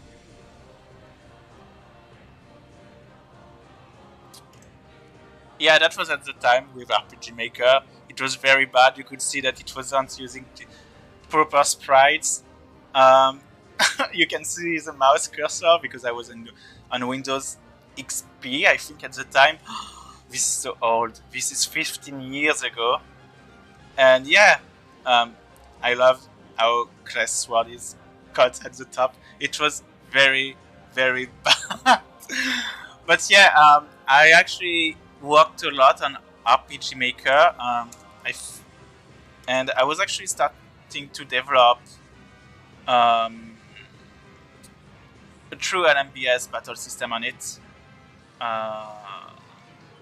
But it was actually very slow, and also kinda gave up after a while, and I actually spent a lot of time on this. Like, I like doing some spells animations and things like that, but developing all the hitboxes and stuff were extremely long. So yeah. Ah, I forgot I put actually so much work on a kill cameo fight. It's not as bad as I thought. But that's for the RPG Maker engine. That was actually pretty impressive, but that was a lot of work for no. That was a lot of work, and it wasn't, I would say, stable, as everything that I was working on was specific to a specific fight, and I would have to copy or record everything for any other fight. So since it would have required too much work, I kinda gave up, and I actually started developing doing proper programming, and started developing a real Tales game with proper battle system. Let's see which one. Let's start with this one. It's 10 years old, but this one actually had a proper chaining system, status elements, proper AIs, everything basically. It was still kind of work in progress, like a prototype, but it was working. And I just needed to actually refine a lot of stuff and do all the basically all the RPG aspects aside from battle system. The problem is that I was working on a framework that doesn't have that by default, so I had to do basically everything by myself. And once again, for multiple reasons, I just didn't have time to spend more time on it, so yeah, I kinda gave up. Stupid advertisement. I can show you the last video I made for this game, for this fine game. where I actually started doing a proper map and everything. I tried to make the menu, but it was a working menu, but there was so many UX and UI issues with it because I was working with the NDX assets and with no proper sprite tripping tool at the time, so it was pretty bad. But you could see all the premise of everything. Suzu was not working actually. I didn't put any work on her, but Suzu was supposed to become the moving faster in diagonals. Yeah, that's how it works in the original Phantasia as well, I think. But yeah, as you can see, it was working pretty well, but for many reasons I just couldn't spend more time on it. And this one was actually very, very advanced. It needed a bit of polish. It definitely needs to be polished a bit more. Especially since all of this I did without any concept documents, which I should have done from the very beginning to plan everything. But since I was actually learning the framework and everything at the same time, it took so much time that I was basically fixing all the programming mistakes I did too. But yeah, it was I'm pretty proud of the work I did at the time. It's not perfect, but it was kind of hard to do for a first project. I did a few video games actually, but they are not worth watching. But yeah, it was pretty good. There was definitely a lot of graphic issues, especially since I have absolutely no knowledge of that, and it's still the case. So that's also one of the reasons I couldn't go further. But yeah, it was working well, and even nowadays I still want to go back to it. But I know how much work it requires, and I know that I'm lacking the proper tools for that. So maybe one day, but I think I want to focus on something else on life. I'm already pretty happy that I worked on this, and trying to program a game from beginning to end also helped me a lot understand how game logic works, and that's something that I did apply for video games. But aside from that, in parallel, I actually started doing my first challenge run.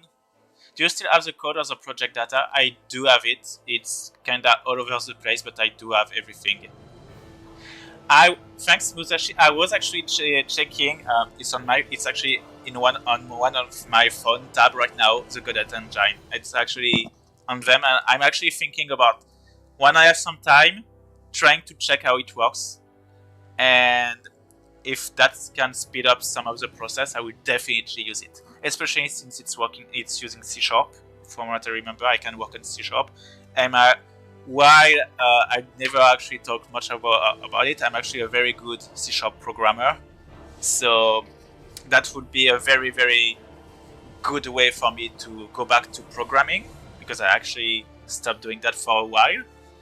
And it will definitely help me build everything more easily. Because the other problem is that this game was made on an engine which is called XNA, which was for Xbox games, and the framework actually died. It's not supported anymore. So I knew that I had to switch to another one at some point. But yeah, that's a lot of work. When you get to the stage you need a writer, hit me up. Actually, James, I actually have many ideas already in mind. So if I need actually some parts, I will ask you. But I think so far, my priority would be to actually be able to go back to program everything. And for graphics, yeah, because I can actually tie once I have all the basics of an RPG made, I can then find out how to make. When all the engine is prepared, I can finally find out about the writing. For graphics, definitely would need that to earlier, so thanks Vic for the proposition. But I don't want to work hard because that's actually a lot of work.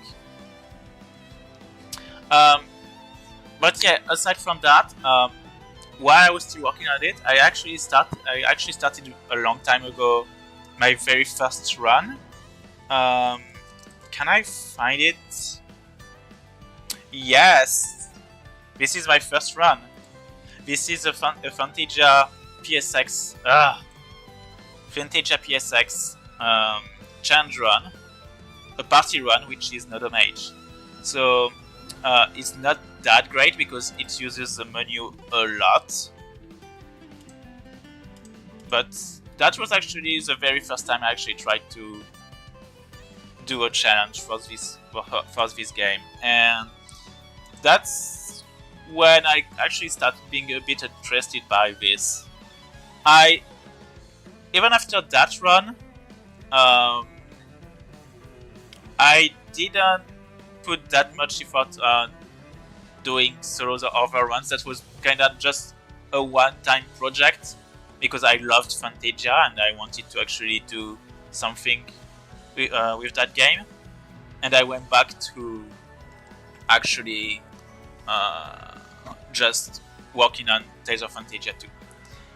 But then things started to change with my very first solo run. Do you guys actually know? Not my first solo run. Do you know what is my very first solo fight? You have to. There's two answers possible. Yep, Kev got it. My very first solo fight is actually a mint fight. I think it's this one. Yes. Because why not? My very first solo is a healer. The meme is real from the very beginning. Starting strong, yeah. But yeah, my very first challenge is actually a mint solo, no damage. Now that I think about it, it's still relevant to this day because that's exactly what kind of player I am. Yeah, one with the least amount of offense. But oh, I didn't see it has actually a lot of views and likes for the time because it's 12 years ago. And that's how I actually started doing some solo fights. This was in which year? 2009, I think it is. 11. Actually, there was a huge stop after that. After that, I didn't start any solo run until 2012 with the very first NDX solo run I did, which is this one, where I used actually every different type of characters and costumes. This is my initial NDX run, and if you compare to the Dio and Mel one, it's very garbage. For the time being, since nobody were actually putting any effort on NDX, that was already something, I would say. There were a few combos, but there was a lot of NDX of boss manipulation and some pretty nice dodges. I think I went with the Asuka dodge at the end of this run, so it's actually not too. It's actually pretty old, which is very surprising. I think. Let me see. Yeah, this is the final fight I did for this run, 2013. And it wasn't too bad for the time. But yeah, this is the first one I did. But it wasn't too serious either, because it was done once again in multiple difficulty setting, and it never started as a real solo run. I just wanted to do some random fights, and I just ended up doing the world game at the end. So it wasn't anything special. And then in 2013, I went. I was an exchange student. I went to Dublin, and when you are an exchange student, you have so much free time, enough to actually be able to discover the whole country, but also to to play Tales, and that's how I started 2 runs at the same time. There is the first Destiny PSX party run. I don't know if we can still find the video. I'm surprised we can so easily find those videos, even though they are pretty old. Let's see. Ah, stupid advertisements. YouTube is shit now. And once again, it was a game that nobody truly played much. And once I was using the menu a lot, but it was once again a very fun run because it was all about strategizing and finding out. If I know, because YouTube actually detects ad blocks now, so it won't work anymore. It was a very fun run because it was all about finding strategies, and even though it felt a bit turn-based due to all the menuing, discovering the strategies was definitely the most fun part. I do recommend everyone to try solo runs of no damage runs of Destiny PSX, because it's actually super fun to strategize everything. But yeah, as you can see, I was mostly doing like party runs or random stuff, and my very first real run, very serious one, was Filia. Can I find the very old one, Sengal Soldier? Saint Gold. I think that's how you. 9 years ago. Yeah, 2013. And that's how my channel started growing, actually, because runs of Destiny DC weren't that common. The game was still considered pretty hard even for solos. And no damage for the whole game was actually a restriction that was very uncommon. Especially since there are a few bosses that are completely bullshit. So, yeah, that's how things started progressing. I won't go too much into detail about all the different fights. I think what started cementing my presence in the challenge scene, between quotes, because that's not really a thing anymore, is definitely the old Elen fight.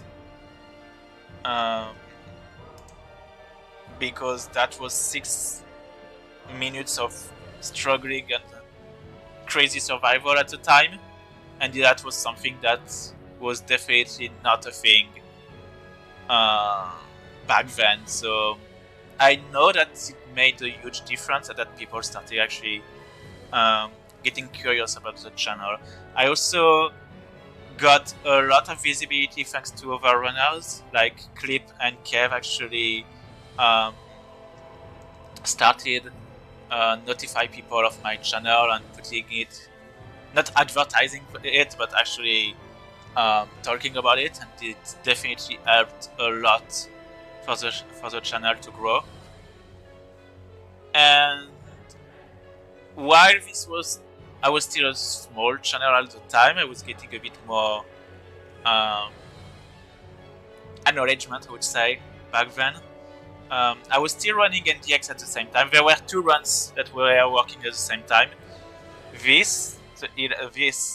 And Destiny fight, Destiny run, and the NDX one. And let me see if I can find.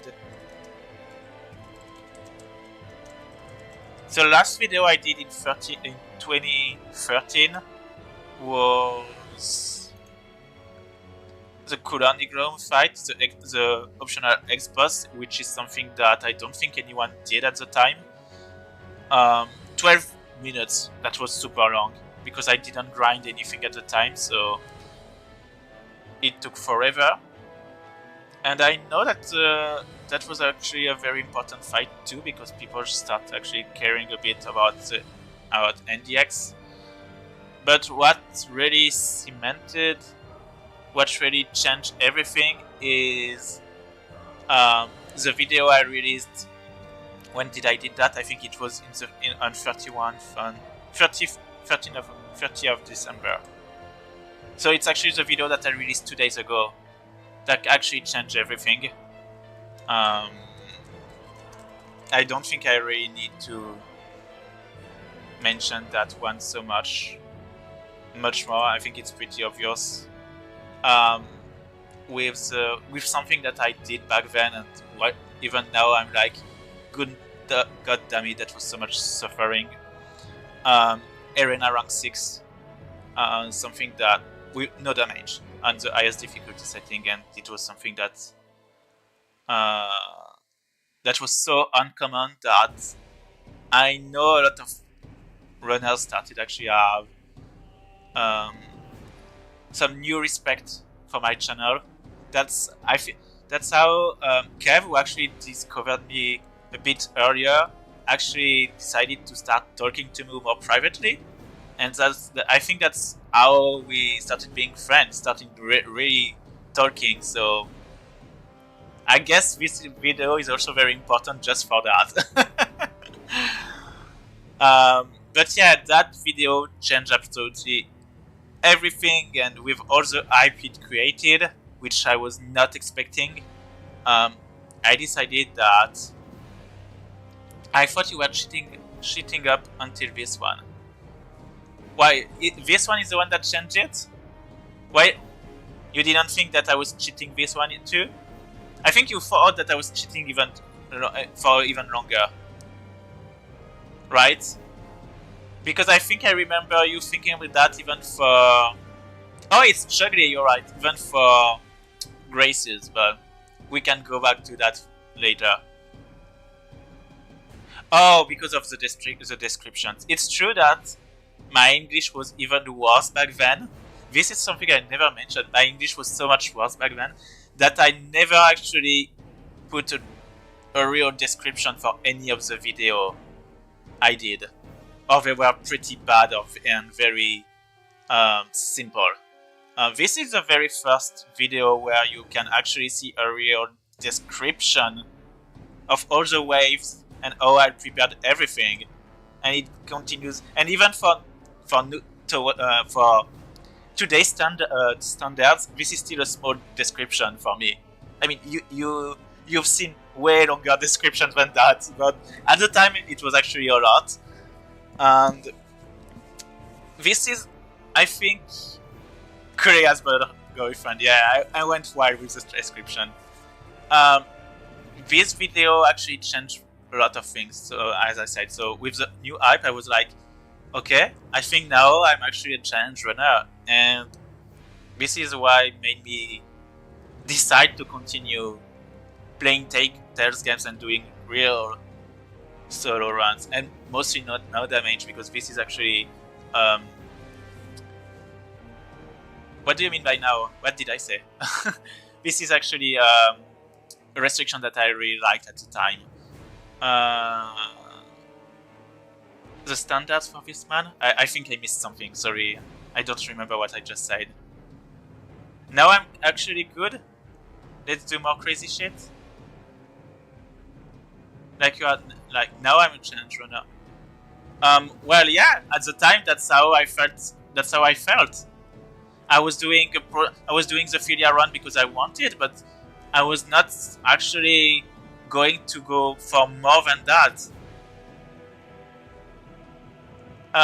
Okay. Oh, okay. That's how you see it. That wasn't my point at all, guys. My point was more that it was why it was a very wide project. I was not thinking about doing more than NDX and Philia. That was two games that were my two favorite games with my favorite characters, and that's about it. I did not think too much of it. I was very happy with what I was doing, but I never considered me like a runner in the tell scene, I would say. But and it's this video and all the interactions with you guys that actually made me think otherwise and decide to continue. And oh, you meant let's make this routine when you say that. Oh, okay. Okay, I see. Maybe I didn't say it. I didn't say it the right way. Sorry for the confusion. But yeah, I wasn't really feeling part of anything back then. And since this video caught so much interest, I actually started doing more runs, and I started doing just after that, if I remember, the vague run. Yep, I started doing the vague run, and once again, Rebirth was a game where people, even because at the time, even people didn't think that no damaging Rebirth was possible, thanks to some very silly fights like Milica and Shaorun, which I kinda understand. Because they were absolutely awful.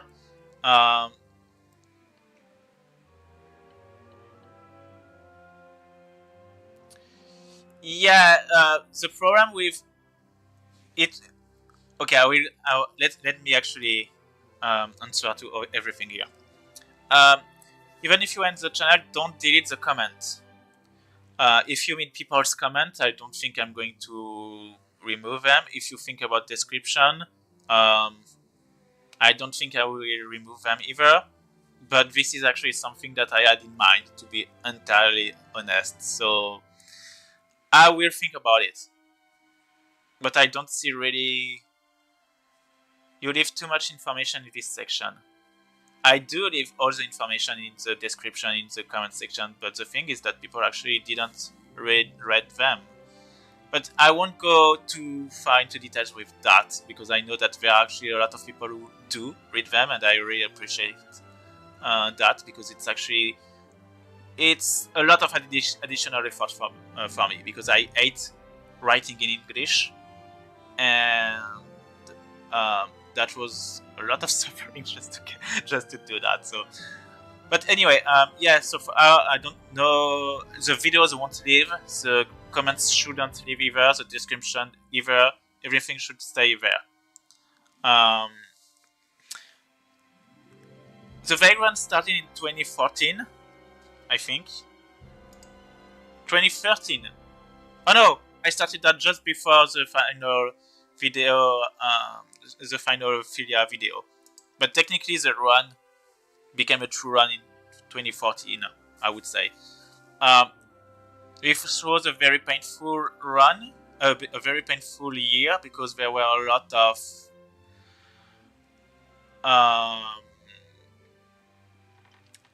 just like Kev, I got targeted by some people, and there was some kind of harassment that was very, very annoying, and that didn't really help me feel at home with the different people on YouTube. I won't go too much into detail to how, why, and things happened. It's just a thing. This is in the internet, so things like that happen. But yeah, 2014 and to some extent 2015 were pretty bad years for that.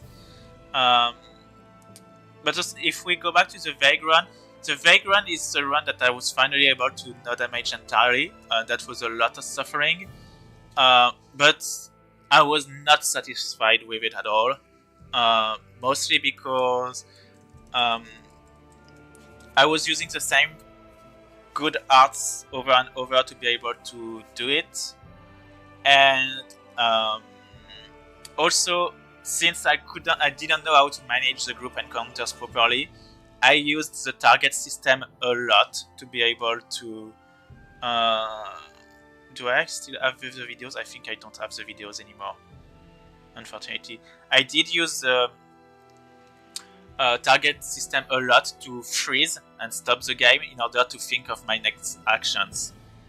And basically what you've seen in the recent 4 stars times 2 video, that's what I was doing for the entire run. So it was not a very enjoyable one, but I wasn't able to do better at the time. So I wasn't really satisfied with this run.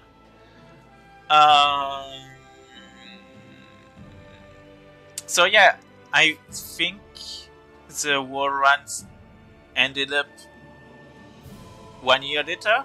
So yeah, and I think at the same time I started in parallel the area solo. Let's see if I can find the very first run, and this is where the harassment and the toxicity from the Tales community really started popping up. So I think that's also one of the reasons I don't really enjoy Graces 2, because it's also tied to this. Even for now, it's really in the past. It kinda tainted the run in a with a very bad feeling. Can I find this old run?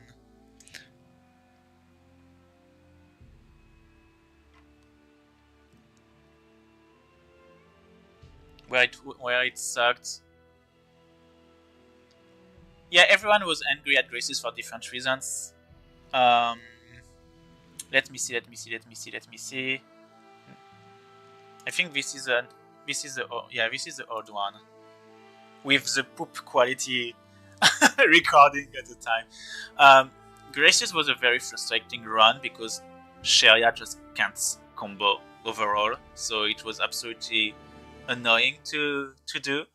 Very frustrating when it's actually a very easy game to run. So soloing Graces is super easy, and there are actually some characters that almost every other character have an easier time. Malik being an exception because it's very situational. He is much better than her in some fights and way worse than her in others.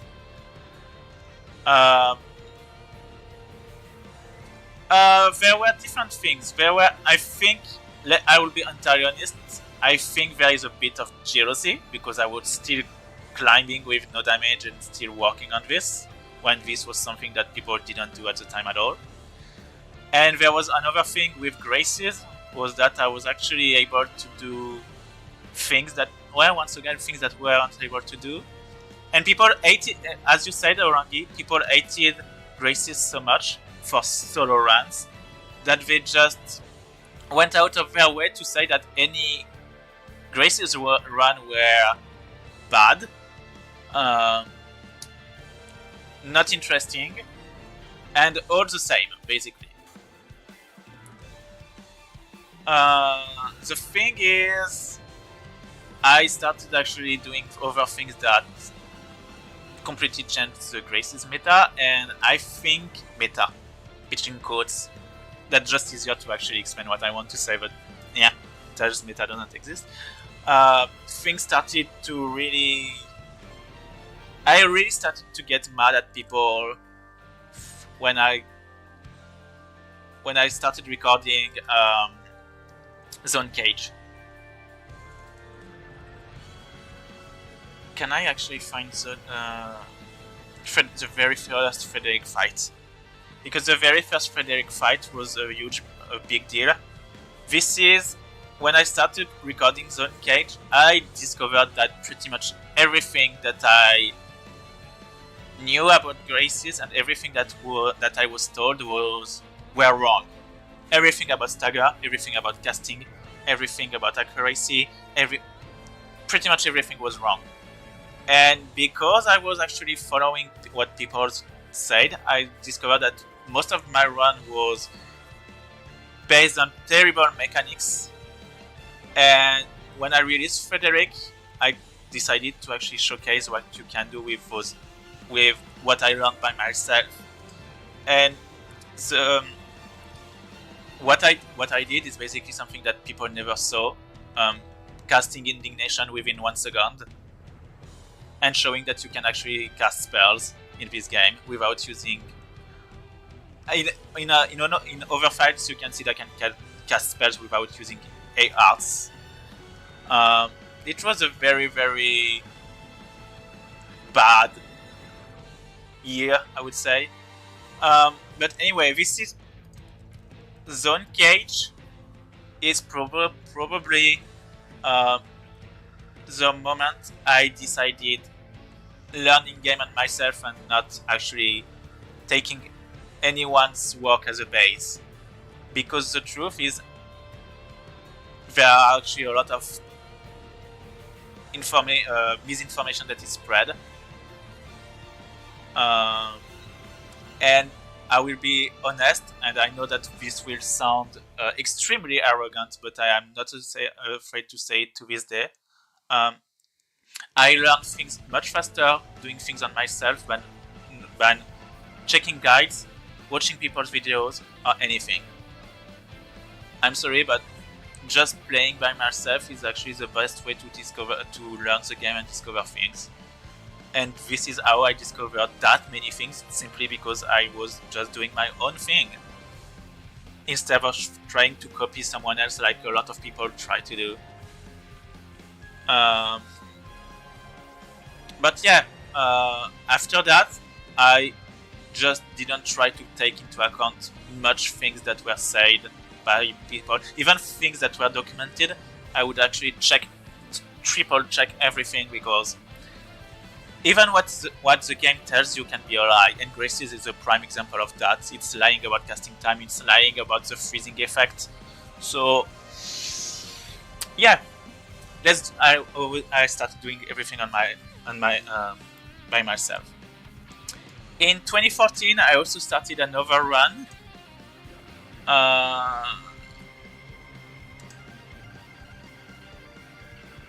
Yes, exactly. There's no much documentation, and the chance it's accurate is also a gamble. That's exactly it. But Graces was really a stupid case. This is probably the game that got the most misinformation spread. Really, it's still to this day. This is where the whole accuracy joke comes from, because this is a lie that still is spread and communicated to others. And when people actually say, no, this is wrong, these people face walls from a vocal minority that says, oh, that's how I felt it was true, so it's true. And everybody says that it's true, so it has to be true. Oh my god, that kind of restrictive mind is extremely it's extremely visible when you talk about Graces, much more than any other game. So yeah, at the same time, when I was actually in 2014, I started the Harold solo. I started a lot of things in 2014. I started the Harold solo. Can I find the first brewer fight? Which was not too bad for a first run. Destiny 2 is definitely known for being extremely hard, and even for Harold destroys end game and has much more tool than many other casters. Harold is very bad at the beginning. She has terrible TP recovery. She is pretty slow. Her casting speed is slower than Riola. So beginning and mid run were a bit awful for Harold in terms of running. I actually enjoyed playing the game a lot, and I will show you something. This is a game that I prepared a lot. Let me show you the preparation file. Actually, it may be in the description. Let's see if it's there. Yeah, this is a description for level ups. This is how I prepared the level ups for Harold. Basically, which title I had to equip for each levels, and the idea was to be able to maximize all stats by the end of the game. And it was actually a pretty challenging and fun thing to do. I used a god own calculation as a base, but I discovered that I could optimize it by a few levels. But that was fun. And this is also a run where I have every skills, everything documented as well, because I knew I would need a lot of preparation. I also tried to see if I could break down the RNG from the magical pot so that I could trigger herbs all the time.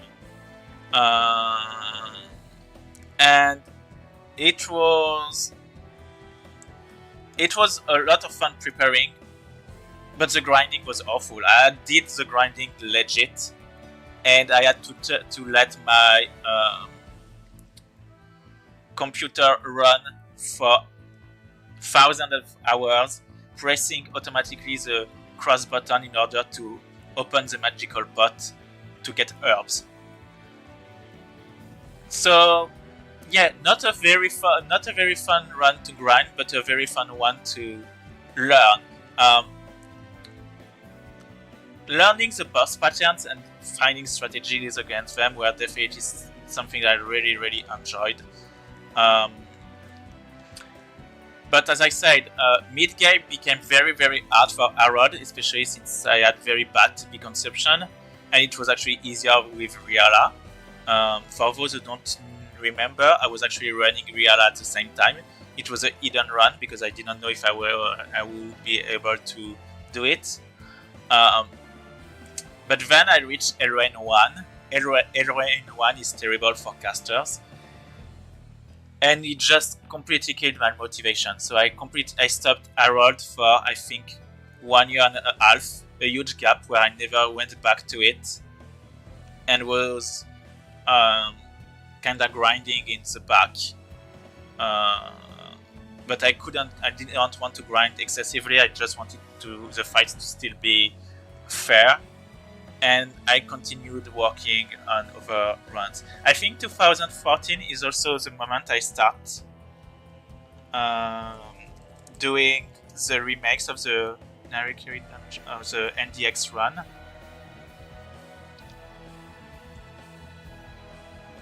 Let me see if I can find that.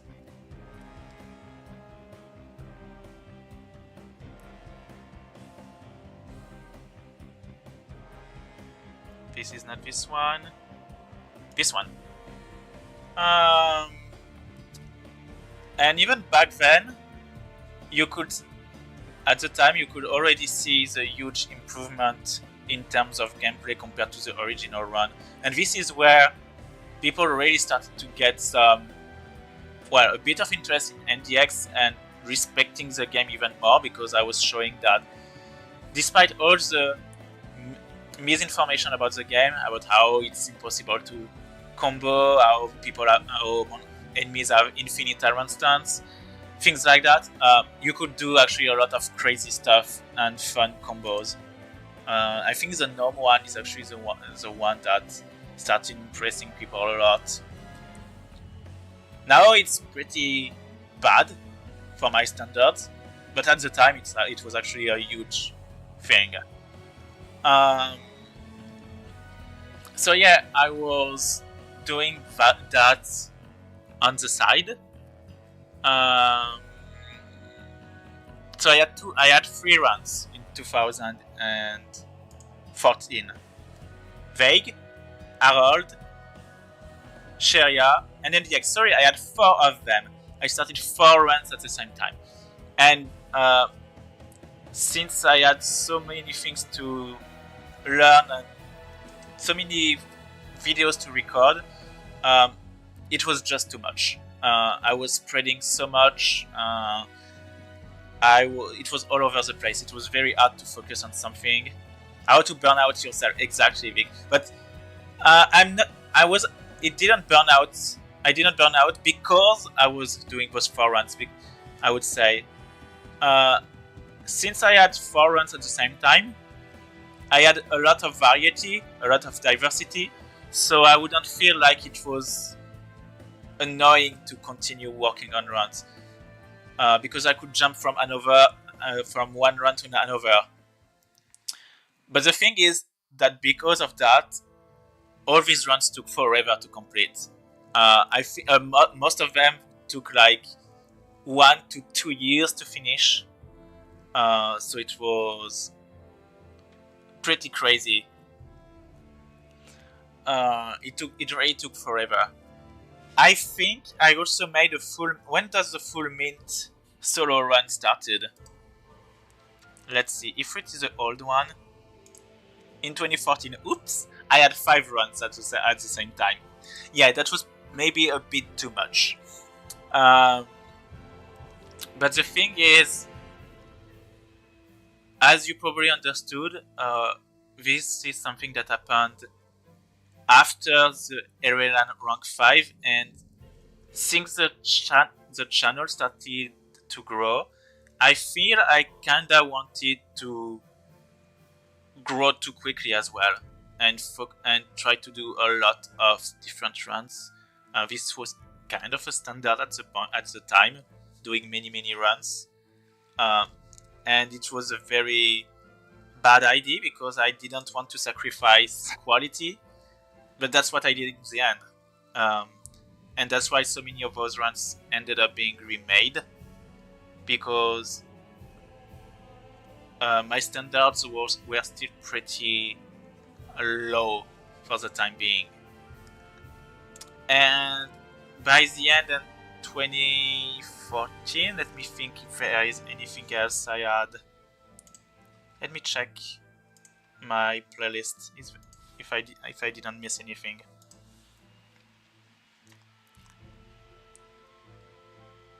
I did a lot of very random. Oh my god, when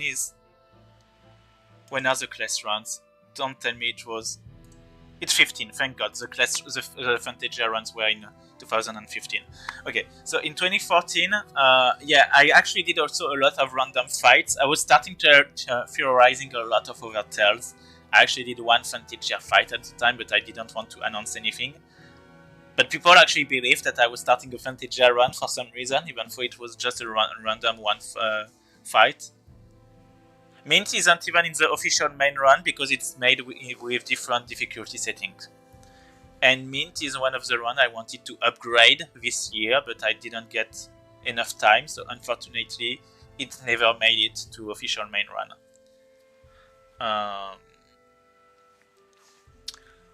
So yeah, 2014 was pretty awful, with many runs incomplete, not finished. The only one I finished, I think, is the vague one, with my very first version of Force times 2. And I had so many runs that were still going on that I was a bit slightly burnt out, and with all the toxicity, it didn't help at the time. So yeah, 2014, pretty awful year. 2015 wasn't very good for a long time either. I started continuing those runs. All the NDX fights took 4 to 6 months. I think the NDX run took like 4 to 6 months between each video. It took forever to finish the NDX run because the complexity of the combos and the standard for that run at the time was much higher than everything else. So yeah, the NDX one almost made me go in burnout because it was so much work. In 2015, I was close to ending some runs, at least the main stories for most of them, and I decided starting the class runs, and I did 2 runs in parallel. That glitched. The Phantasia Cross Edition one, but I also did So, where is it? Where is it? The full voice edition one. And the idea was to actually compare, to do both runs fully and to compare them, because I had actually heard a lot of misconception about Phantasia X once again, that the game was much harder due to no spell pause, and that a lot of the fights like those were absolutely hardcore. And I decided to do those 2 runs to actually showcase that it is actually the opposite. That full voice edition is infinitely harder than X, and that X is almost a joke. And that ended up being true, because I actually know these games very well. So whatever. I did one of the run out of spite. This is actually a thing. So yeah, the toxicity was still there, but I don't regret it, because I still ended up enjoying playing class in X. I did enjoy the X version more than the Phantasia, the full voice edition one. The full voice edition one required much more strategy than X, but God, was it also much more awful to do. Some fights are so much harder that it was just no fun. It's probably the run that I will never go back to, simply because it was very painful. It was painfully hard, and not for the right reasons. So, yeah, Phantasia runs that I was not expecting to complete at some point, because I know that it's being very, very. It was very, very hard. Hey, Stovan, how are you doing? Yes, I'm still doing. I just finished the Couleur's journey, and now I'm actually doing a small retrospective of the channel. But yeah, full voice edition and cross edition started at the end of 2015. And I think I completed it in 16 too. Let me see. At the end of 2016. 2016 was a huge change to me as well. 2016 was the year I don't think I started any new run. Let me actually check that again. From what I remember, I didn't start any new run in 2016. I did a few side stuff, but I didn't start any new run. No, I decided that 2016 I would complete every run, but there was also something that changed. I decided to also completely step up my game and have even higher standard than before. And you can definitely see that with the Harrod run, because after 1 year of pause, I released the Elrain fight and everything after that, and this is a huge gap in terms of quality, in terms of gameplay quality compared to what I did before. And it goes the same for the NDX run and many other runs. This is where I stepped up also for the Sharia run with the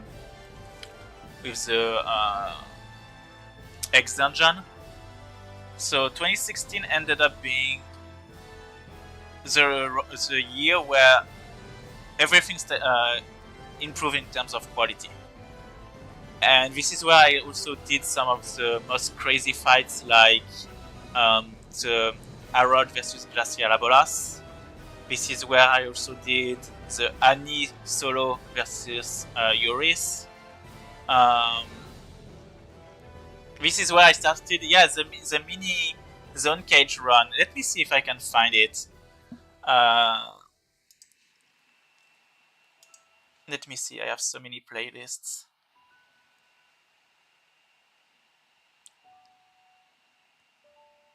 Where is it?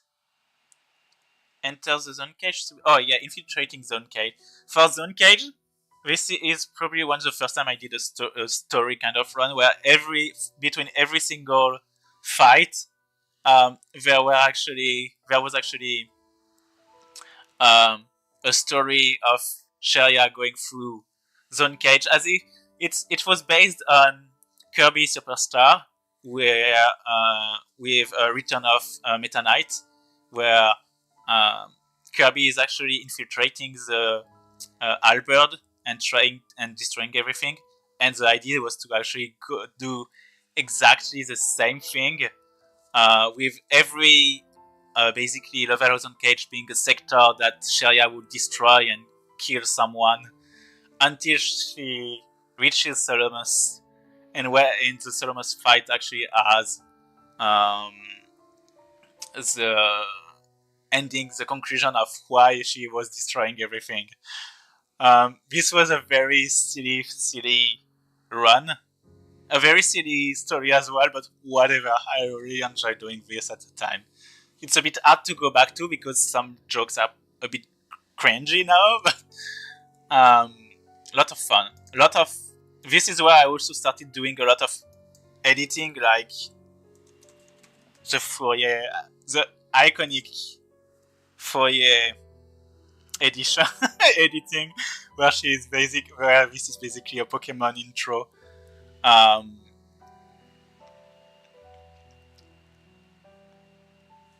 Yeah, I had a lot of fun at the time, starting doing a lot more edition, a lot more stupid things with my runs. And Sheria was basically, for some reason, Sheria were the ones that, the one run that got the most editing out of all of them. I don't know why. Probably because since it was the one that was getting so much, I would say, negativity from people as well. I think that's the one where I wanted to have the most fun and make the most different at the same time for some reason.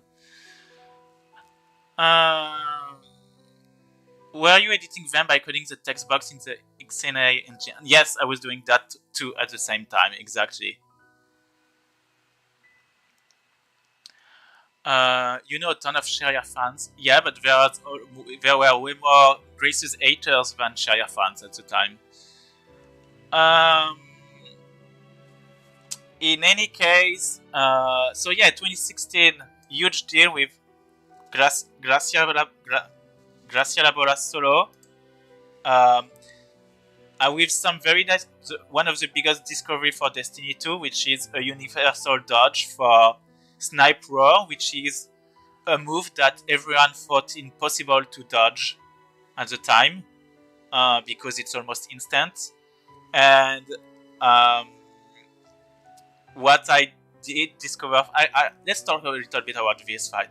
What made it so special is that I found a consistent way to dodge it with some out-of-the-box thinking, which is, once again, I think, one of the things that my subs like the most is probably the out-of-the-box thinking with all the very silly strats. But Snipe Storm is extremely... it's a very fast art that is very hard to dodge, that you can't really react to, because by the time you see the animation of the art, and by the time let's actually go to it. This is the art. By the time you actually go to it, see the animation, and input to the jump, there is some actually input. There is the input delay, and there is also some buffering, which makes a lot of time, which means that you have almost no time to react to this art. But there is something very specific for this. I found out that it was possible to react to this art if you were checking the art box, because the art box appears on frame 1 and is much easier to read than the animation. So by just watching the art box all the time, I was able to predict when the art would happen and dodge it.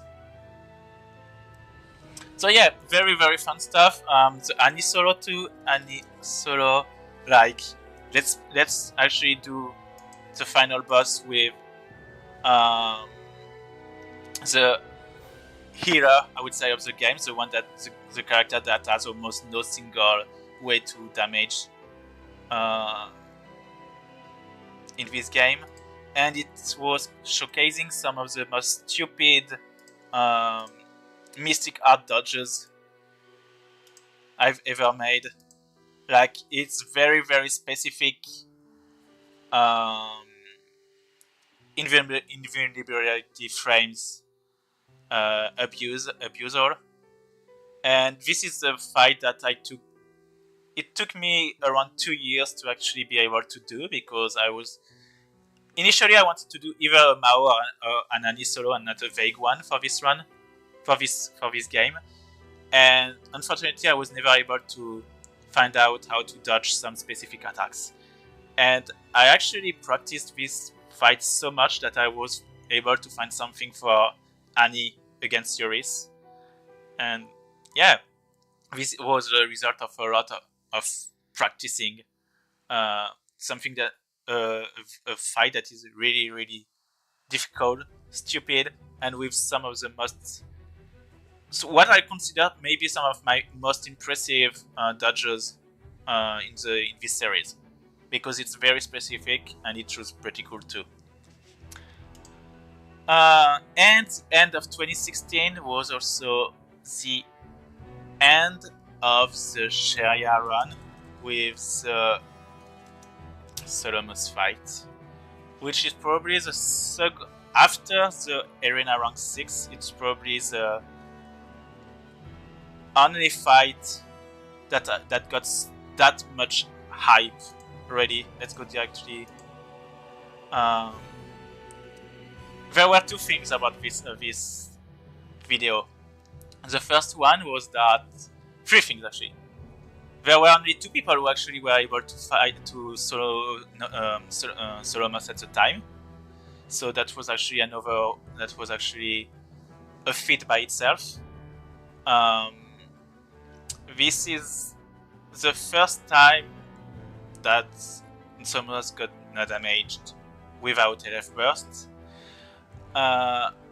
This is also coming from a run where Sharia just can't combo, and also statements that you can't combo in Gracie.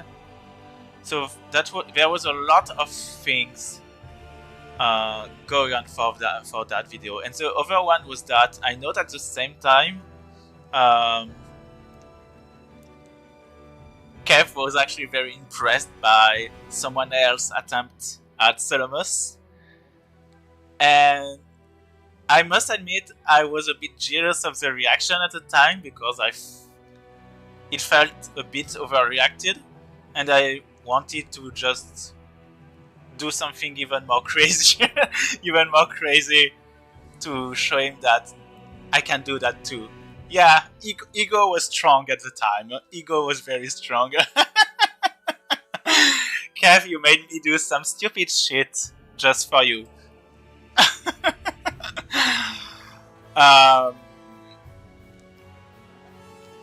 Yeah, not like that, Vic, but it was kind of like that too. Yeah. You didn't force me. You didn't force me. You kinda pushed me to do it, I would say. But I don't care. I just wanted to completely blow you away with that, with an attempt that was definitely higher than, where the standards would be higher than anything you've seen about Graces. And I think I was able to actually succeed at that, because getting a combo that long in Graces in a solo setting is not that common, especially on an X dungeon. But yeah, end of 2016. This is end of 2016, right? Oh no, end of 2015. Sorry, that happened just before I got my events in the wrong order. So yeah, that's actually the moment, the standards got upgraded. Not in 2016 with Harold, it started a little bit before with the Sharia zone cage. But anyway, 2015 was a huge, was definitely 2015 was a huge deal for the end of the Sharia run and start of quality upgrade. And 2016 was a huge run too for the discoveries, and because I ended up finishing all my runs too. I think the last run I finished Harold, I finished Sharia just a bit before. I don't know which run, what other runs I finished, but I finished also the NDX one with the main story at the end of 2016 exactly. With two of my favorite runs, like I always like to show these two videos for NDX because I'm extremely proud of not only the editing but the fights themselves. At the time, I knew I wouldn't do any new run. I wanted to actually finish, just like basically this year. I just wanted to complete everything and have a long break, and do one single final run and see if I would do anything after that. I think at the time I wanted to actually completely stop after the NDX run and just do one final run. And yeah, in 2016, end of the NDX run, the mystic arts that are timed. With probably one of my stupid advertisement. 2016 end of all my runs with the NDX final fight. Which is still to this day my favorite take on any solo I've done, simply because it has this fight has everything I like. Good stupid strat, amazing combos, really stupid technical stuff, very impressive dodges as well. I was so proud of that take. And I was very proud to finish everything with it. Zaska dodge.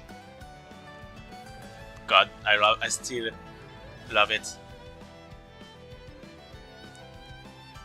You block origin for remove them? Okay, I will try that. Yeah, and the silly back hitboxes, exactly. Yeah, this fight had everything I liked, so I wanted to finish everything. I finished all my current runs at this moment. Did I forget any of them? Let me check very quickly. Nope. That's not this.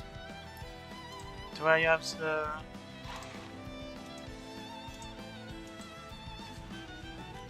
Let me check very quickly in terms of playlist if I had overruns. No. This is I stopped there at the time. And what I did is that in 2017, I think, whatever. There's if I try Narikiri Dungeon Trailer, can I find back? Yes. At the end of 2016, I announced one final run, I would say, which was actually the extension of the NDX run. I was actually doing to do the X dungeon of NDX, which is pretty awful. And this is where I stepped up my game also in terms of editing. I won't go too much into how I made all of this, because what you saw before is actually also a skit engine where all the lips were synced to the words and the punctuations. The trailer is completely timed to the music. Everything here is... all the editing here was so completely crazy at the time. I just wanted to actually do something very, very cool for my favorite game. So I announced this run. Let's continue. We don't care about the trailer. And I did the announcement like a skit. And let me just check. This was, and yeah, I announced that it was supposed to be a scenario run. Just like the infiltrating the uncage, the idea was that the X dungeon would actually be punctuated with different scenes. Basically, that would just form a small story, and it would just not be just random fights. And let me see, the very funny part is that I announced this for... yeah, the run was actually announced for the end of April 2015, so 6 months after the announcement. The run was released in October 2018. It took me 2 years to actually finish the run completely. Yeah, bold and stupid. And the reason is that a lot of things changed along the way. And this run became my focus for all the next 2 years. To the point that in 2017, there was absolutely nothing. I did a few random fights. I did some Richard fights. I did some Archer fights. I did a lot of random stuff. I finished the X dungeon for Harold because I wanted to actually have every single fight completed. I think in 2017 I actually did all the X dungeons for the runs I had completed. But that wasn't too much. I focused completely on the NDX run, and the reason it took so long is that I completely changed the objective of this run. I went a bit too hard with it, way too far, I would say. It ended up being a completely a run where there was so much editing that people thought that this was part of the game. I created for this completely new, complete scenes. I basically developed a completely game engine to be able to create those scenes. What you see here is basically some kind of video games where I developed all those cutscenes. I ripped all the different sprites in the game. I made a complete an engine for the skits, for the different texts, for the different animations, for everything. I won't go too much into detail because this is not the NDX making of here. I'm not going to explain how much work there was here. I mean, you can't really blame them for thinking that. Oh yeah, thank you. Yeah, I'm glad you thought that. I'm glad people thought that it was actually part of the game. That just means that the quality of the editing was very, very good. This run completely burnt me out because I was basically developing a whole game. If I had to showcase everything that I did for this, let me actually show you a few files so that you can understand everything that's behind this.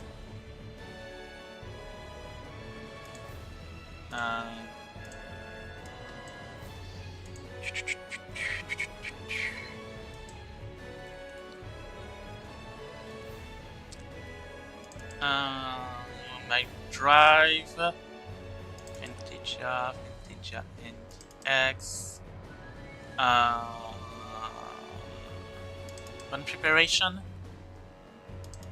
Costume elemental distribution. Xbox elemental. NDX story. NDX voice and sounds. Do I have any? Okay. For these games, I did a lot of preparations. Why is it showing that? We don't want that. Let me see if I can switch very quickly to... Yes. What you see here, guys, is basically the script of the NDX run, X run.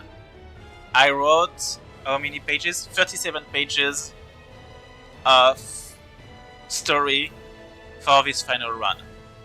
For this final... Yes, this is a draft. Well, because I think the final chapter is actually not episode is not actually completed. This is something that took me so much time to write to, because this was actually a very fourth wall breaking and meta story, which was basically talking mostly about my own story. So yeah, that was a lot of things. So that's about the story. In terms of gameplay, what you can see here is basically the repetition of elements of elemental distribution for every costume, because my idea was to actually choose and use a different costume for every fight. So what I did is that I actually checked weapon distribution, art distribution, and the maximum elemental distribution per costume to see which costume were the most efficient for every single fight. And this is this is how I choose. Yeah, for fire, blade is the one that will hit the more fire, that will be able to do the more fire damage and everything. There is so much preparation behind this. Yeah, Asuka, Tekken Asuka is in there. There is another thing, is that the different scenes that you see. Let me actually bring back the...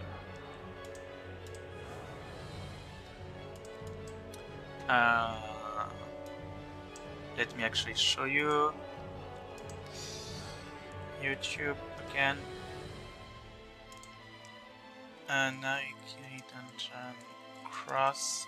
I think if I do episode, that will be... I will be able to find it. Nope. Oh, come on.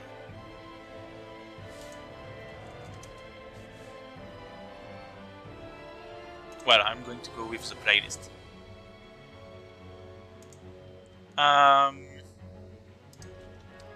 As I explained here, aside from all the editing, everything here is an engine that I developed for this.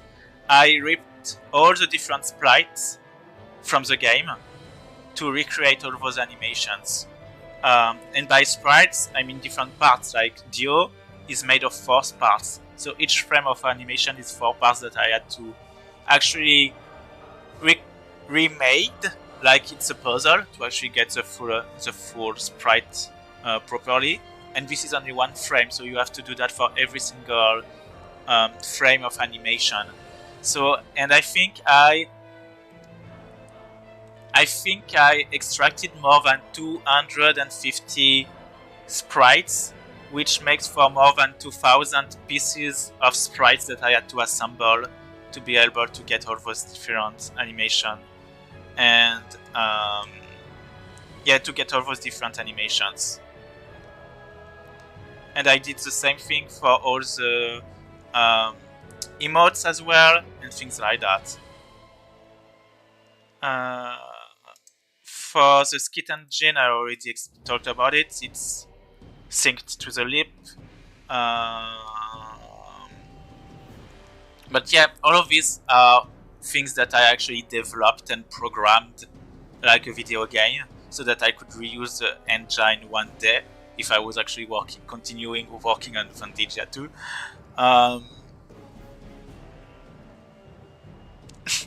Certifiably insane. Yes, that was so much work.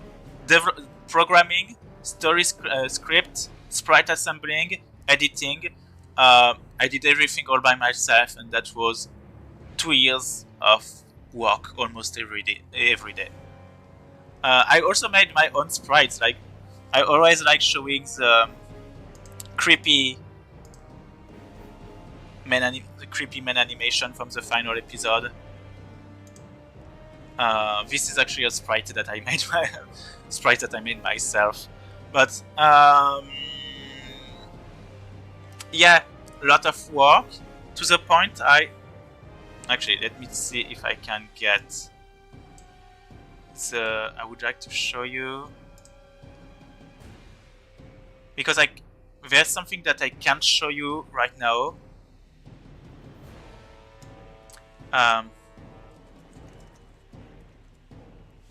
Something that got completely unreleased, and it is because it's only in French, and I never got the time to.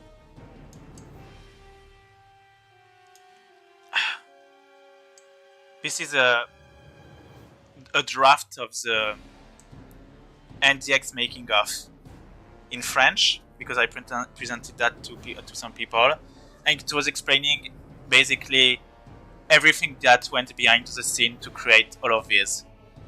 And it talks about how I created all the different trailers, how I created everything, the runs. So let's see. The challenge run. So that's the part where it talks about how I did all the fights. Let me see. Yeah, that's the different types of cancel that I used during the run. It was talking about touchdown cancel, which is another type of cancel I used at the time. Oh yeah, in terms of frame, how it was like the fastest cancel possible. 8 frames for touchdown cancel. Roll style cancel is 12, and a normal recovery was 17 frames. So yeah, that's some details about all the glitches, all the techniques and glitches. I think this is a calculations of how long it took me to grind everything.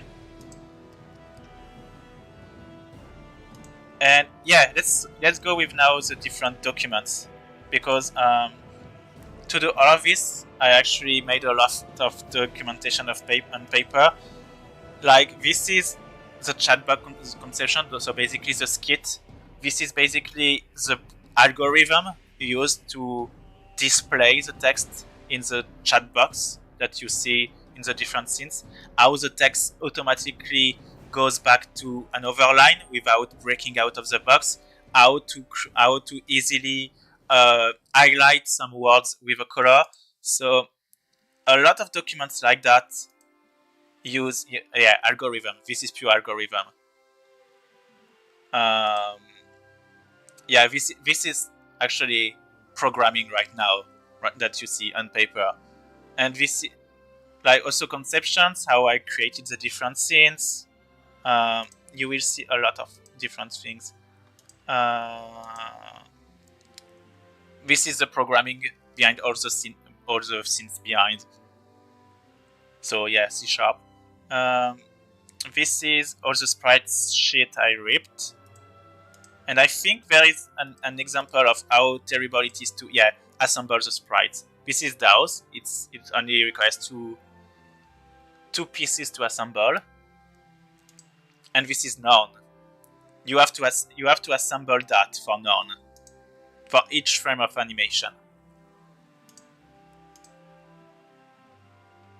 And then there's things about sound editing, the word script. And with the word script, there is also another thing, is in order to make all those scenes more realistic and also less boring, I would say. I wanted the characters to have voices. The problem is, how do you have voices from those characters, from the original characters?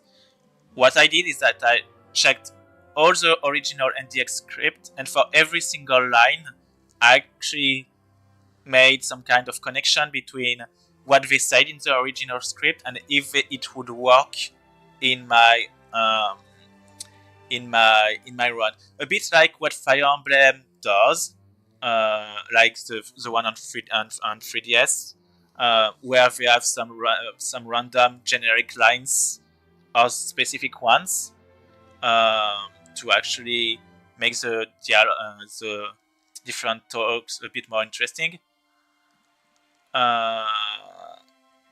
You would like the link to hear it? I could share it. It's unlisted actually, so I can definitely send it right now for the French people who want to hear it. But I would like at some point to actually, maybe one day, I will do a real. Maybe one day I will do a real video with a lot of editings. Can you actually open that? Or did that just copy the text and not the link? If that's not the case, I will have to put the link in the description of something later on. If you can't open it. Bah, whatever. But not everyone is in the Discord, so okay, I will see how I will share it later. But I kinda want to this the making of is also very summarized. Where is it? I have so many things open now. It's quite summarized, like in 16 minutes there were so many other things to talk about. And for the story, you can see that even for the story, I had a lot of documentations in terms of how the different concepts for the different characters, which characters were represented. Because if you watch the NDX run now, and I really encourage to do it because that's my biggest project, so I would really appreciate if you would check it. Every character is a human concept, and I kinda had to actually find out how to explain all of those. I had to find out also how to balance the gameplay and the story part, so that there would be all episodes would last almost the same time. How the fights would also be the same time on every video. There is so much balance to find during the war for this war project that it took a lot of time. Gameplay, editing, story-wise, pacing-wise too, plot-wise, that was just a lot of work. You know, there is storyboards, so much documentation for all of this. What else do I have? Yeah. So yeah, that was definitely the biggest project that burnt me out, but it was a very important one for me.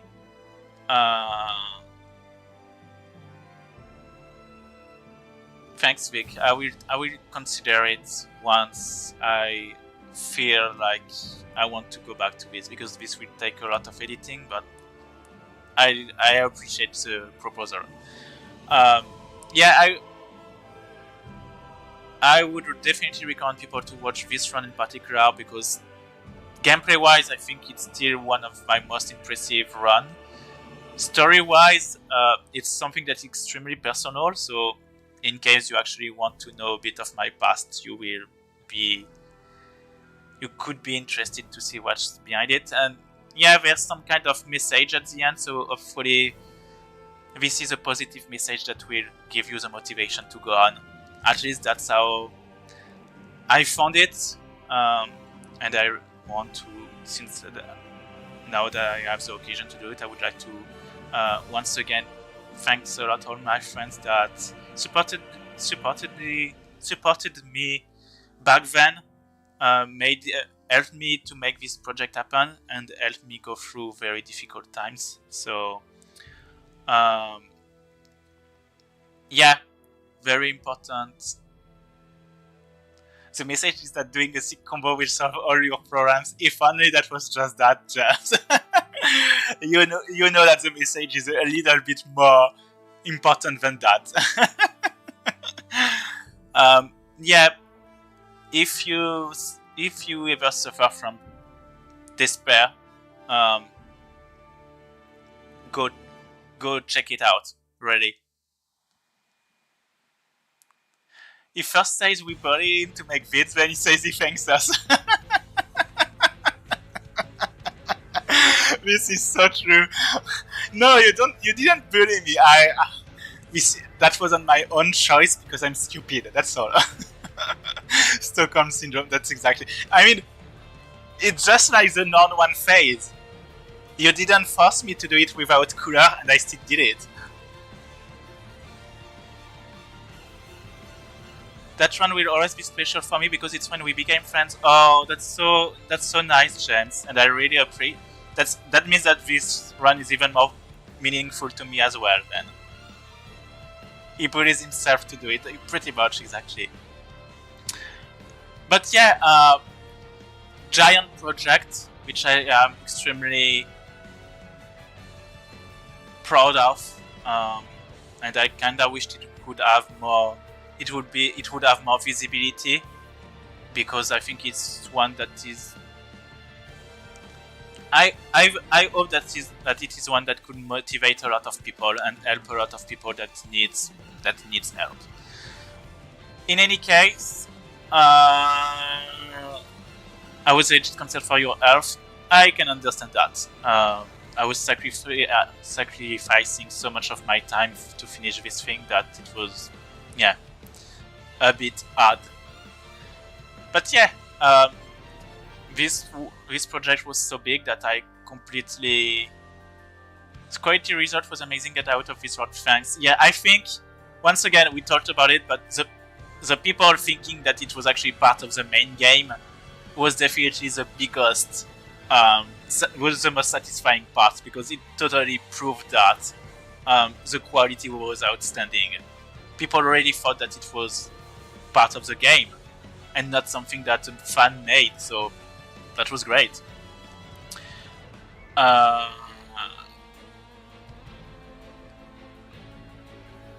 it's exhausting, exactly.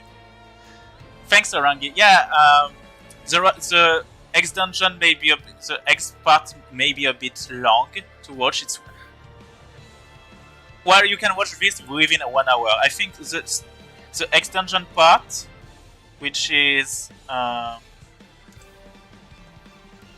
Narikiri Dungeon Cross.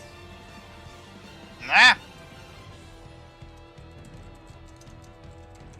If I do that, I think I can get it. Can't find the. Why can't I find the playlist? If I do that, maybe yes. The X dungeon part, which starts at video number 7. Basically, when it's easy. The X dungeon is basically when the borders becomes golder in the thumbnail. And I think all of this can be watched within 1 hour.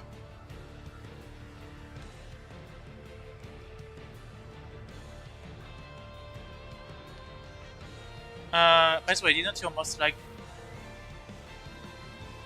you skip your most like video, the QQ video? Yes, but I don't want to. Maybe people will play it with the live bottle patch. Yeah, maybe. I guess. We will see. But yeah, since that was a giant project, I just stopped playing Tales for very long, and I was not actually expecting to come back to it. 2019 I did nothing.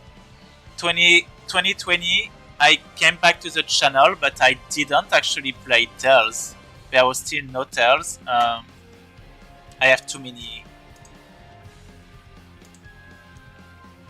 videos now. Let me actually open.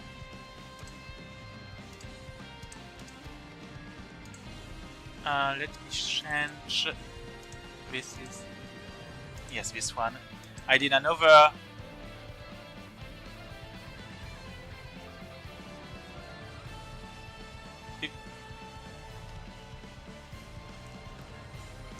Matt started doing some Momono damage. I did one Momono damage fight, but that was all. In 2020, I came back with a new run, but not Tails related. I actually went with Smash Run, where I was actually doing all the bosses of World of Light with no damage, and that was fun. And once again, I wasn't actually expecting to go back to Tails, so that was already. Yeah, the Zelda run was actually pretty fun. Like, still really like the Galim fight. But yeah, aside from that, in 2020 I didn't really do much. I actually started. Well, I didn't release much. I just released Zelda, but I was actually working on many things on the side for Tails. Due to 2020, we went. COVID happened, and we were stuck at home. And I got a new laptop at the time. And due to that, I actually decided to go back to Tails, and I was finally able to emulate some games at good quality without any issue, because before I couldn't do that. My laptop was shit. And in 2020 I started practicing or recording, I would say, a run that I started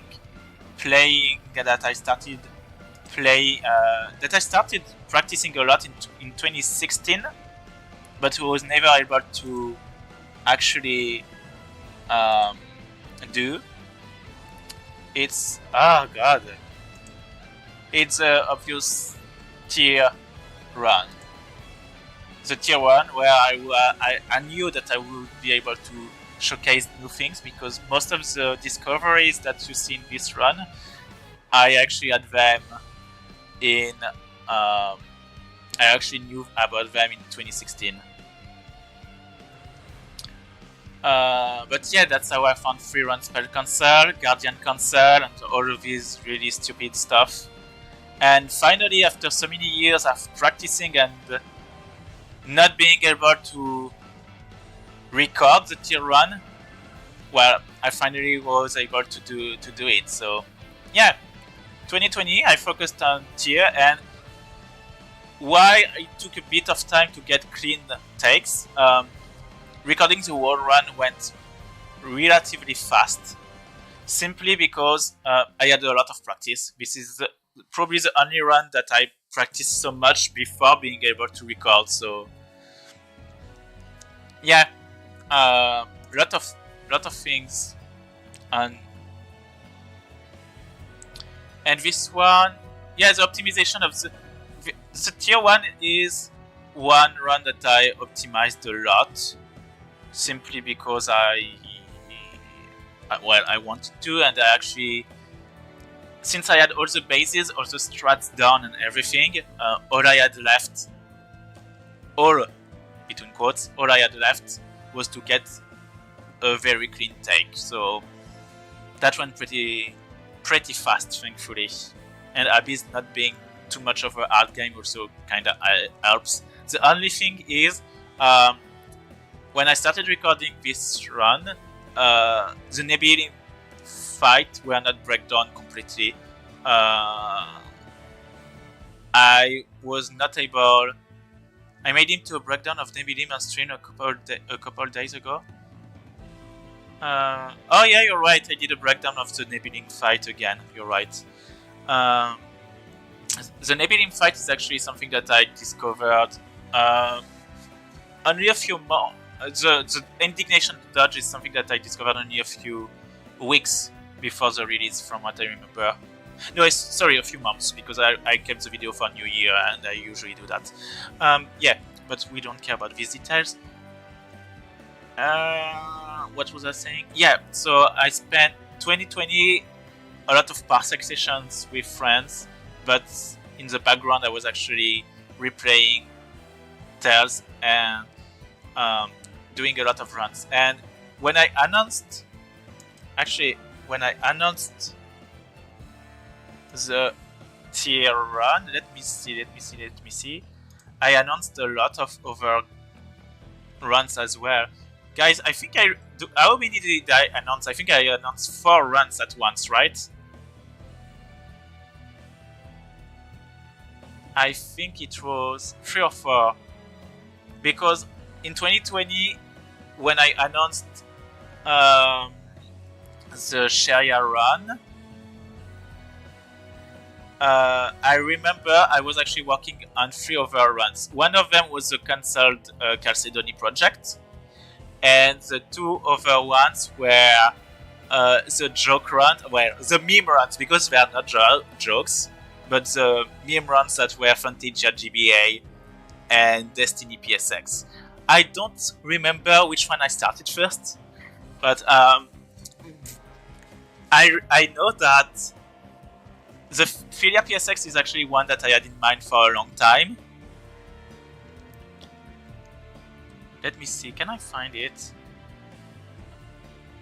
I kinda want to find it.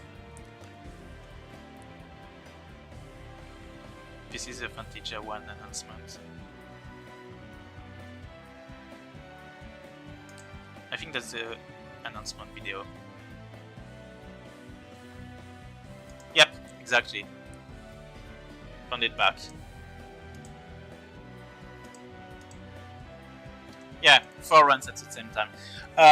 The Philia one is one I wanted to do a long time ago, because I knew that Philia had some iframes moves, but the thing is, I had no idea if it was possible to solo the whole game, because you start the game with, since there is no new game plus, you start the game with very limited tools.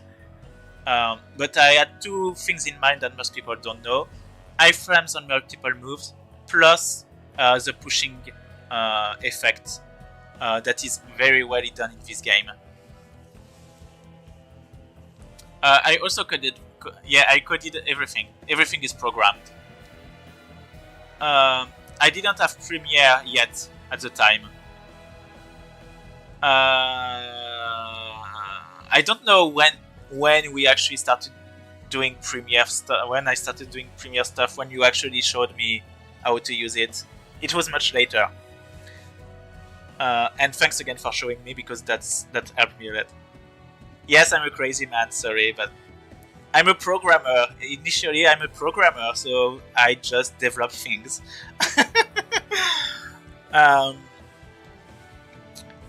And yeah, I started doing the Destiny PSX one, and I think it was 80% done by the end of 2020. And I did in parallel also the Phantasia GBA run, but this one didn't start as a run. Initially, I was like, I remember watching. I found out an old GBA version video on YouTube, and I was against DAOs. And I remember that he had a very stupid pattern where he would be backstepping all the time, and I was like, oh, that's right. I remember that you could abuse that. I wonder if it's possible to abuse all the enemies' patterns in this game. And I started playing it and decided I could start recording bosses on the way. And before I knew it, it became a new run. And I got 2 meme runs for 2021. And yeah, for 2021, then someone said it's impossible and he got triggered. This is actually something that definitely triggers me a lot. But yeah, I ended up with 4 runs at the same time. I think for when I announced here, I had 5 fights left to do. And for Philia, maybe, yeah, not much left for everyone. Oh, sorry, guys. I did not have much left for every run. Which was actually new, because usually I like to announce stuff when I'm not even done halfway, which is very, very bad idea, because if you find a wall and you are not able to actually bypass it, overcome it, you can kinda dead. Oh, come on, Kev, stop it.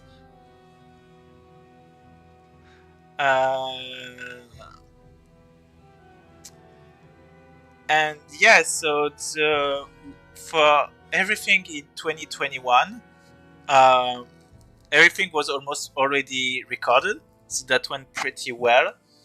And I started using that time to, if I remember, start remixing some old stuff.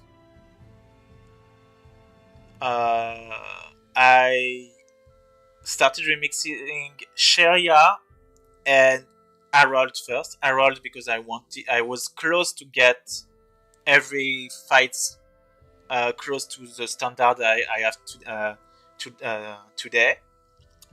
Basically, I think only 5 or 6 needed to be remade. And Sheria because there's like 50 damn bosses in this game. So it would take so long to remake everything that I was like, let's start now and we will see later. And yeah, it took basically forever. And did I announce anything in 2022? Yes, I did announce anything in 2022, and it's Arise. And I actually kept the Destiny run after Arise, because announcing Phantasia GBA then Destiny PSX was maybe a bit too much for my subs. I didn't want them to feel like the channel was only a meme channel now. And that's about it. I don't think there was much more. Yeah, I started using Premiere a bit more, and I did that Eternia guide. Let me see. Checking all the videos. I did more solo compilations as well. I did the Destiny one, I did the Phantasia one, I did the Rebirth one. Because that was actually a format I really enjoyed. It was a way to showcase every single character without having to do a whole run. But yeah, I think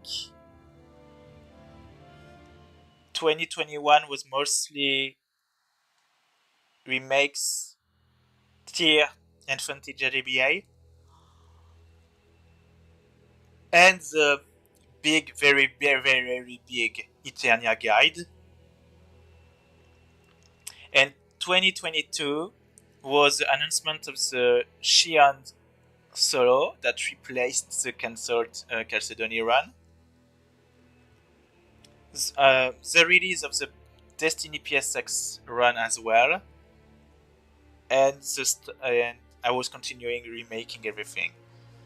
And by the end of 2022, I decided that this was not worth my time anymore, because this is extremely time consuming for not... how to say it without triggering anyone. This was a lot of work with the standard I reached, and I didn't want to actually compromise. I didn't want to actually lower my standards for these runs. Doing a full run was too much effort for the types of interaction I was getting. I still appreciate a lot all the comments every likes, every views, everything you guys did for me, and I will stand by this. But this doesn't balance the amount of work one single run requires to complete. This doesn't, unfortunately, balance all the nights spent on recording those bosses, all the editing behind this, everything. And the thing is, with the way the tell scene has evolved to, basically, well, I will say it with exactly what I think. Um, the fact that there are more and more people interested by Tales story-wise and less gameplay-wise is definitely a bummer. That's very sad, but that's how it is. So gameplay videos are not that big of a thing anymore. Okay.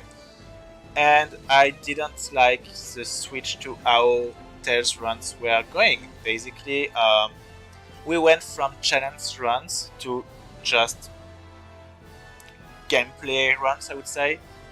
Challenge runs is not just stacking a no death, no items, or just a no damage. What's for me a challenge run is basically, well, it's the importance of your restrictions. How are you restricting yourself to actually feel like you are challenged? And the more we progress through the years, the more it was just about showcasing something, showing something, without doing any kind of challenge. Challenge runs doesn't exist anymore, let's be entirely honest. So I didn't.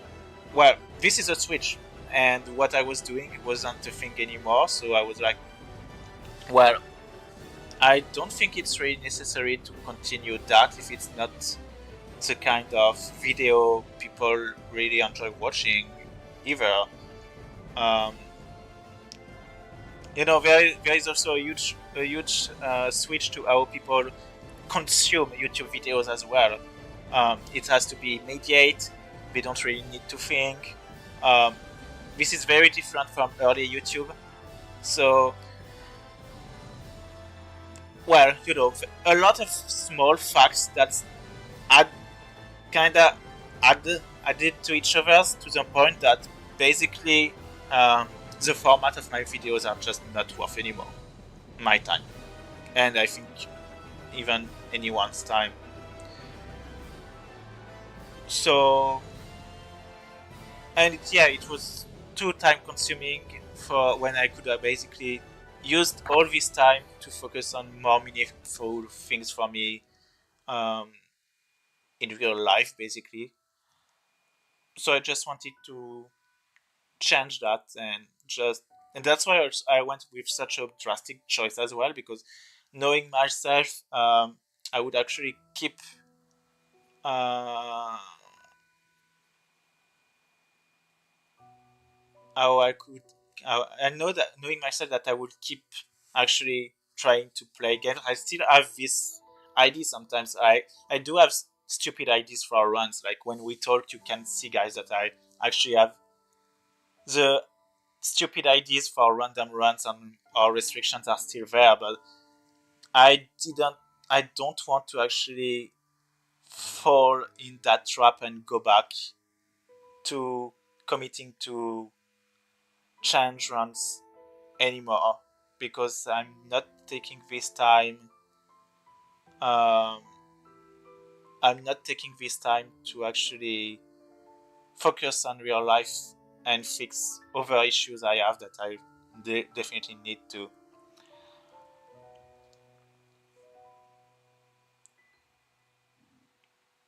I think we have a very sad music in the background for that. This is not what I want.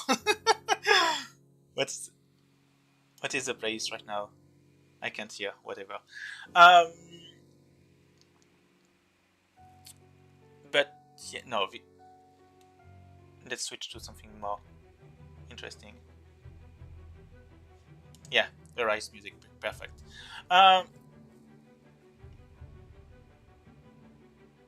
But yeah, my time is over for YouTube. Definitely. The type of video I do is not popular anymore. It's too much work. I'm not particularly interested in changing the format either. Um, I know there are other types of videos that would work too. I know that also there are also one thing. If I was actually playing some other Tales games, like the more popular ones and popular characters, I would definitely have more interactions. But that's just not me. I'm a hero/mage player, and that will not change. So I don't want to change what made my channel just to like please viewers and the YouTube algorithm, especially the second one. So I will stay like that with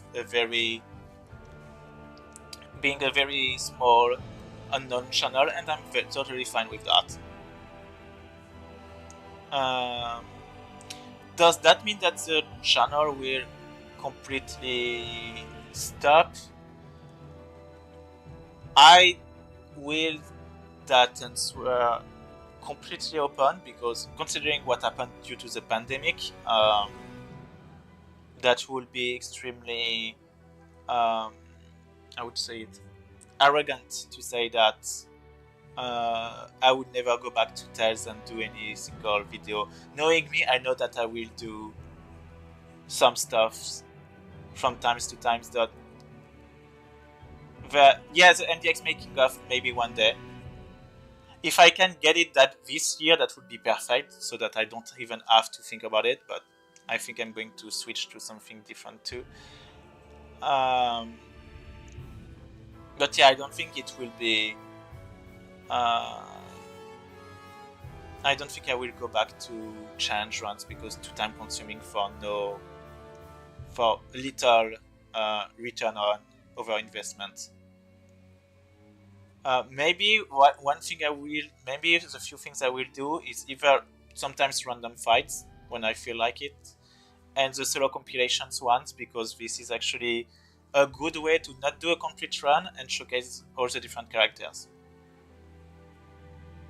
Yes, exactly. But that's why you have to understand that you won't see videos every one video every week like I did. Now, if you have every semester video, that will be great. Thank you for all your work on the Tales series. I learned a lot of things thanks to you. Thanks a lot, Musashi. I'm really happy to hear that. That's very, very nice of you. I know that I was actually able to make a few changes. I know that a lot of people learned new tricks and stuff like that thanks to the channel. Even if some of them won't acknowledge that, but that's another story. I know that I left my footstep for a few people, and that's enough for me. And I actually got I got a lot of friends from this too. Kev, Vic, James, Cielo. I am so happy I met you through YouTube, because, and even if we don't always talk, yeah, I had so much fun. I am so grateful I was able to actually meet you guys. As long as you stay around, you're allowed to do anything you want. Yeah, that's fine. I mean, for what you were saying at first, it sounded like never again. So once every semester is like more than I thought. I'm not promising anything, Vic. Maybe I will completely disappear, and I would actually prefer to, but I just know myself that I will go back to Tesh at some point. Um, but yeah, I do have things to focus on Unreal Life first, and I don't want the channel to even actually put me back in the wrong direction, I would say. Oh, stand around with you. Um, that's kind of the same, but no, I will reply a bit more on YouTube, on Discord. Don't worry. Not, I won't be as responsive. I won't reply as fast as before, but yeah, I don't want to disappear completely. Perfect music for that moment. But yeah, I think that's about it. What did I have to say? Oh, I didn't actually talk about the end of the, yeah. I think that's a retrospective of all the different years. Nothing was prepared, so it was kind of a mess. But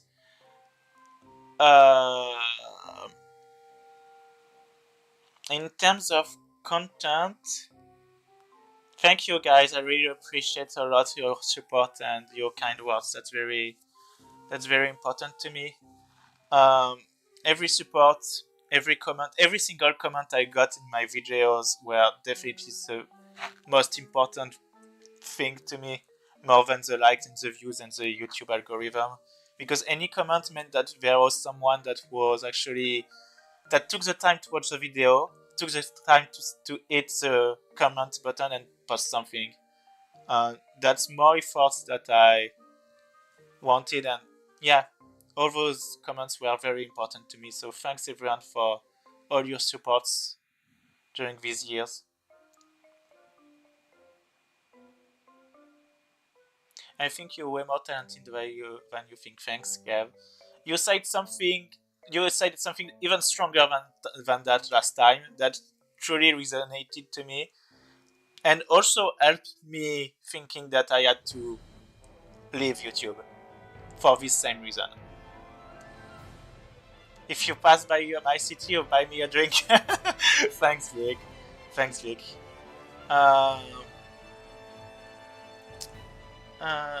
Times where are you? Yes, that's what I would like to find too, Kev. That's what I want to find too, and I'm actually thinking about it a lot. And that's what I want to pursue in the next year. That's what I will try to. And it's both for job, but also for personal reasons. I do have some ideas to what I want to do in the future. Before we leave, I could tell you what I will try to do next year if you want. But first, let's conclude this channel first. For the end of the year, I don't have many things, many plans left, because the idea was actually to finish all the remakes except the Mint one, which I was able to do. I did that.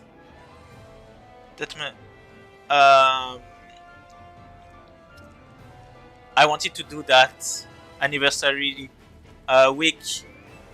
I wanted to do that anniversary week, and even though in terms of planification it was completely different than what I had in mind initially, and it completely changed too. I'm still happy I was able to do it, because it's a nice conclusion, and I'm really happy I'm here and able to talk with you guys. That's so great. It's 2 a.m. and I'm talking with very pleasant and beautiful people, so I'm very happy to be able to finish the channel like that. There is one more video that I haven't uploaded yet, that I wanted to upload on Sunday after the Couleur stream, but as you know, YouTube screwed up everything. Once again, it's always YouTube's fault. So that last video I have planned will be released this Saturday, so in a few days. And after that, in terms of, I don't really have any plan. I would still like to do one more. I would like to do at least one more solo compilation by the end of the year. Maybe for Christmas, but don't know. This will take a bit of time, so there will be that. The NDX making of is something I wanted to do, but let's be honest, I don't think I will be able to do it within 2 months. So I think it's something that I will just take a lot of time to do. Even if it takes 3 years, I will do it at some point, but I don't want to rush it. I mean, everything about it is already past me. If I do it, it's mostly for documentation and because I find it important also to share all the work that was behind it. We have to do one last Pictionary. I agree, James. We have to do that. And what else we have to do? The solo compilation, the Pictionary, the video I will release on Saturday. Let me see. Oh, I had actually one last request, but a request that I had 2 years ago, but it's a bit it's a very hard challenge, so I don't think I will do it. So no, I think I will just do that. It's not much. Oh, you may find for the next years and maybe the few sometimes during the few months. I still would like to complete the Shion run at some point because I haven't done all the optional bosses, and since there are like billions of them, I will probably just record some of them from time to time. Yeah, that's about it. Not much else. Yeah, learning and knowing all work went into it, and then all the text. That's so important. Thanks, Vic. Yeah. It's very hard to convey all the work, all the strategy that can go into a single fight with, well, just the video itself is impossible. With a description, it's a bit easier, but aside from that, but once again, I think it's way harder to have proper understanding if you don't go like frame by frame for every single thing. Like I think. The Nebulae explanation I did on stream, coupled with the description, is the best way to describe everything that goes behind the scene. But even there, it's a bit hard to. The other thing that is very hard to for me is that there are some things that I have no idea how to explain. Not only in English but even in French, simply because.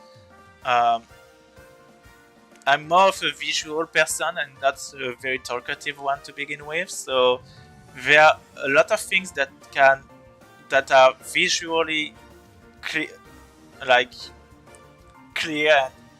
easy for me to understand.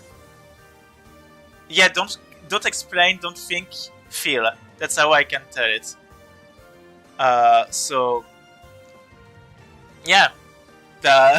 That's a bit hard for me to explain. Like there are a lot of very small details on spacing that I will never be able to explain. So it's very hard for me to tell you, and I'm very sorry I'm not able to share much more details about all those all those details on videos, because sometimes there are very small differences that can change everything. Thanks, Orangi. Don't worry. You're already very, very good, and I'm sure you will keep on improving at Tales. You're on a very good way for that. Mook Solos Barbatus Sipol refused to elaborate. Did I do that? Did I refuse to elaborate on Barbatus Simple? Actually, no. I did a description, right? Oh, but that's actually a very simple one that doesn't explain everything that goes behind it. Well, the thing is, well, burnt out, burnt out also happens. Yeah, it's a simple one. Oh god, it's a short one. It's a very short one. It's just that fight has a lot of small things, and that fight is ultra rolling nuclear bullshit. Exactly. Most people, I can see by the comments even though I really appreciate them, that a lot of people don't really know how ridiculous and hard this fight is. It's absolutely bullshit. Like, you get instantly vaporized at this moment. This is like second 2 of the fight, normally. And there are a lot of things going on just to be able to survive those few first seconds. No, that's not my description either, Vic. That would be terrible. But I've never been good at explaining things. So, the only exception being the Eternia guide. Like, I'm very surprised I was actually able to do a good guide out of something.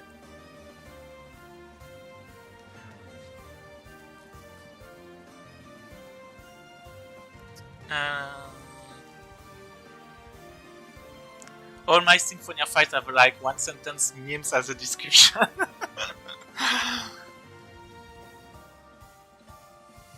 Make their Barbatos simple the hardest variant. Yeah, exactly. It punishes simple. I love that idea.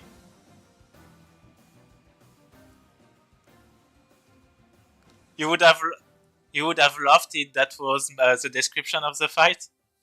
Maybe I could have done that. We will see. I never did a description that was just don't get it. That would have been a good troll, but I never did that. Actually, yeah, I will keep that in mind for a future video. That might be a fun one. One of your soldier ones was in top X. This is actually so easy for. Oh yeah, yeah. I was very mad at. I was very mad at people saying that top X was hard. That, yeah, I was a bit salty. I got some very fun comments throughout the years too,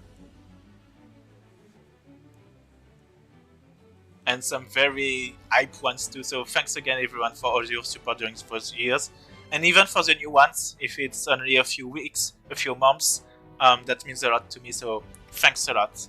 So yeah, for the end of this year, video on Saturday. So I hope you will be there, because I'm pretty sure you're going to like that one. Video on Saturday, maybe a solo compilation. Maybe I would say for Christmas, because I like to release something on Christmas usually, and the Pictionary. We need to actually organize that Pictionary, and that will be all for the channel. And maybe some Shion solo, but we will see. Maybe for the DLC. And in 2024, you may remember, you may think what I will start to do. To be honest, I haven't started thinking. I've been thinking about that a lot at the beginning of the year when I announced it, and didn't get the time to actually do that recently. I will take a lot of time to just take care about myself. I will actually go check a psychologist. I think that's how you say it in English. So, probably in the few coming months, because I definitely need that. I will go back to painting. I do pastel painting, and it's been actually a few years since I last did one painting, so I want to do that. And I know that, Kev, you like them, so I actually want to share them again with you. There's a lot of things I want to do at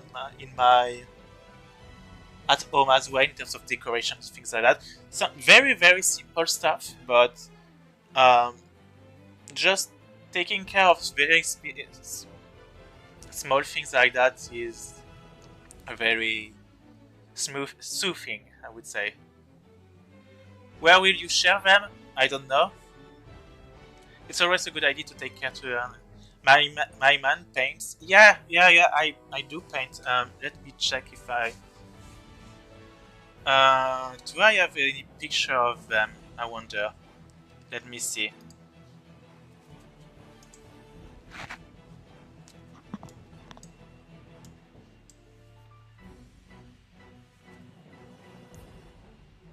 Yeah. I'm not going to share them on anything. I think only for 2 specific people, I guess.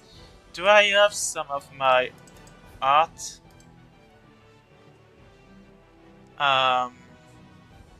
Let me see. Ah, I know where I can find that. On my other drive. Because I have multiple drive. For some reason. Google image. Where is it?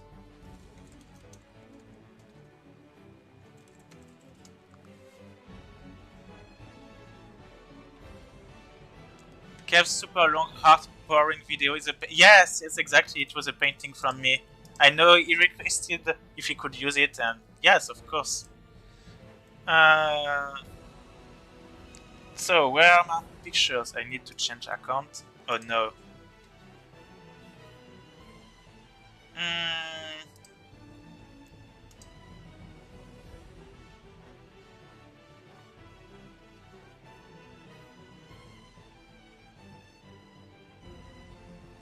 Let's see. I found one here. Let me share that. How do I share it? Let me... So this is one pastel painting I did. This is one of my first ones, but this is still my favorite one. I need to... It's a small... It's not very big, so I need to actually try to... I want to try in a bigger format so that I try to get some better details on it. What else do I have? Did I just close my drive? I'm an idiot. I just I just closed it. Damn it.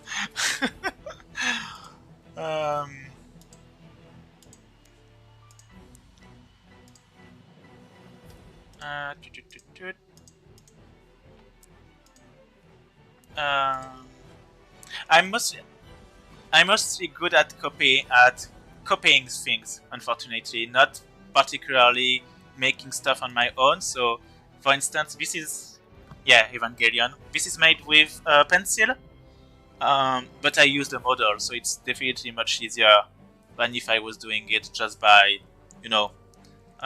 just remembering this.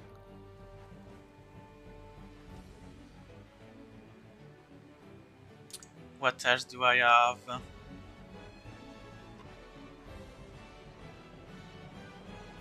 What else? How do I quit pictures? Let me see what else I did. This is another pencil. Actually, this is my real first pastel painting.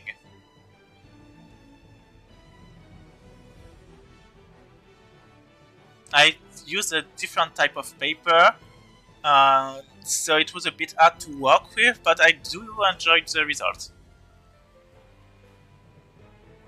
Once you copy it and learn enough, you can start experimenting and try new style that might suit you. Yeah, I'm actually trying to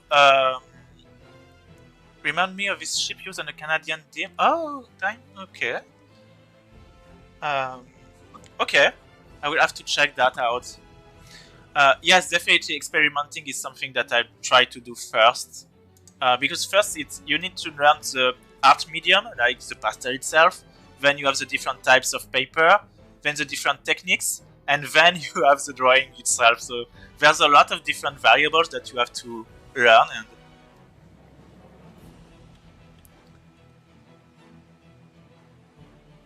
And what else do I have? Oh yeah, this is Posca on wood. A Kirby one, which is still displayed at home, actually. No, I actually have a book to learn perspectives, but I need to actually take the time to read it. I do have a lot of art books for techniques, but I haven't taken the time yet to use them. Yeah, postcards are so expensive, and I got very lucky that my mom bought me a very huge, a huge case of postcard.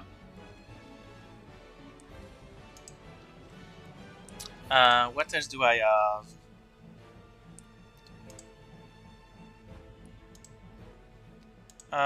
In terms of art, that's it. But I also do. No, I don't have Prismacolors pencils. They are too expensive even for me. But you know, pastels are some of the most expensive mediums to begin with. So I do sketch, but I haven't taken any pictures of them actually. I do have, yeah, actually I have that. I have sketches of ants, but that's pretty much it. Because I actually can't draw ants at all, so I had to actually practice that. And that wasn't too bad for the first few times. So I think it was like my first or second times to do it, but yeah, I do sketch a little bit.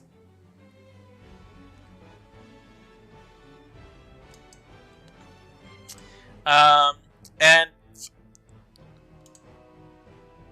what else do I have? And aside from drawing, I do also a lot of do-it-yourself. Like I like crafting stuff.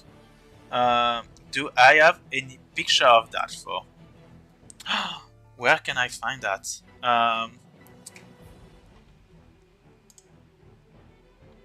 Yes. Okay, I have some pictures of crafts.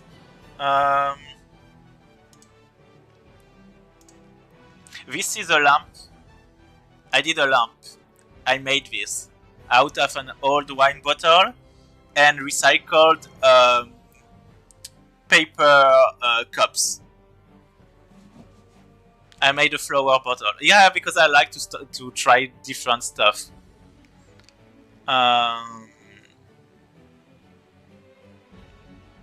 And that was actually the lamp that I had at my office for a very long time, and it was pretty good. It worked pretty good. It was a bit unstable. I should have put some things at the bottom to make it more stable. But aside from that, it worked pretty well. Yeah. Problem with weight. I needed something. I made also. Oh yeah, I have multiple pictures. This is a bottle that I made for the 30th anniversary of my friend. So it's basically a bottle with his initials. On basically on a, how do you say, it's a stamp, but how do you, a seal? How do you call them? It's made of. It's the same stuff for candles. How do you call that? Damn it, I forgot the name. Wax. Thank you, Vic. Yeah, it's a wax seal made with the initials of my friend. And this is a decorated bottle that has an octopus around it.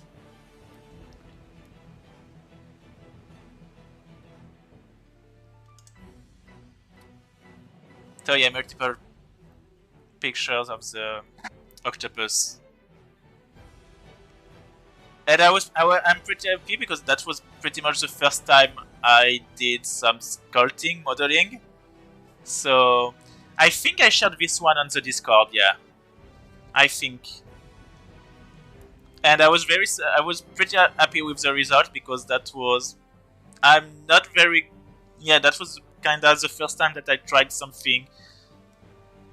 Yeah, I would say it's the first time that I actually tried sculpting, modeling something, because last time I did things like that, I must have been in like primary school. I was a kid, so been a while since that time. And yeah, I have other things too, but I don't have a picture of that. Oh, there is. I don't know if you remember, guys. There is. I shared that too. The Tales of Arise string art that is actually displayed at my home, in my flat.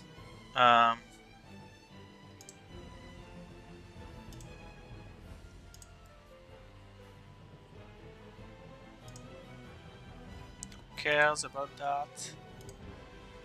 No, nope. Where is it? Yep, this. Can I, like, open it? Yeah, this. The string art.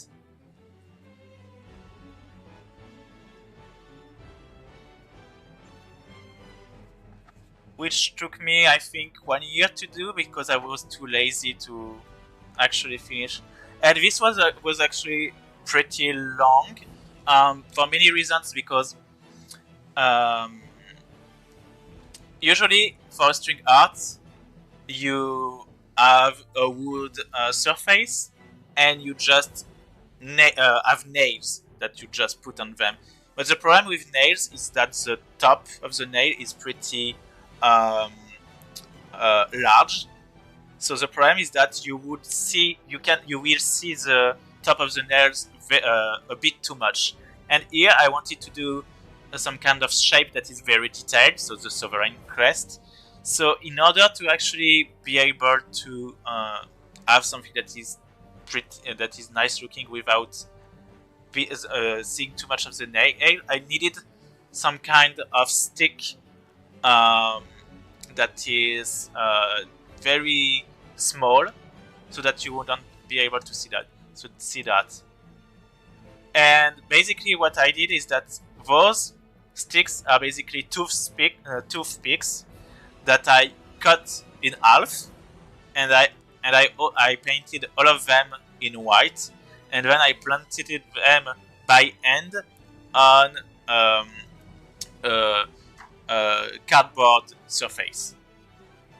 So it took me a bit of time to prepare all the toothpicks just to get this result. But the result is very good. It makes a very nice painting. I don't know if you can call that a painting. It's a frame basically. But yeah, I will continue with doing some art. I also cook quite a lot. I like to do pastry. So I will probably do that a lot next year. And yeah, that's about it. I will start with that. I have other things in mind, but I don't want to jinx myself. So I will just share the easy things I want to start working on. So yeah, you're surprised I didn't do the maiden one? Yeah, at some point I thought about that, but considering it took so much work just for the sovereign one, I was like, nah.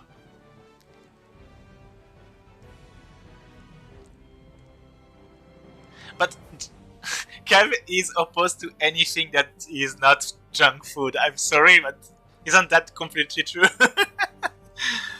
Also, the cooking with muck, I never talked about that, but the cooking with muck, I actually thought about that at some point. I actually thought of making a channel where I would replicate, or I would do the recipes that are in Tales. And I thought about that when I was actually thinking of the Eng change runs. I was thinking if I could do a format where we would be able to do like some kind of cooking session at the same time.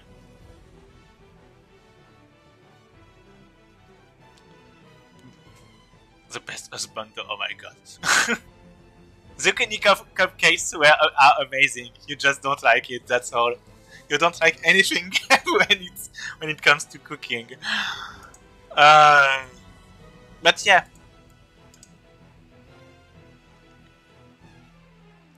That's mug cooking challenge run, yeah.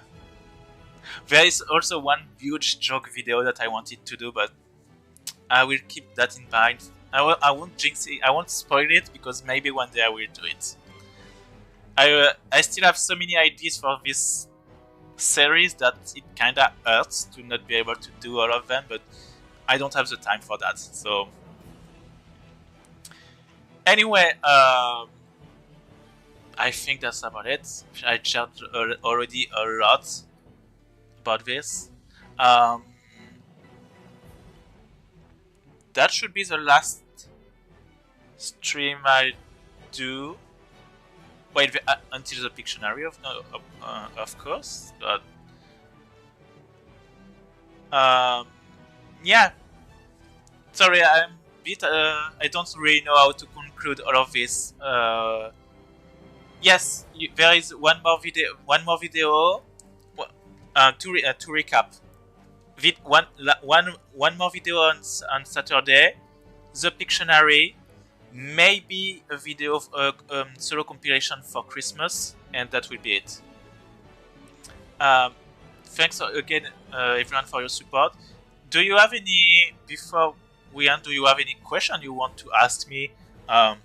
It can be test related, can be very personal, basically anything that I may not have talked about until now. Feel completely free to ask. I'm entirely open to discussion, and I have nothing to hide either, so I technically owe you a fighting game session. You're right.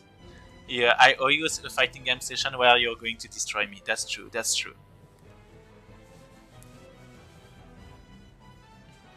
That video will probably be a trade-off with 6 runs. Oh god, no, I know that. I did. I like plot twist and did this a lot, but not this time. Don't have anything to ask, but I wish you luck and happiness in your future endeavors. Thanks a lot, Orangi. Thanks a lot, Stevan. That's very nice of you. Now, all your runs are over. Are you available for dates? Well, it depends on what kind of dates. And if it's with you, James, maybe. That's the best question, actually. Oh my god. I'm actually totally available. I'm still single, so. But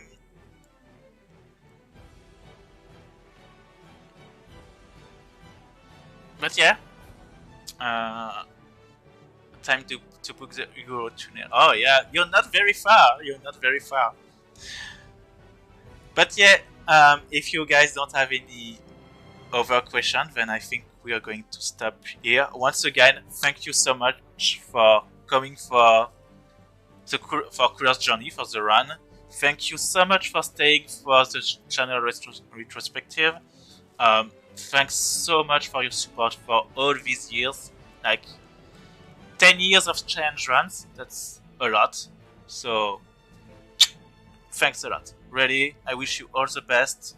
For all the ones that are staying on YouTube and continuing creating stuff, I wish you all the best. I wish you at least better things than what happened to my channel. So yeah, continue everything you're doing. And yeah, see you all later. Bye bye everyone.